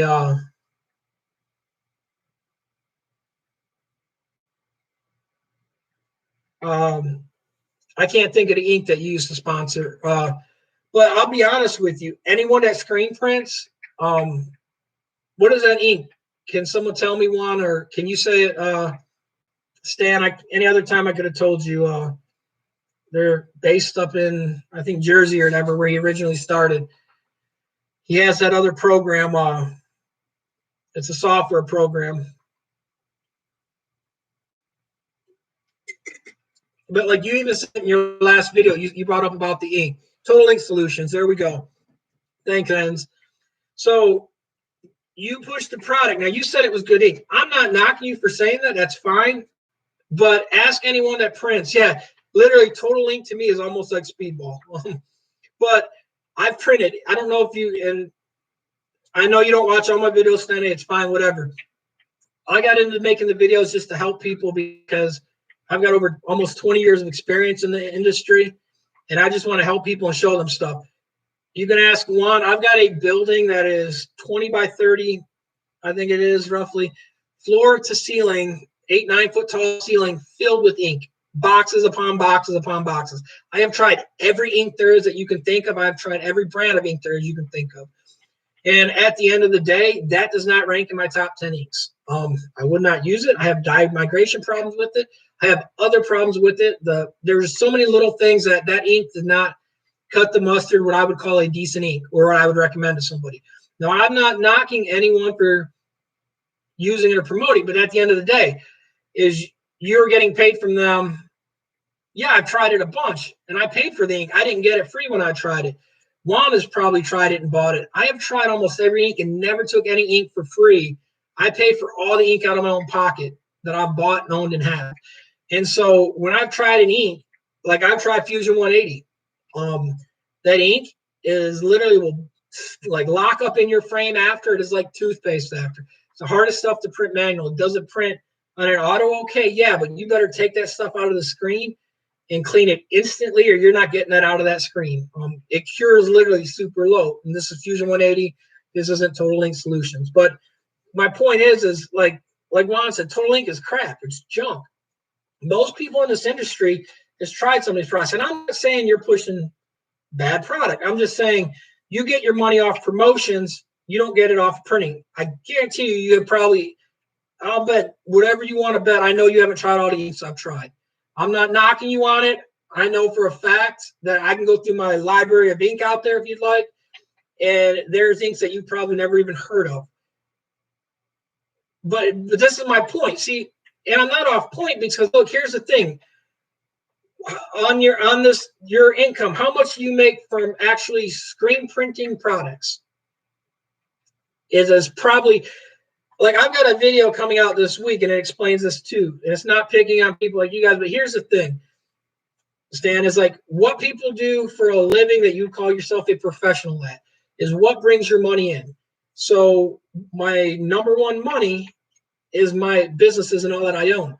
But like when I play paintball professionally, until I made enough to live off of, I would not call myself a professional paintball player, even though I played at professional level. I played pro teams. If I didn't make enough to live off of and to fund what I did, then I wasn't a professional. What you do for a living, like Juan is a professional graphics designer, printer, garment maker. That is what he does. Reyes is a professional YouTuber. What he does to make a living, and Reyes will even tell you, Reyes makes his money off of YouTubing.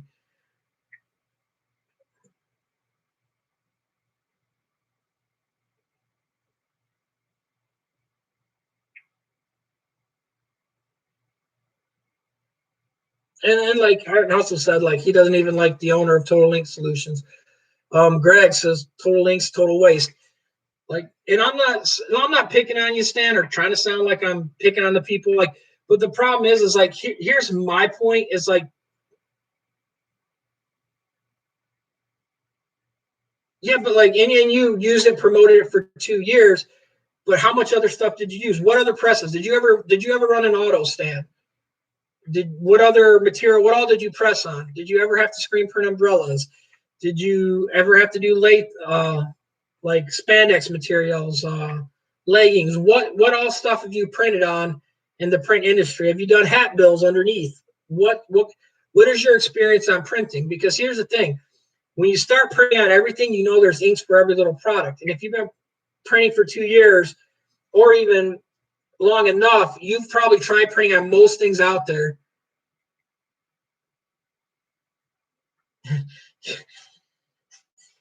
Yeah, don't like I'm a negative on that one. I'm losing money from eating because I've been pretty big lately.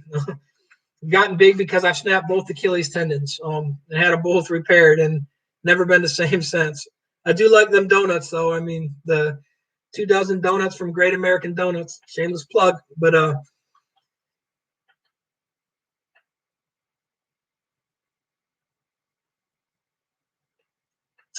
like I said, I mean at the end of the day, like I said, and this goes to a lot of them out there, like literally. And I'm not knocking where people like Juan works out of his garage. Now, when you worked in the other section behind your friend's shop, I followed you for a while on your stuff. I know you finally got your other place being worked on right now. But what were your hours at your other shop, Stan? Did you go there and print all day, or was it there when you only had a job? Because that's my point. When you do something full time, you're there like a 9 to 5. You got set hours. If you're making like videos and making money off of that, that's your major income. And like here's my thing too. I'm not knocking people for being entrepreneurs, but like the good thing too, you push Cosmo Ink. You've sworn up and down by it. Cosmo's ink is junk. Now here's the thing. I'm not dogging him for anything else. But here's my thing on that. Like Cosmo Ink, literally, because you know him, you can watch his YouTube channel. 2 years ago, that guy doesn't even know anything about screen or sublimation, and now he has an ink company. Here's the thing. Like I said, and I've been a product development engineer. I've designed things. I know how to check things, quality, specs, standards, and all that stuff. Show me in his lab his quality check system. He doesn't have one. It was him alone. He finally moved in the other building. All he's doing is kind of like what I'm doing with the tumblers, importing them. The difference is I do batch checks. I do quality checks. The thing is, when you make ink, China's making that ink. Anyone can buy that ink and bottle it up. I've got boxes around here of ink that people sent me. The thing is Epson has been in the game forever. I'm going to stick with the brand that I know and that works, and it's cheaper. I've got bags over here of ink. If you'd like to see, I'm sitting on a shelf, Epson bags for my printer. I'm not going to put an ink in that I don't trust or stand. But like even like Heart and Hustle, he'll tell you too. And he's like you, Stan. He's got a Sawgrass printer. But like here's the thing, and here's the exact thing. You put Sawgrass ink in your Sawgrass printer. You don't put Cosmo ink. Heart and Hustle will tell you he had an issue with his Sawgrass. They took care of it. That's the same thing with an Epson. You put Epson ink in the Epson printer that's made for it, they're going to take care of it. You put an aftermarket ink in and it destroys it, they're not covering it. They can tell, because the simple thing is all they do is put that under their test things. You can tell the makeup of that ink, what the ink is and what's in it, what's caused the damage. And the problem is like there's too many people, in my opinion, that just only push things that they're getting money for. And here's the thing. I know you're saying on the thing, Stan, like you don't swear up and down by that ink. What it is you're getting feedback or kickback from them. You're getting money from them to use their ink or to promote their ink at the end of the day. And you like the other thing too, and like the worst about it, it's not you, Stan. The worst is Garment Creations. That guy pushes product up and down, and literally when he tells someone how to print, he's got his ebooks. Now, here's the thing. I'll agree with you. You were one of the first ones to have an ebook out there. I'm not dogging you for that. The point is someone like Stan, or not Stan, sorry about that. Someone like Garment Creations, literally, he's got an ebook on Photoshop. And what did he tell people on his live how to print it? You can ask anyone on here. His comments were to drop it on your desktop, print it, resize it there. Anyone that knows anything about printing products, anyone on this list that's printed a product that knows that is not how you print a product. For one, you're not getting the ICC color profile right. You're not getting nothing right. But like that's my point. It's like these people, like he's got an ebook and everyone's like, hey, he like literally he won't even, the difference, Stan, you'll let me comment. You're cool with it. You've never once ask anyone on here. I can show you photos where Garments called me everything. Literally, like where you told me I could come on a live with you, Stan. Garment said I could be like on his video feeds, on like his YouTube channels and all that. Ask anyone on here. He's kicked me off of everything. And I didn't promote my products or anything. I just asked questions. And literally, you're one of the few, Stan, that at least will go back and forth talk. Some of these other ones, they only push one thing. They've never done nothing else. And so, like I said, it's what people do full time is where they make their money. That's what I consider professional. That's what I consider where they get their money from. Like I said, Cosmo Ink, I'm not knocking it. Like literally, Bestie's paper, whatever, their transfer paper. I'm sure I'm saying it wrong. Sorry, Rye. Cosmo Ink is another sublimation ink that's out there. It's in Georgia. A lot of people promote it. But like I said, now here's the difference too, where someone brought up about Cobra ink. And I've used that before. Cobra at least has a lab where they do batch checking. They do quality check. They're mixing it down themselves. And like I said, they're still getting the ink from overseas. Epson's ink is not usually made here. It's made overseas in their Japanese, or not I think it's a Japanese warehouse.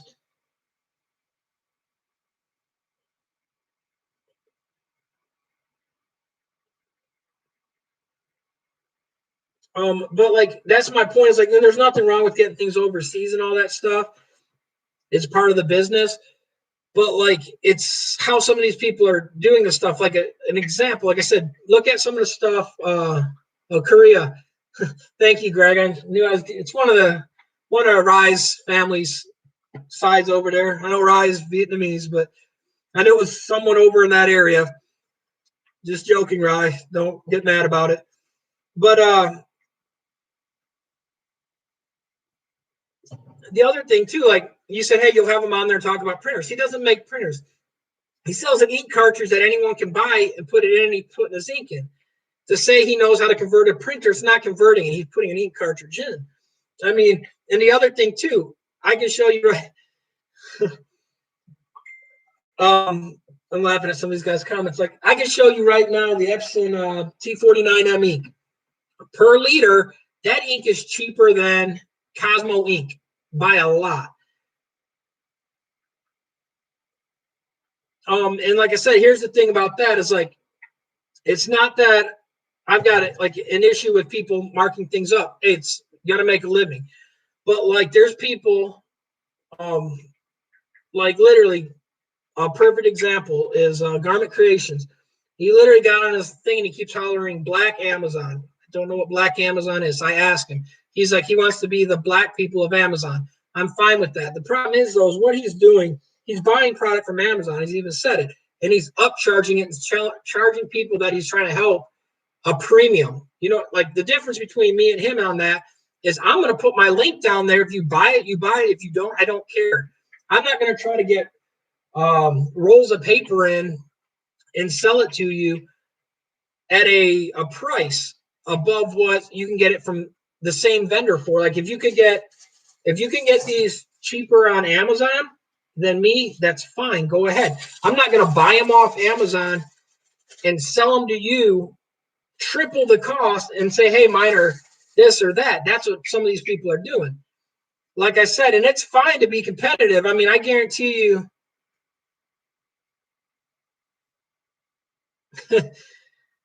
Greg and his tripas. But like, that's my point is like, that's my problem is like how some of these people are pushing it, because the reason he's pushing to buy that is he's pushing up like on paper, on butcher paper or whatever. Like I said, I've made a live on this. It'll probably air tomorrow. It's literally the same thing that's right here. And like I've told people, I'm sure a lot of the people that are out there are not going to like it. But the thing is, if I'm charging you to tell you to buy butcher paper and I'm charging you $30 and I'm saying, hey, I got it from Amazon, whatever, and you can get that from Amazon for $8, I don't think that's the right thing to do.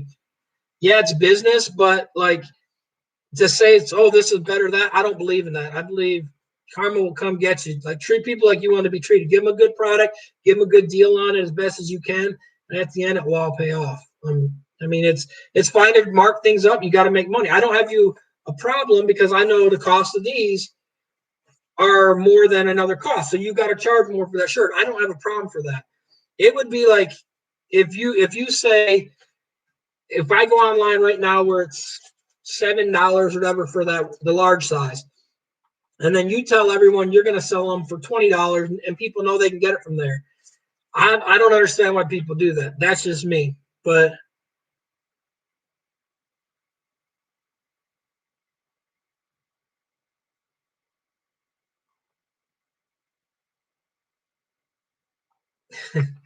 it's funny, Ryan, all that.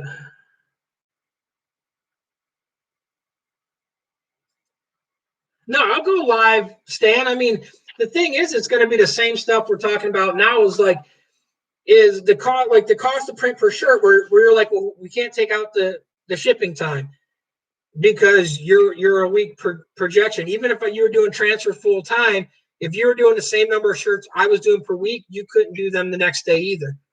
It's one of them things is you got to look at projections of turnaround time and all that. So if you're doing masks, can you print 10,000 masks for me tomorrow? Do you have 10,000 masks to be able to print? You've got to, it's always on a schedule. You don't cut someone in front of the other. So just in general, you have projections and times. That's all I'm saying. I mean, I'll do the live. I don't mind one bit. I mean,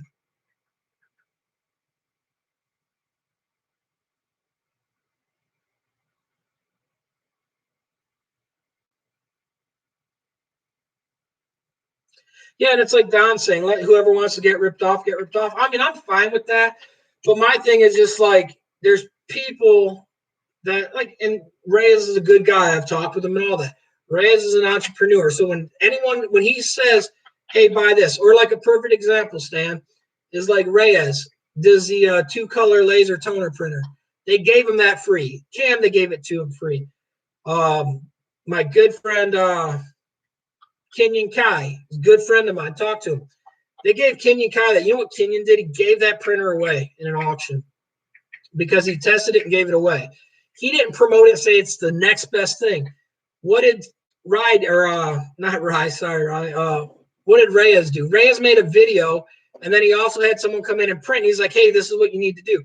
What did Cam do? Cam hadn't done a video in 6 months.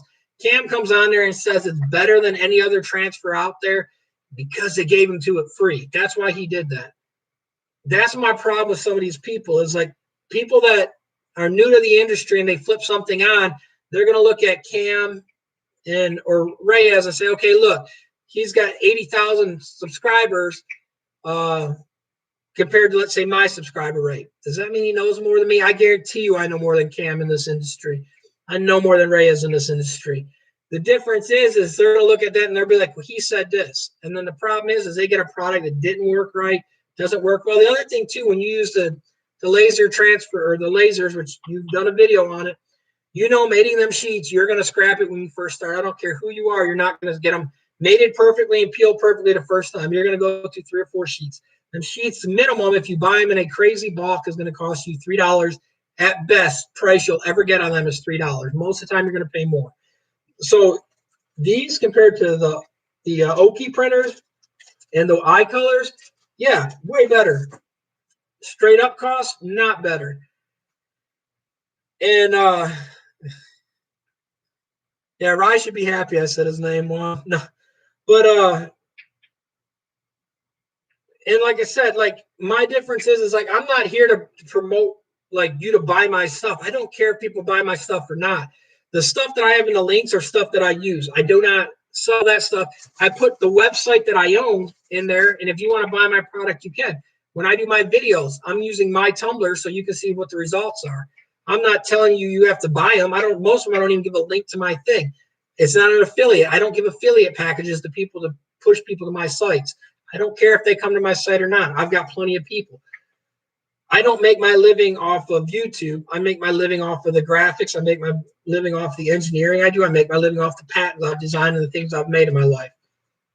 That's all I'm saying is that people look at this industry different. Like when you did your whole thing of there's, and it was the shirt design thing, but like when people's like when you said the whole value your time rant that night, where you value your time. Well, the thing is if you value your time like that, how are you getting your money? Because if you're telling people that you can print stuff and make that money, they can. The problem is they're not working 3 hours a day and making a cost of living, working 3 hours a day in this industry using something like this. You're gonna have to work more than 3 hours a day. Yeah, like Ryan Wong gets paid $5 every time someone says their name or lists them on there. But like this is my point. It's like I said, I'm not trying to dog you out, put you down, or make it seem bad or anything. I'm just being honest, talking about this whole industry. I mean, the perfect example, Big Brando. Literally, this is where it comes back to where, like, and here's the thing, Stan, you're one of the few people that at least talk about this. When I brought up, and you see my video on Supercolor, literally the next day on a Sunday, I got a call or message from Supercolor telling me to call them. How'd they find out? Probably someone like you, because they didn't call me on none of my other videos. But here's the big thing. Literally everyone, when I did that video, every one of the people that got endorsements from Supercolor, literally then within the next week, and I can show you video after video of all these people. You dig, Big Brando, everyone that uses these things, and all the one in that squad, whatever, everyone that uses it's got an affiliate package came on and said, hey, we don't care how they're made. We didn't say this or that. We like literally stand like I've seen the videos like when you said I said about the hybrid technology. I can show you that was one of the live videos that you did a while back. I'm not picking you on that. I'm just saying the point is like the problem is like everyone started back checking about because like you can ask Rum, I know this product, I know how all these things are made. Been in this industry long enough. I know a lot of technology. I know where to get all this stuff from. You can ask Rum. I know where one of the people that they talked to before they went with that machine they went with. I know that guy personally. And so here's the thing. It's like, I know the process, know how it's made. I was just saying the point about that. But now everyone gets on there like Big Brando. Man, don't worry about how it's made, this or that. Here's the thing about people like even like Big Brando. Where does he make his money? Off of stuff like this. Because what happens, he's got an ebook. Now, what does he do? The only product that he tells you that you can buy online right now is Supercolor, and he's got his affiliate link. He doesn't tell you about the transfers. What he tells you in the description below in his videos or on his live is he's like, hey, I got it in my ebook thing. Go buy my ebook, and it will give you the list of all my transfers. And then he's got his transfer pack now where you buy the shirt. He sends you little samples of the transfers with all that stuff. But the big thing is, he's still the only one that he talks and gives a link to is this. Anyone in their right mind can look and be like, hey, he's getting affiliate money. There's nothing wrong with affiliate money. But the problem is when people start getting money from that, they're not being honest on their other stuff. Not saying that everyone's not honest, but when people push some other products compared to some of these other products that are just as good because you're not getting money from that, it's bias. You said you're a news reporter. You might be a news reporter, but you're the news reporter during the elections. They were always one-sided, either depending what candidate, what news station it was. Fox showed Trump's side. CNN showed Biden's side. News reporters were biased during certain things. You're a news reporter, but on some of the stuff you're being biased because that's what pays your bills. I'm not dogging you for that. Hey, that's fine. Do what you want. But like I said, when your money's coming from somebody, if I said, hey, this other product's better, you test it like, hey, it works perfectly fine, just as good. It's less money, but they're not going to give you money. Are you going to say, hey, I'm not going to promote that product anymore? No, you're going to stay promoting that product because that's how you make your living. That's how you're able to go on the trips because the YouTube money, the affiliate money. And like I said, I'm fine with people doing that, but people need to understand out there's other things out there, and they get a lot of what I would call false information from a lot of people. Because like I said, they're buying stuff. Perfect example. Anatol's done a bunch. A lot of people's got Anatols. Hey, to each their own. I'm fine with that. You know what? My Anatol had issues. Anatol didn't reach out to me once to help fix it. They told me literally to buy another one. I had to find another tech to come out because they couldn't even fit me on the thing. So, yeah, that is Rise, brother, cousin, and all that, Juan. It's the little big version of him.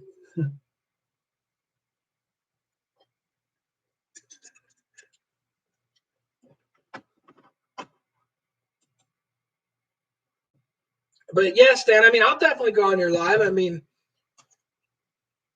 I don't have a problem. I mean, say what you want. I mean, it'd be the same thing that we're talking about now. I mean, you'll be able to actually, I mean, you can type now so people can see the comments too. But like I said, I don't have a problem debating. I'm just saying, there's more out there. There's more other ways. Perfect example. And I'm and this is going way back because you did a live with Juan back in the day and Reyes. And I remember that. And here's the thing, too. Now, you weren't getting money. I think you're getting money from Heat Press Nation back then or whatever the one you get money from. Because Heat Press Nation gets money from Supercolor. That's their main distributor now on the transfers also. So here's the thing. You told people to use a Cricut or Silhouette when Juan also brought up, hey, you'd be better to go with another cutter. And here's the thing with that. That's not a bad cutter, but what it is back then you were limited to 12-inch wide. So if I was going to have you do the window of my vehicle or whatever, or my shop, you couldn't make me my stickers. Now, you would be better off instead of spending that $300 to buy a normal vinyl plotter like Juan was saying that was $100 and something bucks. They make other ones, but you could still buy one that was 24-inch wide. My first plotter that I had, I've had that printer for, I think, almost 18 years now, something like that, 15 or 18 years. The one I still have that I use, my big one, 48-inch wide, and I think it was 300 something bucks back then. And it still works fine. But my point is I'm able to cut pretty much any kind of vinyl. When you're telling someone to use a 12-inch vinyl, you can't even buy vinyl by the roll or they're not even 8-inch or 12-inch wide now I think about it. You can't even use a normal roll width like a 24 or anything without cutting it. So you can't do roll-to-roll printing and all that. So to tell someone that was better compared to the other printer, I'm not saying you're uneducated on that side of it, but a printer that's less money, the only difference is you get a contour cut with a lot of these printers. Well, the problem is 90% of the people here are not making stickers on their Silhouette and Cameo full time. The speed and production isn't there. Hey, Lily, that's because I buy stuff and he embroiders my hats. So I'm actually paying a lot for these shirts. No. But that's all I'm saying on it is like I said, and on that Reyes was like, well, yeah, it makes sense because Reyes was pushing the cutter because he was sponsored by one of the companies back then that sold them.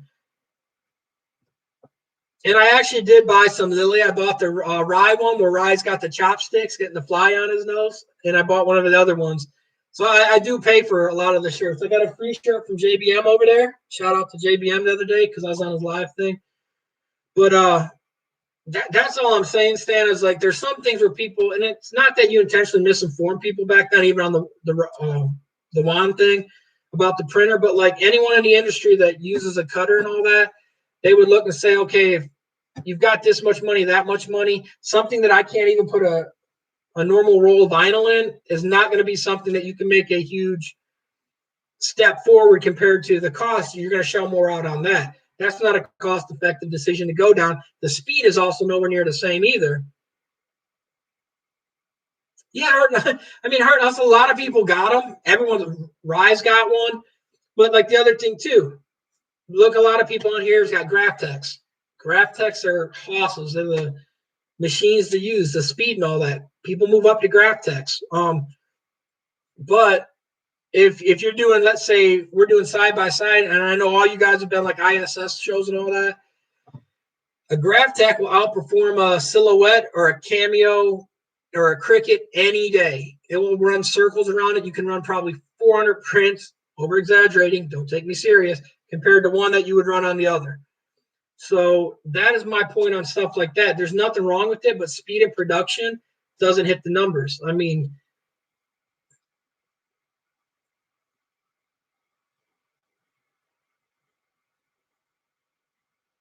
yeah, like Rye says, like it agrees on the other tools out there and all that. And a lot of people don't have the findability and all that. And that's all I'm saying is stuff like that is because people will see a video of like Reyes, or even you, Stan, using like a Silhouette or Camel, and they're like, hey, this is what I need to go with. People aren't pushing these other machines because the problem is a lot of these other shops aren't giving kickback to push their products. Like a perfect example, everyone's been pushing whatever Heat Press Nation or whatever the heat press company is because they're giving kickbacks. Look at Yadig. Her press was broken, that press. That's why she wasn't able to press your things. And everyone's like, well, I wouldn't go with the Chinese press over that. But their presses are made in the same facility, though. So, like, the problem is people aren't doing a wide variety of samples out there. They're just showing what they want, what they get kickback from, and tell people endorse their products and run with them products. That's all I'm really saying.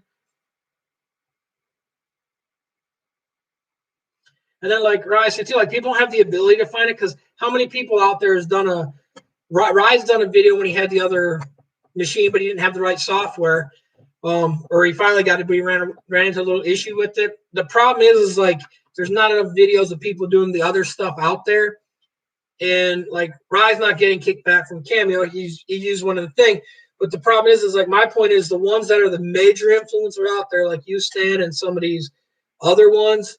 You're pushing products from stores that only sell that product, not pushing their other products.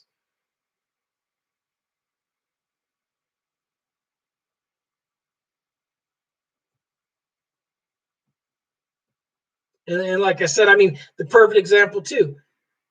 Literally anyone in the garment industry or the embroidery industry knows the big names. I'm not knocking people with Rakomas and all that out there right now, but Rakoma did the same thing this year too. Rakoma was doing crazy deals for people to either trade in their systems or use them and all that, or they're getting kickback for doing affiliates. Rakomas aren't bad, it's not. And would not be the one I would run to. Literally, they're running off the same, like the Meistergram 1500 I had. Their line is at 1501. They're all the same machines made in the same facility. I would go with the Tajima or Baradin. I would go with one of them. Them are the true names in the industry. There's nothing wrong with the others. But like I said, there are some people, and I'm like Melco. They're the ones, too, that gave a press out to people or embroidery. And I'm not saying everyone that has a Melco or a Rakoma and all that got free presses, or embroidery machines. But what I'm saying is, yeah, Don, you're right. Anatol did that. And like I said, my point is too, is I didn't get a machine. I didn't care that I didn't get one. My problem was is you can, that's why the F off Waldo from Cam's live video is literally I asked a question to their tech because I had a machine. I still have a machine, an $80,000 machine. Their tech support is junk when it comes to, for at least for me, they never helped me. Literally, they kept saying, why don't you just buy a new one? It's 10 years old now, just upgrade. Well, $80,000 every 10 years doesn't seem the best investment. That's just me. I'd rather have a machine that I know is going to keep going or I can buy parts for. My M&R, I can. The M&R is never once like, hey, maybe you need to get a new machine instead of just upgrading. That's all I'm saying on that stuff.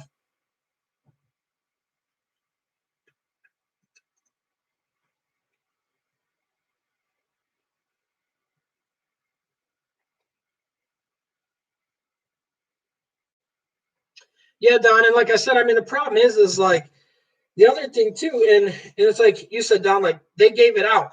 Here's a perfect example. This is in my video tomorrow.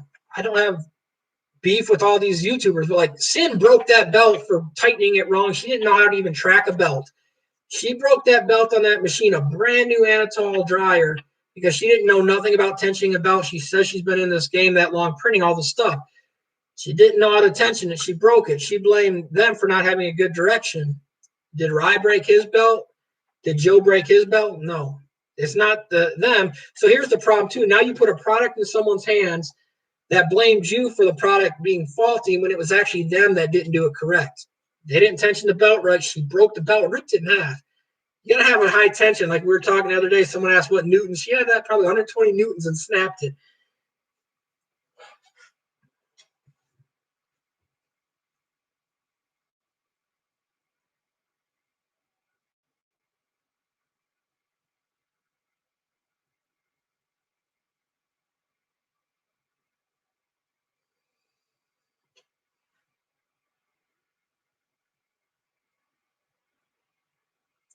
Yeah, right. And see, that's the difference, right? Some people, like, literally can't help the community. The other problem, too, if I watch any of Sin's videos, like where she dogged about that belt breaking, that was her. It wasn't like you didn't break the belt and said you had an issue.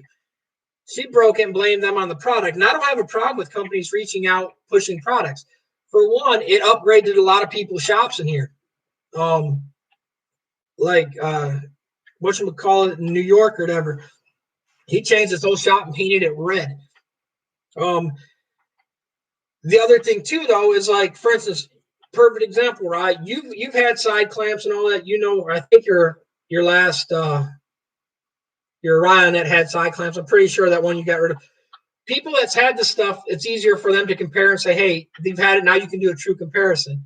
Some of these people never had that to begin with, and then they're coming out like, hey, this is the best. This is why it's the best. This is what I like better. Or like you had a laser on your other system. You can judge a laser system now. The guy in New Jersey, Tico, whatever it is, bad at the names, he's never had any. And there's one video is like, this is the best system. Compared to what? How do you compare something if you didn't have the other product before? You've never had nothing else. How do you compare? Like saying the exposure units. Some of these people that got the stuff was coming from a fluorescent bulb. They've never seen anything else. Some people didn't have any exposure units. So it's hard to judge when you've never seen the other products. And I don't have a problem with them pushing their products to help people. The problem is, though, too, is one bad is worse than one good, because the problem is when someone says something negative, it spreads like wildfire. Like literally, if someone asked me, and here's the problem too, if someone asked me, would I go out and buy another Anatol straight up again? No, I'll never buy another Anatol straight up until they pretty much work and get everything worked out what they had the problems with. And so here's the thing, when anyone asks me, hey, do you like that press? I don't even show that press. I don't show anything about it, telling them it was, I wouldn't say my worst investment I ever bought, but it's an investment I wish I wouldn't have done. I wish I would have went the M&R route on it back then. And the problem is just because they push the new product and everyone sees it, it's the support that they give after. So like when everyone asks, I mean, and here's the thing, every live that they've had a person, I've asked the text. And literally like Cam, I've been on some other ones with Anatol's people. They all will backstep really quick because they just want you to see the new stuff. They're not.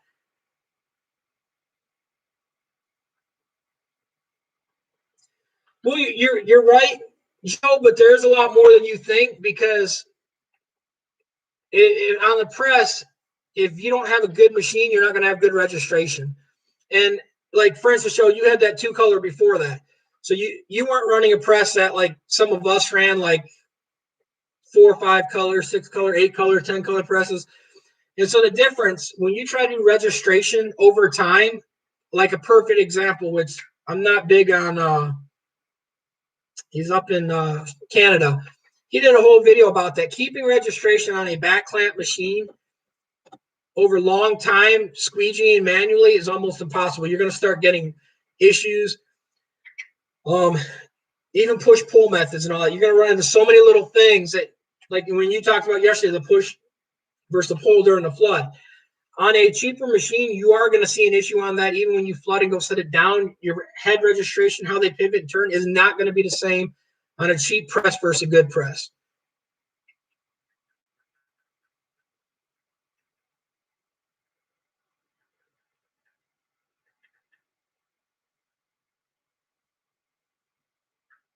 Well, and that's the thing. Like, well, here you go, Joe. Like, I didn't know official sponsoring, but the whole point to being sponsored, whether or not, like, I understand, like, I know more about the whole thing, and that's why none of the Anatol peoples came out and said the story. Like, I've called Anatol, even asking after about problems I've had, trying to get more help and bringing up, hey, why did everyone do this? And like Sin up and down, and she didn't get it free. You might not have got it free. I'm not saying that. You guys got an insane deal. There's no doubting that. I'm not going to say exactly. I know from more inside than people would like to believe, but I know exactly pretty much what everyone pays for them things. And so, like I said, did the people pay? Yes. Some people just paid shipping. Some people paid a little bit more. Some people, that's all they paid. The thing is even on that, like you said, yeah, it's great equipment. What other stuff have you ran? What other 4 presses have you ran? What other flash units have you ran? It's hard to compare when you haven't used none of the other stuff. And now it's easy to tell it's great. And like, this is my point. Like, I've got an old Anatol press. I've got an old flash unit they have. My red chili works better, my flash unit.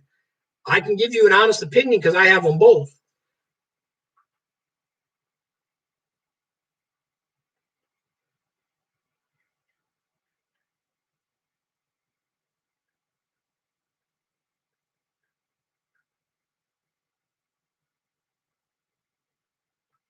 But like I said, and I'm not knocking people. I'm not dogging. Like, if they came to me and offered me that compared to my other, I mean, my thing is I couldn't take it for a manual over what I've got, because even if I only had to pay a small portion, the press to me compared to what I'm using, mine works just as good. But would I try another auto? I'm not going to pay for another auto. I would work a deal or something, but I'm like, and I don't have a problem with people taking that. I mean, someone that had, let's say, like a basic press, I don't have a problem with people upgrading, trying something else. Like, some of them deals are almost impossible to pass up. Like on the embroidery machines, on some of these deals, if you want to get in the industry and someone's like, hey, you can get in for $1,000, I'll give you all this for $1,000. I don't have a problem with that. My problem is like, people do come out and they're like, this. They don't know the other stuff. They don't know like warranty. They don't know tech support. They haven't ran into the other stuff yet. Now, the other thing too, the people that got sponsored get better tech support. I'll tell you this: when I played paintball professionally, I was the tech also on the stuff, but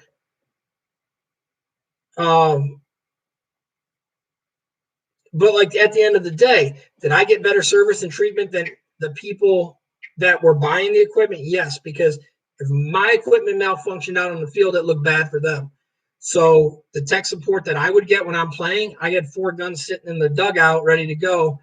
When we were like an X-ball and all that, and one of my guns went down, I went and grabbed another. My tank went down, we had another one sitting right there so that there was no issues, ready to go.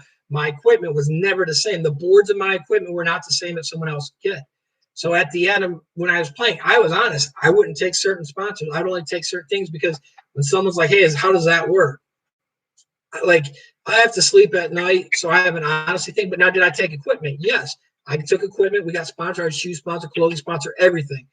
But, and I would only use stuff that I thought was good. Was there other stuff better out there that I was using? Yes. They didn't sponsor me, or the team went with another route, so I had to use that other equipment. I don't have a problem with that, but the equipment was still good, like, and all that. Like I'm saying, the tech support, though, that I would get compared to the other people, you weren't going to get the same support that I was going to get.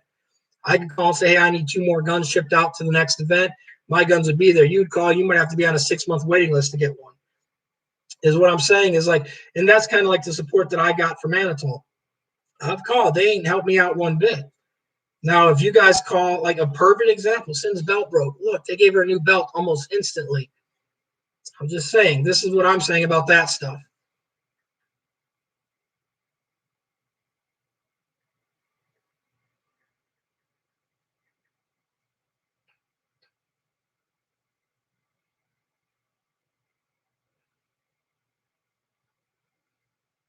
No, honestly, Joe, like the Racoma, I didn't really pay no attention to Racoma. Like, I just know Matt's got a Racoma. Matt was the one that was even talking to me about some of the stuff that, some of the deals and some of the other people. Like, I mean, I've talked to Racoma and all that about that. I never paid no attention to your Racoma. I just know, like, some of the people were getting money that, like, for instance, Matt never had a embroidery machine anyways, but other people that had an embroidery machine, they were giving trade-in values and all that really good just to do stuff with their videos. And their deals weren't nowhere near as good as some of the other deals on some of the other things. But the guy up in Canada, literally Melco hooked him up. RileNet gave him free equipment when that guy was printing out of the basement because he had 100-something thousand views because he was actually a motocross rider before. And I'm not saying like about the free stuff, Joe. Like I said, you're new to the industry. But like I said, is like you haven't gone out, like, for instance, like some of these other ones, like Big Brand, or let's say this is the best equipment, you got to buy it. Here's my discount code number. Your daily living, Joe, you're still military, if I'm not mistaken. You make your money off the military first for doing the service. We thank you. Your next business is the vinyl stand and all the stuff you do with it. So the printing, that is your profession. You're not a full, like, you do YouTube, but you don't make your living off of YouTube. You probably couldn't live off of YouTube. Am I correct, Joe? You make your living off the vinyl stand, all your other businesses. That's all I'm saying. So you're not going on there and saying, buy this machine, buy that machine. Lee Stevens, thank you, Martin. Yeah, because like that's the funny thing where I was saying about Lee. Lee was like, hey, I love how the shirts look when they're heat pressed after. All he had to do is, like so many of us talked about it, if you like that feel, because he's like, hey, I like the look of cut vinyl, but I want it real.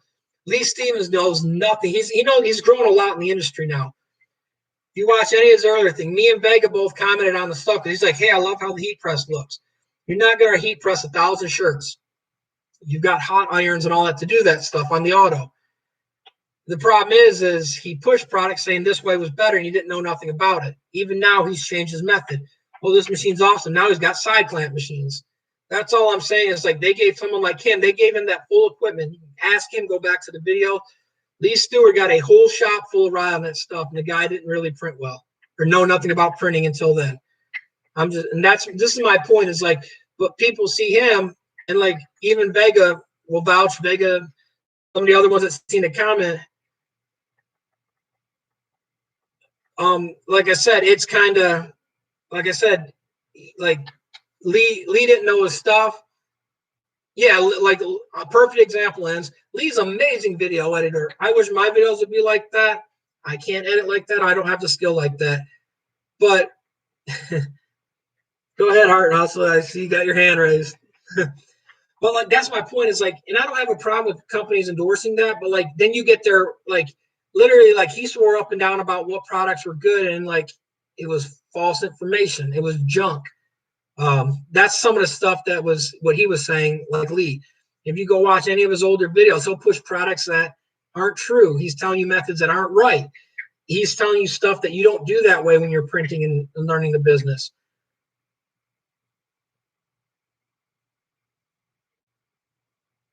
Like a perfect example, like I brought up Cam. Cam threw up and down, hey, water-based this, water-based that. I only do that. What did he say in his last video? When he, for one, got the Sherlock screens, literally, he's like, we don't do watercolor anymore. We're only doing plastisol. He hasn't been in the game long enough to understand that you make, in the United States, your bread and butter's off plastisol. You're not going to convince everyone to go water-based. Yeah, Hart and Hustle, and like, or Joe, sorry. And I see, you don't come out, like, I'm not saying you per, when I'm saying the word you, I mean the other people too. You never came out once and said, Racoma's the best, Anatol's the best. Like, you've got, it's like your exact word, it's better than what you had.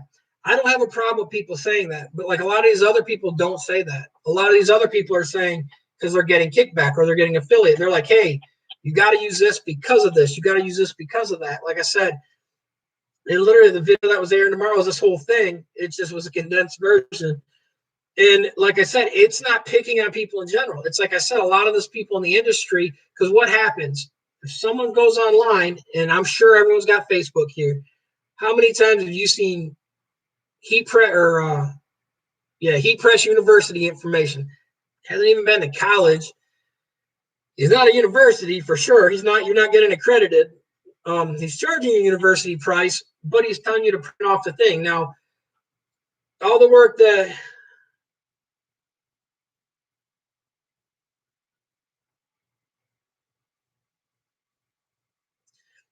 see, Gus is saying too. He's got a Thunder, and it's shifting. Now, there can be a few things.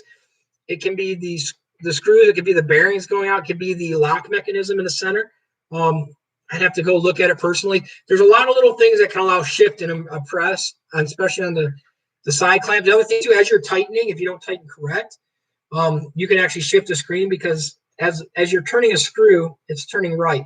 So what happens if you're on the left-hand side over here and you turn, it's going to grab and spin that screen a little bit. Over here, it's going to grab and spin. So depending on where you put it and depending on the motions you tighten something, it can shift the screen just a little bit. As you're printing too, depending on how tight, you don't have to crank screens down. But if you have it too loose, you can have movement. Screens can twist, screens can move depending if you're pushing or pulling. You can warp a screen and flex them. There are a lot that can happen with them. But like I said, that's something, Gus, that like, I mean, I'd have to be there seeing close. I'd have to see a video to actually tell you what I'm seeing going wrong with it.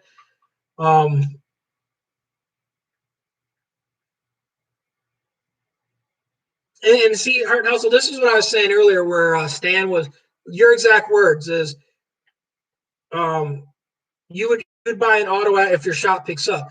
This is my point to Stan earlier. Stan's like, people don't want, or why would someone upgrade to an auto? Or why don't I have more? If I have enough business, I would go more. You know the work it takes to screen print. Now, in auto, you're going to do, I watched the video yesterday, you'll do triple the volume you're doing per hour than you can without your arm fatigue, without your sore. Anyone that has a shop and understands the evolution of moving up to equipment, once you get an auto, you'll look back and be like, why do I have manuals? A lot of times, even on a lower job of 20 shirts, we'll use the auto if it's open because it doesn't make sense to strain your arms, work to death when you don't have to. The other thing too is like you can get them on manuals. You can get devices to register your frames really quick. So when the other guy was talking about, hey, registration, it takes you so long. You can do registration on 8 screen in less than 15 minutes if you've got registration system set up. And once you've done it enough, you can do it really quick, depending on what it is. So, I mean, there's nothing, like I said, there's nothing wrong with moving up. Now, where you said you'd buy one from them, that's fine. And here's my point. I would not because, see, I own an Anatol. I know the life. I know how the problems. I can show you 4 other shops in my city where they've all had them, and I've had to do help work, maintenance on it. They all tended to break down component-wise when the warranties were out. So you had to warranty them yourself. Nothing wrong with that. That's part of machines that will break down. But I own an M&R. Don't own a rock, so I can't give you advice on the rock. But I can tell you, my Anatol to my M&R, it's night and day. I'd rather have an M&R. That's just me.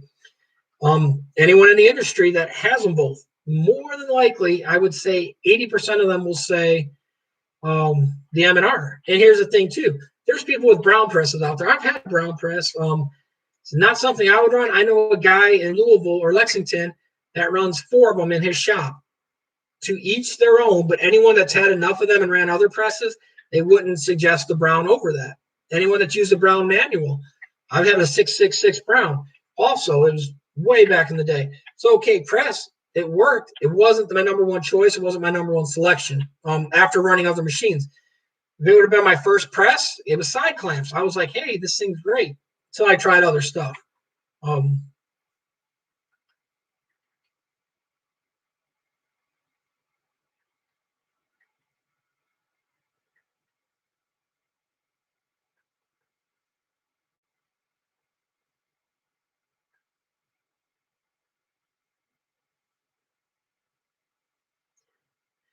Well, see, Joe, but here's the point.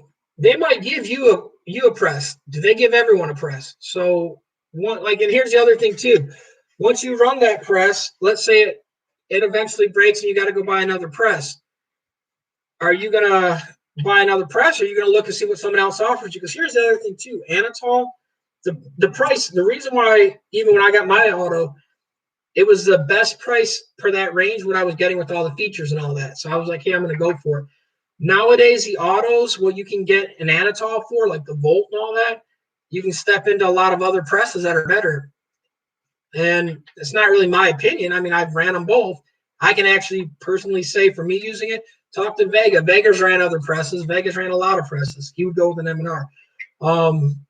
Juan's ran manual presses, but he can tell you the price. He's called them and looked at price. Yeah, if they're going to give you it, I mean, more power to you, but they're not going to give me it. If I got to pay out of my own pocket, I'm not going to go with that. If they're going to give me the other thing too, even if they're like, hey, we'll give you $2,000 off, I still might not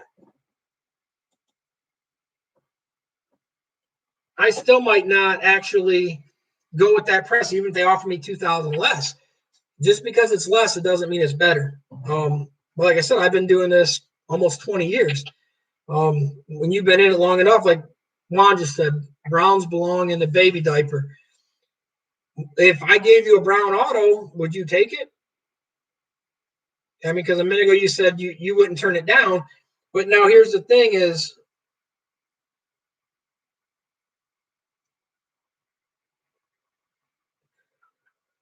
my point is like, you take it, but after running it a little while, after seeing all the maintenance, and then let's say you had the other press, you might change your mind. I mean, like I said, you're new to the industry, you're new to running it. I mean, I don't knock you for taking a product. It's to each their own. Like I said, if they gave me the difference is I already have my full shop. I don't need something that, like I don't need another manual. Now, if they offer me an auto,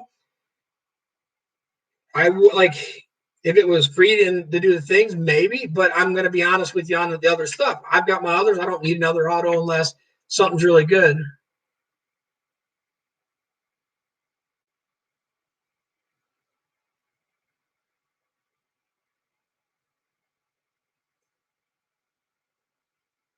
Well, see, and like, here's the thing, Joe, like Racoma, like at least is around, like, for instance, when I got into it, like my first embroidery machine was a Meistergram 1500. Meistergram ended up selling out.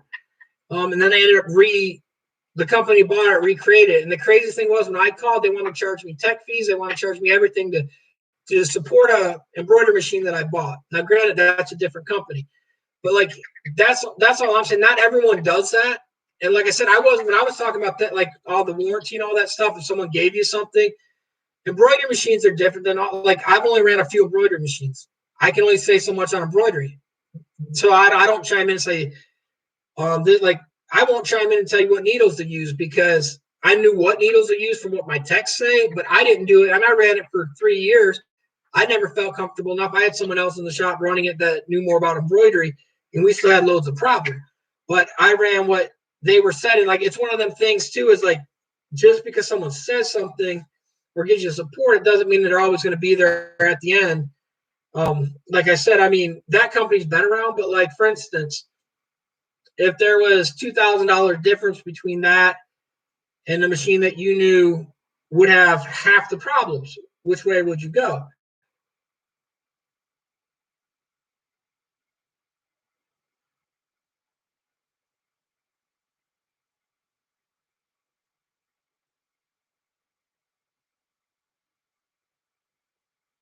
And like, that's like here, like, no, but YouTube does pay shopper. My YouTube doesn't pay me anything. I've never even got a check yet. This will be my first full month on there. But even looking at the numbers that I'm getting, I don't even have enough to feed me for a week. Yeah, I eat a lot, but I'm just saying. So I mean, that's what I'm saying. Like, I'm not knocking people for that part. I'm just saying about the whole thing is like, people that give information, some of these people are giving not the correct information on stuff.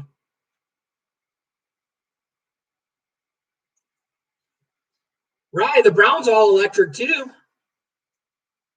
And I know where one's at, right? That's like $5,000 if you want a Brown electric for $5,000.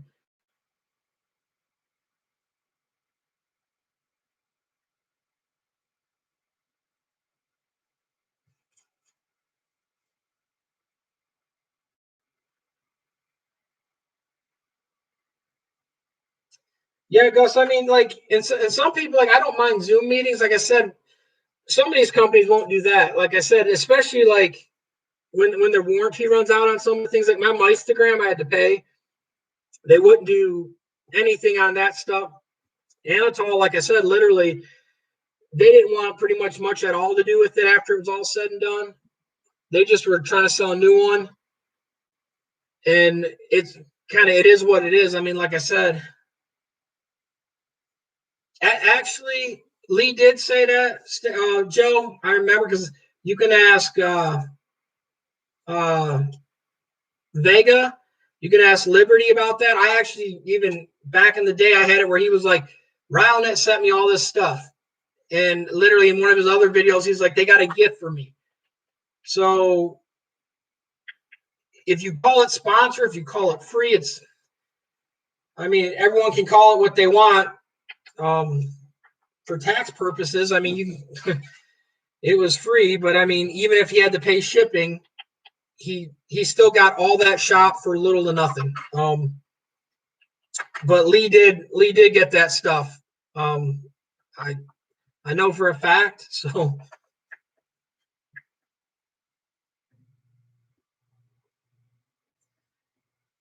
no, Rye, I used to have a Mystagram 1500, and I got rid of that thing.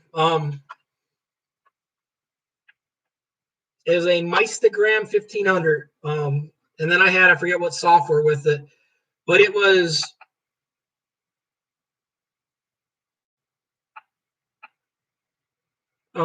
just nothing but problems. That machine, I wish I never spent the money on it. It was the most junkiest machine I think you could ever buy, or I could ever have bought. Like, literally, like I said, I want to say 3 months after the company went under, and then they came back over, someone else bought them and didn't take care of the support, didn't take care of anything. I spent, I want to say, $5,000 on the digitizing software. It wasn't Wilcomb. It was some other stuff. Hey, Lily, I've made videos. I don't get sponsored. I mean, I guess Liberty, because when I buy 4 shirts, I get the 5th one free. But like I said, it was nothing but problems. It was nothing but junk. The software, like I said, it was, I can't even remember it. I mean, I overpaid for the software, and it was just horrible.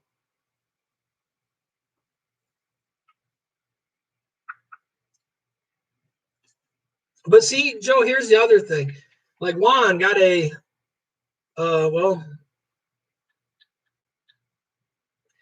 like Juan got a laser, like he says there. The difference is, though, on some of the things, like, Juan's never had another laser, but like, he's been honest. Like, when he had their embroidery machine, he came out flat out and said the Cam 5 was junk. The embroidery machine. And like, even on the laser, he's learning things. So he's like, he's not even telling people to The only time, like, he tells people to go buy it if they want, but he doesn't. He's not like some other people on YouTube where like, hey, here's my promo code every time. And like I said, it's a different story and all that. I mean, and at the end of the day, if they don't sell enough, he's still paying for it. He didn't get nothing free. So if no one buys another one laser, he's got to pay for it.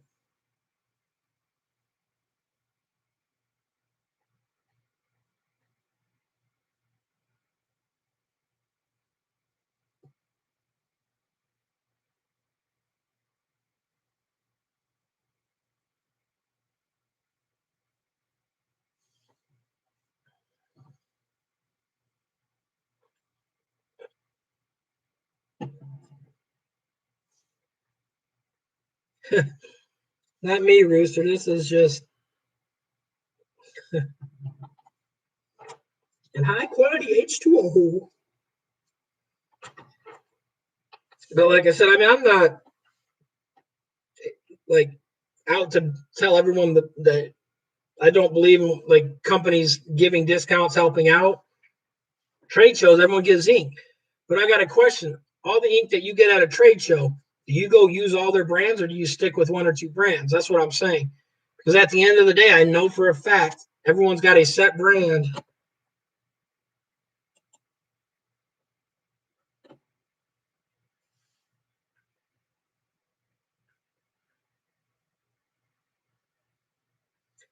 Yeah, and like N said, like literally, like if some of my paintball sponsors, that's what I ran into a lot too. That the product was okay, but the ownership or how they were ran on some things. But the problem, like N's is saying too, he says that a lot of these other people will not say one bad thing about the product because they can't or they won't. Um, like a perfect example, like Total Ink Solutions. We literally of all major printers that use it have known there's way better stuff out there.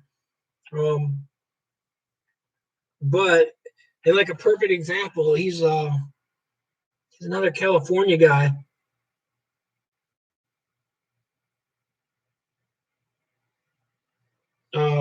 He did a thing. He got literally. It's on the Total Ink Solutions thing.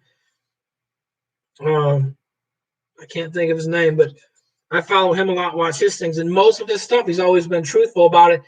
Except like today, he's like, "Hey, they sent me a sample," which it was a paid thing because literally on the link below, it's got the Total Ink Solutions thing, and so like on something like that, if you're a new person to the industry, like I said, and you see that, you're like, "Hey, look at all the views he's got. Oh, that's a decent product. He's promoting it. It works good for him."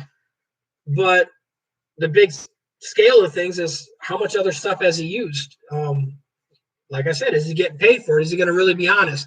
Because most of them people won't be honest. Like I said, perfect example is Reyes.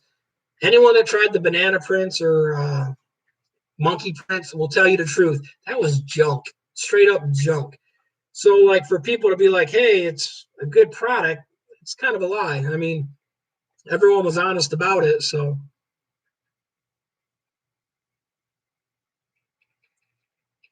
but like I said, I'm not trying to be hateful. Like I said, Joe, I'm not trying to offend you if I did.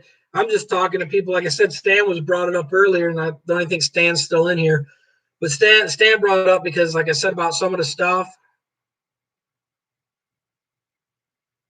Yeah, but see, Joe, I've looked into it. I've had that ink. I've tried it. It's not like um I like ask Juan would he use it? Ask Rooster would he use it? All these other people, Ends would use it. Ask any of these guys that's used it compared to other, and they're going to give you a better ink that's out there. The better price too on some of the ink. So, like I said, depending on what your suppliers are, what your deals are. I mean, I've got vendors that deliver my area once a week, so I can get free shipping. You factor in the cost of shipping on an ink, it adds up pretty big over time. But like I said, yeah, Anza, I guess he got. I guess he's wanting me to debate with him tomorrow, so we'll see. I mean, like I said, we'll see how that goes. I mean, I know he had a few other people that came in that were from the other industry just because I seen their names and all that, and it is what it is. I mean, I'm not trying to tell people don't follow these people. I'm not trying to tell them don't support them. I'm just saying I can show you hate message after hate message. You can ask Juan. I'll show him some of the messages people say to me and what they say just because I told people the truth on stuff. Like I said, I don't make money really off of this stuff. I make my money off my printing, my other jobs. This is just the YouTube is just to help people out. So like I said, I hope everyone's cool. If not, it is what it is. Like I said, I'm not gonna lose sleep if I don't make money off of YouTube. I make money off my other stuff. So like I said, if everyone unsubscribed from me, it is what it is, but I'll still tell the truth on things and what I feel and what I think about some of the stuff in the industry. Like I said, here's the thing too. This is kind of one last thing. Everyone that gets stuff for the majority of the time, when you say like, hey, people sponsor, do people normally sponsor a beginner and give them everything or a crazy deal? Or do you sponsor professional people that do it for a living? And that's where it boils down to. Like a perfect example, Reyes is not a professional printer. He gets the money as that. People that have full-time shops and jobs and all that doing printing for a living, not everyone got them same deals. So why would you sponsor a rookie that's not even pro, that's just learning the ropes? Or why wouldn't you give it to someone that has experience that can show the product off to its fullest? And like I said, I'm not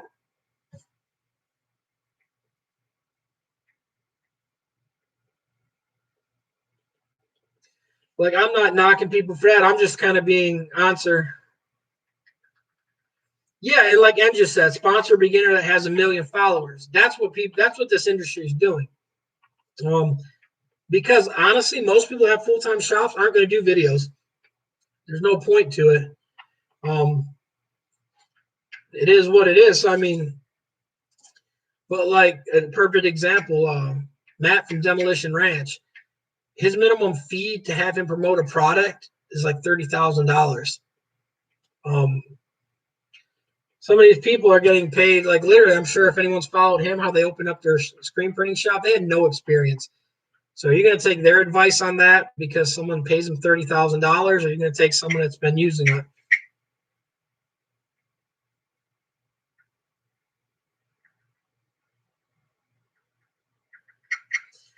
Yeah, right. But like you said, they're celebrities. Like I said, I mean, I don't care that like it's fine to put it to the other people's hands because yeah, it's marketing that way. But the problem is like I said, like a perfect example. When Sin broke that belt, what does that look like when she even blamed the company?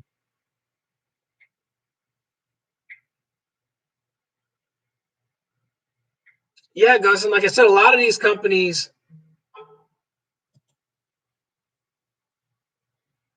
like I said, like the Union, Wilflex, and Rutland, they get bought out, and most people don't know this stuff.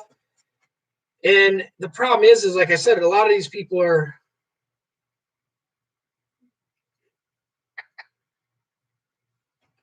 A lot of these people, like I said, don't even like know the stuff about it. They're just like, hey, I use this thing. This thing's better than that. Now, granted, they all still keep their own formulas, so the inks are going to be slightly different. But at the end of the day, they'll go through a product redevelopment and kind of merge some of their technology so they can maybe run them both more efficient on the same line.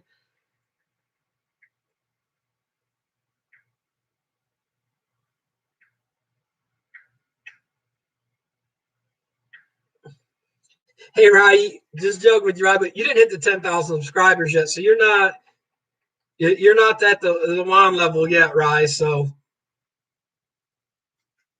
but like, and like you just said, Ryan, I mean, not dogging you, you're a good friend, Ryan. You know that. That's why I send you stuff. But like you just said, like you're not at that even the same number as some of the others. So like, why didn't they send Juan some of these deals? I mean, I also like you've got good editing skills, right? Love that. You got awesome mix. I mean, they've seen reasons why. Like I said, but that's my point. Is like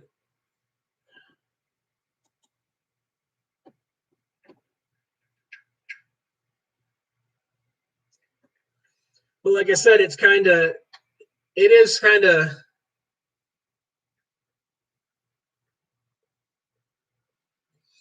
and like there's a perfect example. And this goes, Joe, if you're still watching. Ron asked about a flash unit, and they quoted him 45, and then literally they had a post somewhere else. It was 1950. So, like I said, I mean, that's my point. Is like it's hard to when you see numbers like that. I mean, if you're in the process of buying equipment, you can't justify some of these. Like I said, like literally the guy tripled the price because Juan called him. Did he think Juan wasn't serious and jacked the price up? I mean, what happened with that thing? Because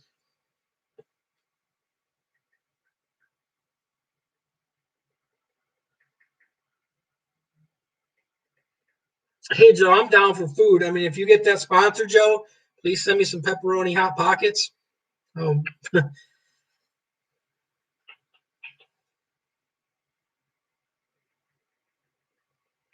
yeah, Rooster, I'm think I'm past sodium already. I've had 2 stents put in, so technically they cleaned them out, so I'm good for some more sodium intake.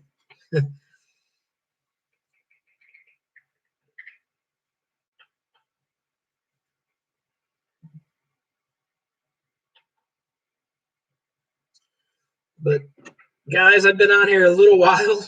Sorry if I offended anybody. No hard feelings. Um, yeah, Lily, I'm hungry. And then someone had some General Tao's chicken earlier, and thinking of that, food in general sounds good. So, any burger joint want to sponsor me, anything like that? But no, like I said, good talking with you, Joe. Like I said, no hard feelings or whatever. But I just, like I said, I wasn't necessarily pointing out. I was pointing out some of these other people that don't even have a shop, that don't even have a press. Like I said, like if you hear Stan's way that he had the press, he had a U-do. Was your first press a U-do? Nothing wrong with that, but like where he said he worked for a shop and the guy never had a heat press. Do you have a heat press when you had your machines, even your other one? Most people have some of these things, and I would never hire someone that like his story where the guy didn't have any. He's like, hey, I didn't have much background. The guy lost his guy that day.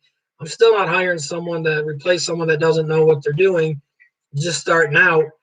I'm gonna look around and try to find somebody. But like I said, a lot of these other guys, like I said, they all got books. If anyone buys that book, Texas Finest or whatever, like he buys all their stuff, and literally, I mean, it's crazy the price people will pay, and the Photoshop skills that they have are junk. Yeah, you can buy it if you want.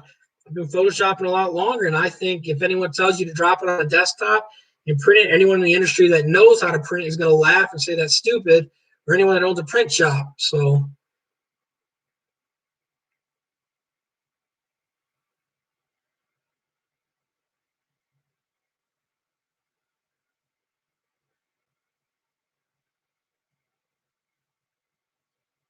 yeah, and that's my point. Like some of these people, like they don't have a product, they don't have anything. They just, like I said, I am not out after like headhunting any of these people trying to start stuff. I'm like, you can ask Juan. I got called racist the other day because, um, like I told them that my thought on Cosmo ink over other ink products, why I wouldn't buy their ink. Literally, they said, ask Juan. I mean, I've showed them the post. It's on some of my posts. They said they only buy black supported companies and blah blah blah. I mean, to each their own, but to hate on somebody because they're just trying to help them out because my skin color wasn't the same, like it's kind of I don't believe in that. That's just me.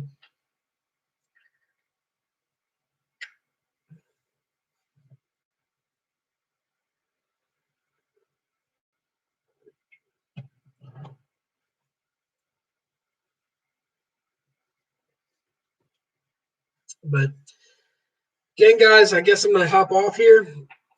It was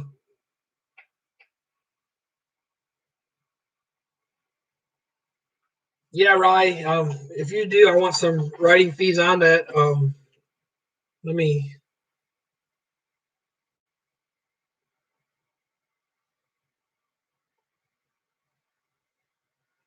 Because here, Ryan, I got a thing. If you guys can read that, it's actually backwards. I'll read it. It says, "Hey, Robert, are you still interested in getting your book written?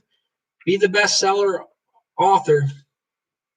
I get these emails all the time. So if you want to do it, Ryan, I've got people that will write the book for us and make us our books, and we can do that stuff. Mine will be a coloring book with pictures, and some of the coloring books will already be colored in. You don't even have to color them.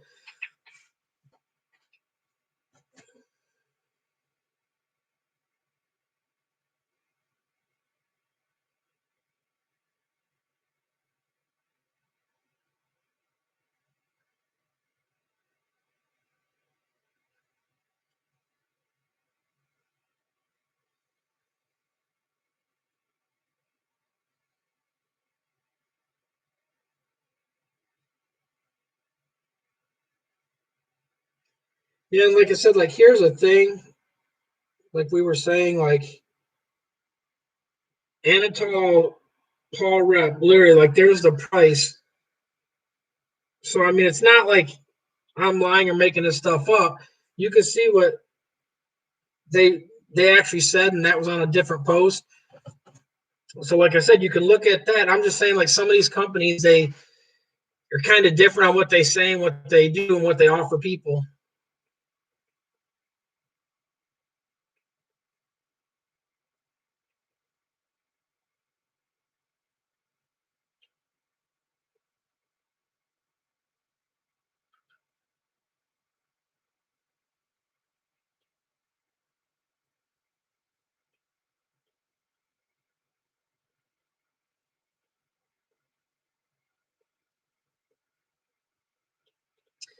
Yeah, right. Hey, at least you're cool with me still, Ryan. I mean, I told Juan the video. I'm sure there'll people that will unsubscribe or leave a comment or threaten me.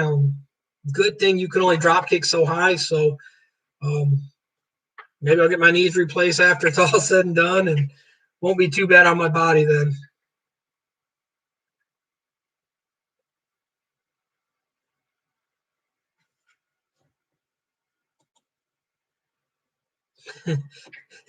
And you said it in all caps, Rye. So that means a lot to me, Rye.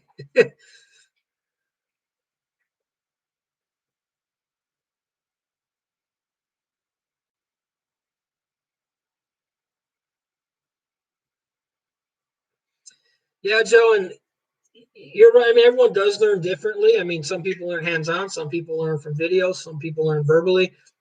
Everyone learns differently. I mean, like I said, I didn't really even and really mean you on some of these things earlier. What it was, and people like someone brought up Anatol, and like I said, I didn't think much until after. I mean, there's I think what four four or five people that got the Anatol deal.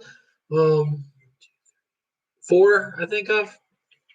Could be wrong. I don't remember the total count, but like I said, I mean, it wasn't like I was picking on that. Like I said, some of the things like I was reading is like even like a perfect example, like since she broke the belt, even on the heat press stuff, like I've tried to explain things. Juan tried to one of the lives, and she's like, "I know what I'm doing." And then she ruined the product. It's like some people say that, and they don't really know what they're doing. They're just talking, and then people believe them and follow them. And then there's the other people that actually do know that do try to help people, and then they kind of get pushed aside because some people look at the follower count and don't really pay attention that way.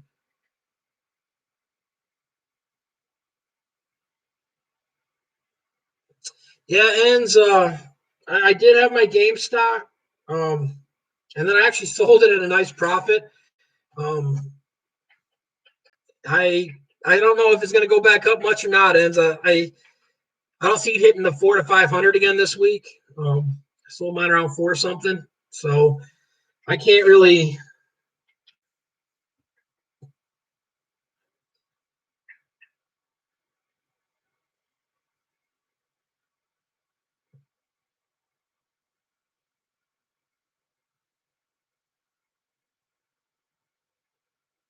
Well, congratulations, Joe, on the 2020 date. I know a lot of people that's done that, and I mean, like I said, you kind of run two jobs. So I said you're not like somebody like I said.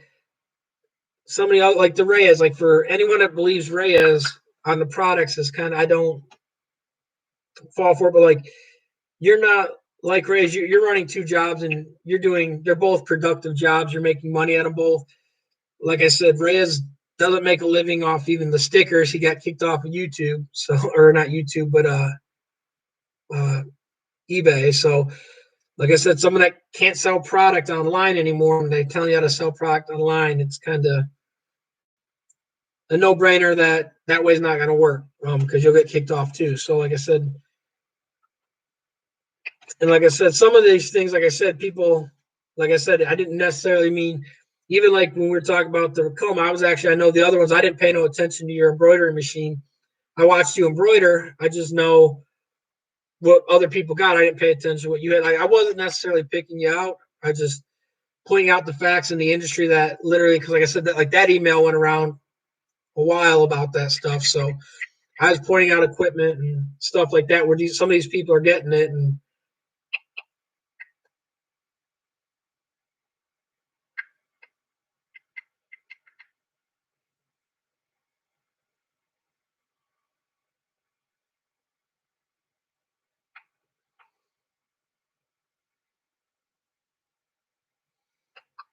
or I like kind of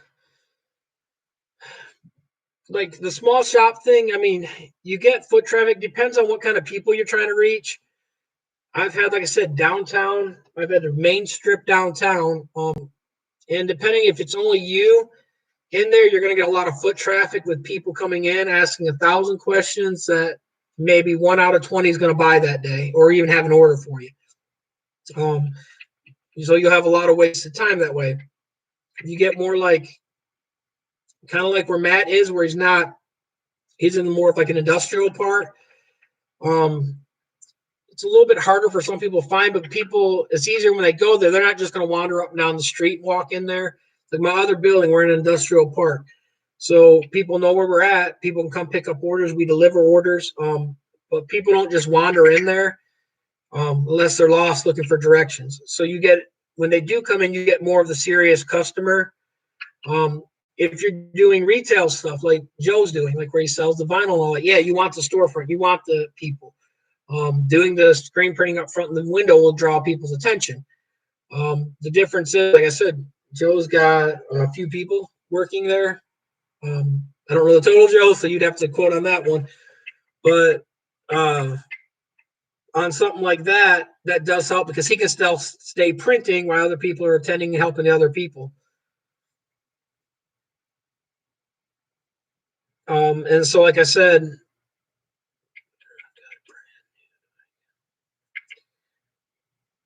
yeah, the funny thing is I work for a company. We rebuild all the Quincy, the Cork, and the Blackmer stuff. I do a lot of design stuff for them, compressor units and rebuilding all that stuff.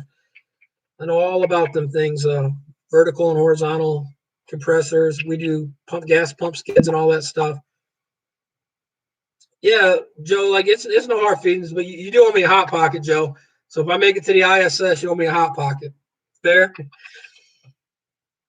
And I'll get Rye a little sippy cup because I do owe Rye a sippy cup of his juice. No, but Rye, I mean, I think depending on like how many people you've got in there, Rye, because that's like Matt's got Shannon to run that stuff. If you could if you're able to stay out in the shop and you have someone tend the front, it's not bad.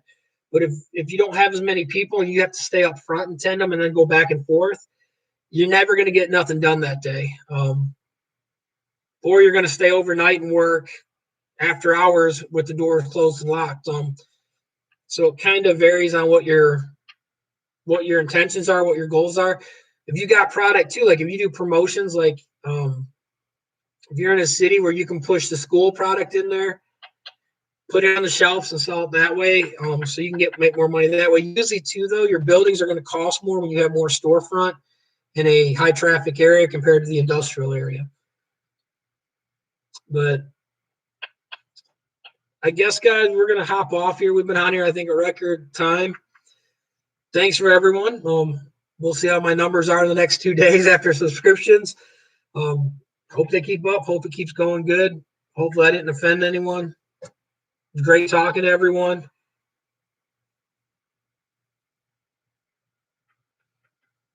Hey, we can get a Whataburger because we don't have them around here. So I'll take a Whataburger. I'm down for any of that stuff. I just don't want Rise, whatever he got, like the $20 taco or burrito, whatever it was. I don't think I can handle that. Rooster, what was your question? Well, I have a main that keeps popping its safety valve, and I have a new valve, and it's has a.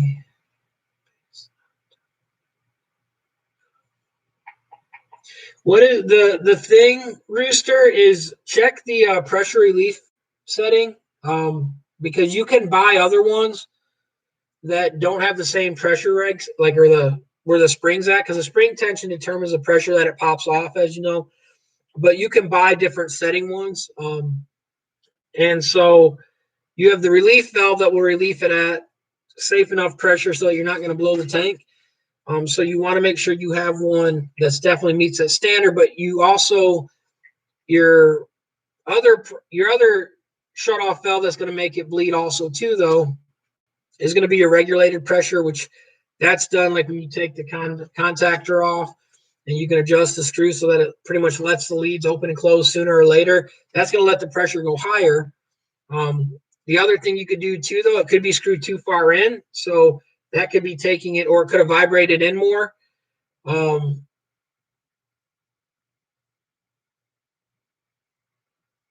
yeah, like 150s, fine. I mean, back that screw off a little bit. Um, Depending what you're operating at in the shop too. Um, the tanks are usually rated 3 times the burst pressure.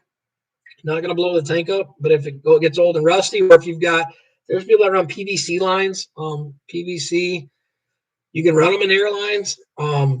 Careful if something bumps into it, fractures it, or breaks it. Um, I know everyone's getting going. Good talking, Joe. Awesome again. Um, I'm getting ready to go as soon as I finish Rooster's question too. But yeah, Rooster, the 150, the 15 psi isn't going to hurt it really too bad. I would check the line pressure at multiple points too to make sure it's a real pressure reading. Pressure gauges too work best in the middle pressure setting. So if you got a gauge, let's say it's 0 to 170 and you're getting 165, that 165 range should fluctuate a little. I might put another gauge on it to double check to make sure that that's the actual pressure you're getting. Remember, too, line pressure, you're going to get pressure drop throughout the line. So unless you're running a steel line or something like that throughout everything, pressure drop from the compressor to the end hose is going to be different too. So you are going to see drop throughout there. And like I said, if it's still creeping up that high, just literally the contactors inside the relay where you pretty much shut it on and off, just crank that back a little bit so that you're lowering the operating pressure on it, so that you are at the 150 or 135, whatever you want it to blow off at as or shut off.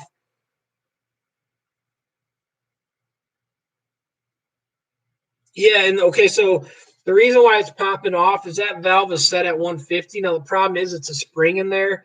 So as springs get weaker, that pressure is going to lower the blow off valve. Now, even though it's new, over time, and like I said, springs are springs, they do meet standards, but let's say you've got a plus or minus 5 on a tolerance on that, on the spring tension. So it could actually weaken that spring tension at the end so that it was let's say a low spring anyway. So let's say 10 is what it's the spring tension supposed to be. That spring could have been maybe 8, like an 8-pound spring. So that's going to open up a little bit sooner than it would. And it would, that spring would still be in spec, but it would not be strong enough spec to actually, it's going to blow off a little bit sooner. Over time, too, them springs are going to wear. It's going to change the pressure, too. So your blow off pressure is going to change. Even though it's new, you do have tolerance stack ups on it. Like I said, crank it down a little bit just so that it's a little under the 150. That should fix it because that's an electric contactor. And if everything else is fine on there, it's not going to keep tripping.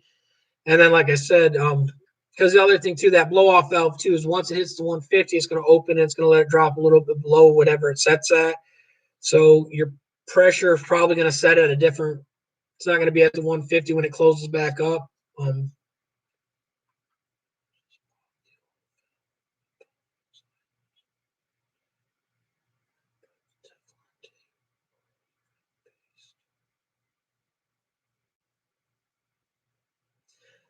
Rooster, send me a photo of that because, like the Teflon tape, I'm trying to think where it's at on there because, like on the blow offs, Teflon you're fitting, of course, just so it doesn't leak. But the pressure relief ports, you never want to block pressure relief ports.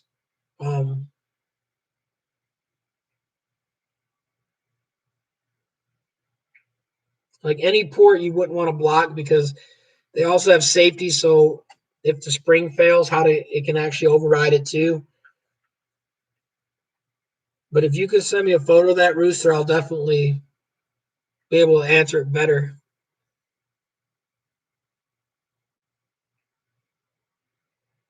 Yeah, like, and it could be so you have Loctite because where the parts thread together.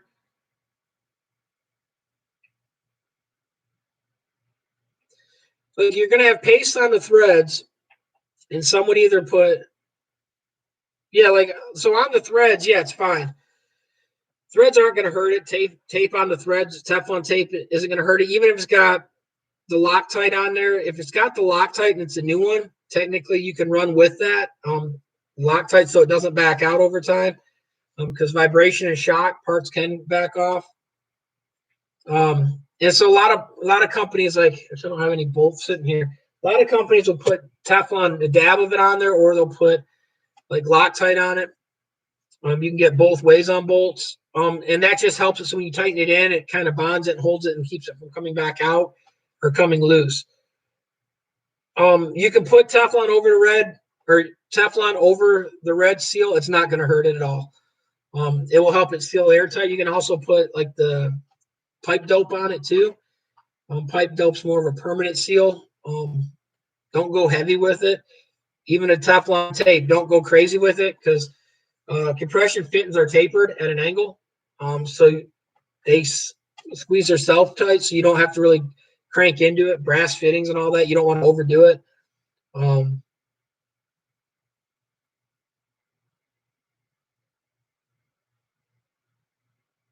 Yeah, and Enz is right. You don't need it. It's got the stuff on there, and it's a tapered fit. That's why a lot of them are selling it that way because most consumers that buy something like that when they have an issue, they're just going to throw it in there with I don't have anything with threads on it. Your Teflon sitting here. Any other time I'd had much, but they're just going to put a part in there, not understand even what Teflon tape is or how to use it. A lot of people don't. So nowadays, when you buy fittings and all that, a lot of the fittings you buy it with it. Like on the pressure valves on the pumps that we do, we send them out because we rebuild them and do all the stuff with them, maintenance them. We buy the pre bolts with Teflon on them. So when a customer orders the rebuild kit, they already have it. When we're rebuilding them in the shop, we don't use them because the bolts are more. We put Teflon on them or Loctite on them ourselves. But yeah, they ship it with it to make it a little bit safer for people so that they don't have to put Teflon. Because the problem too, some people will put Teflon on a part like that. They'll try to do it themselves, and then they'll put Teflon on it here, but they'll get it over the port, and then they end up blocking the port. So they just pre-Teflon it for you with the Loctite, or they're putting Loctite on it instead of the Teflon, just to hold it in there to bond it so that you're not having to do that. So yeah, you're fine on that. Just screw that in and you're fine. Don't put no 80 foot-pounds on it. Get it snug, decent wrench.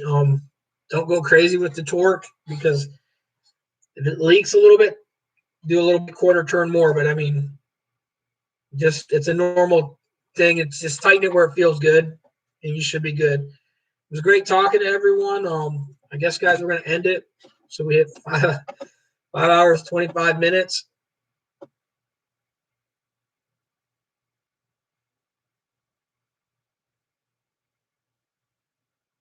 Yeah, no problem, Rooster.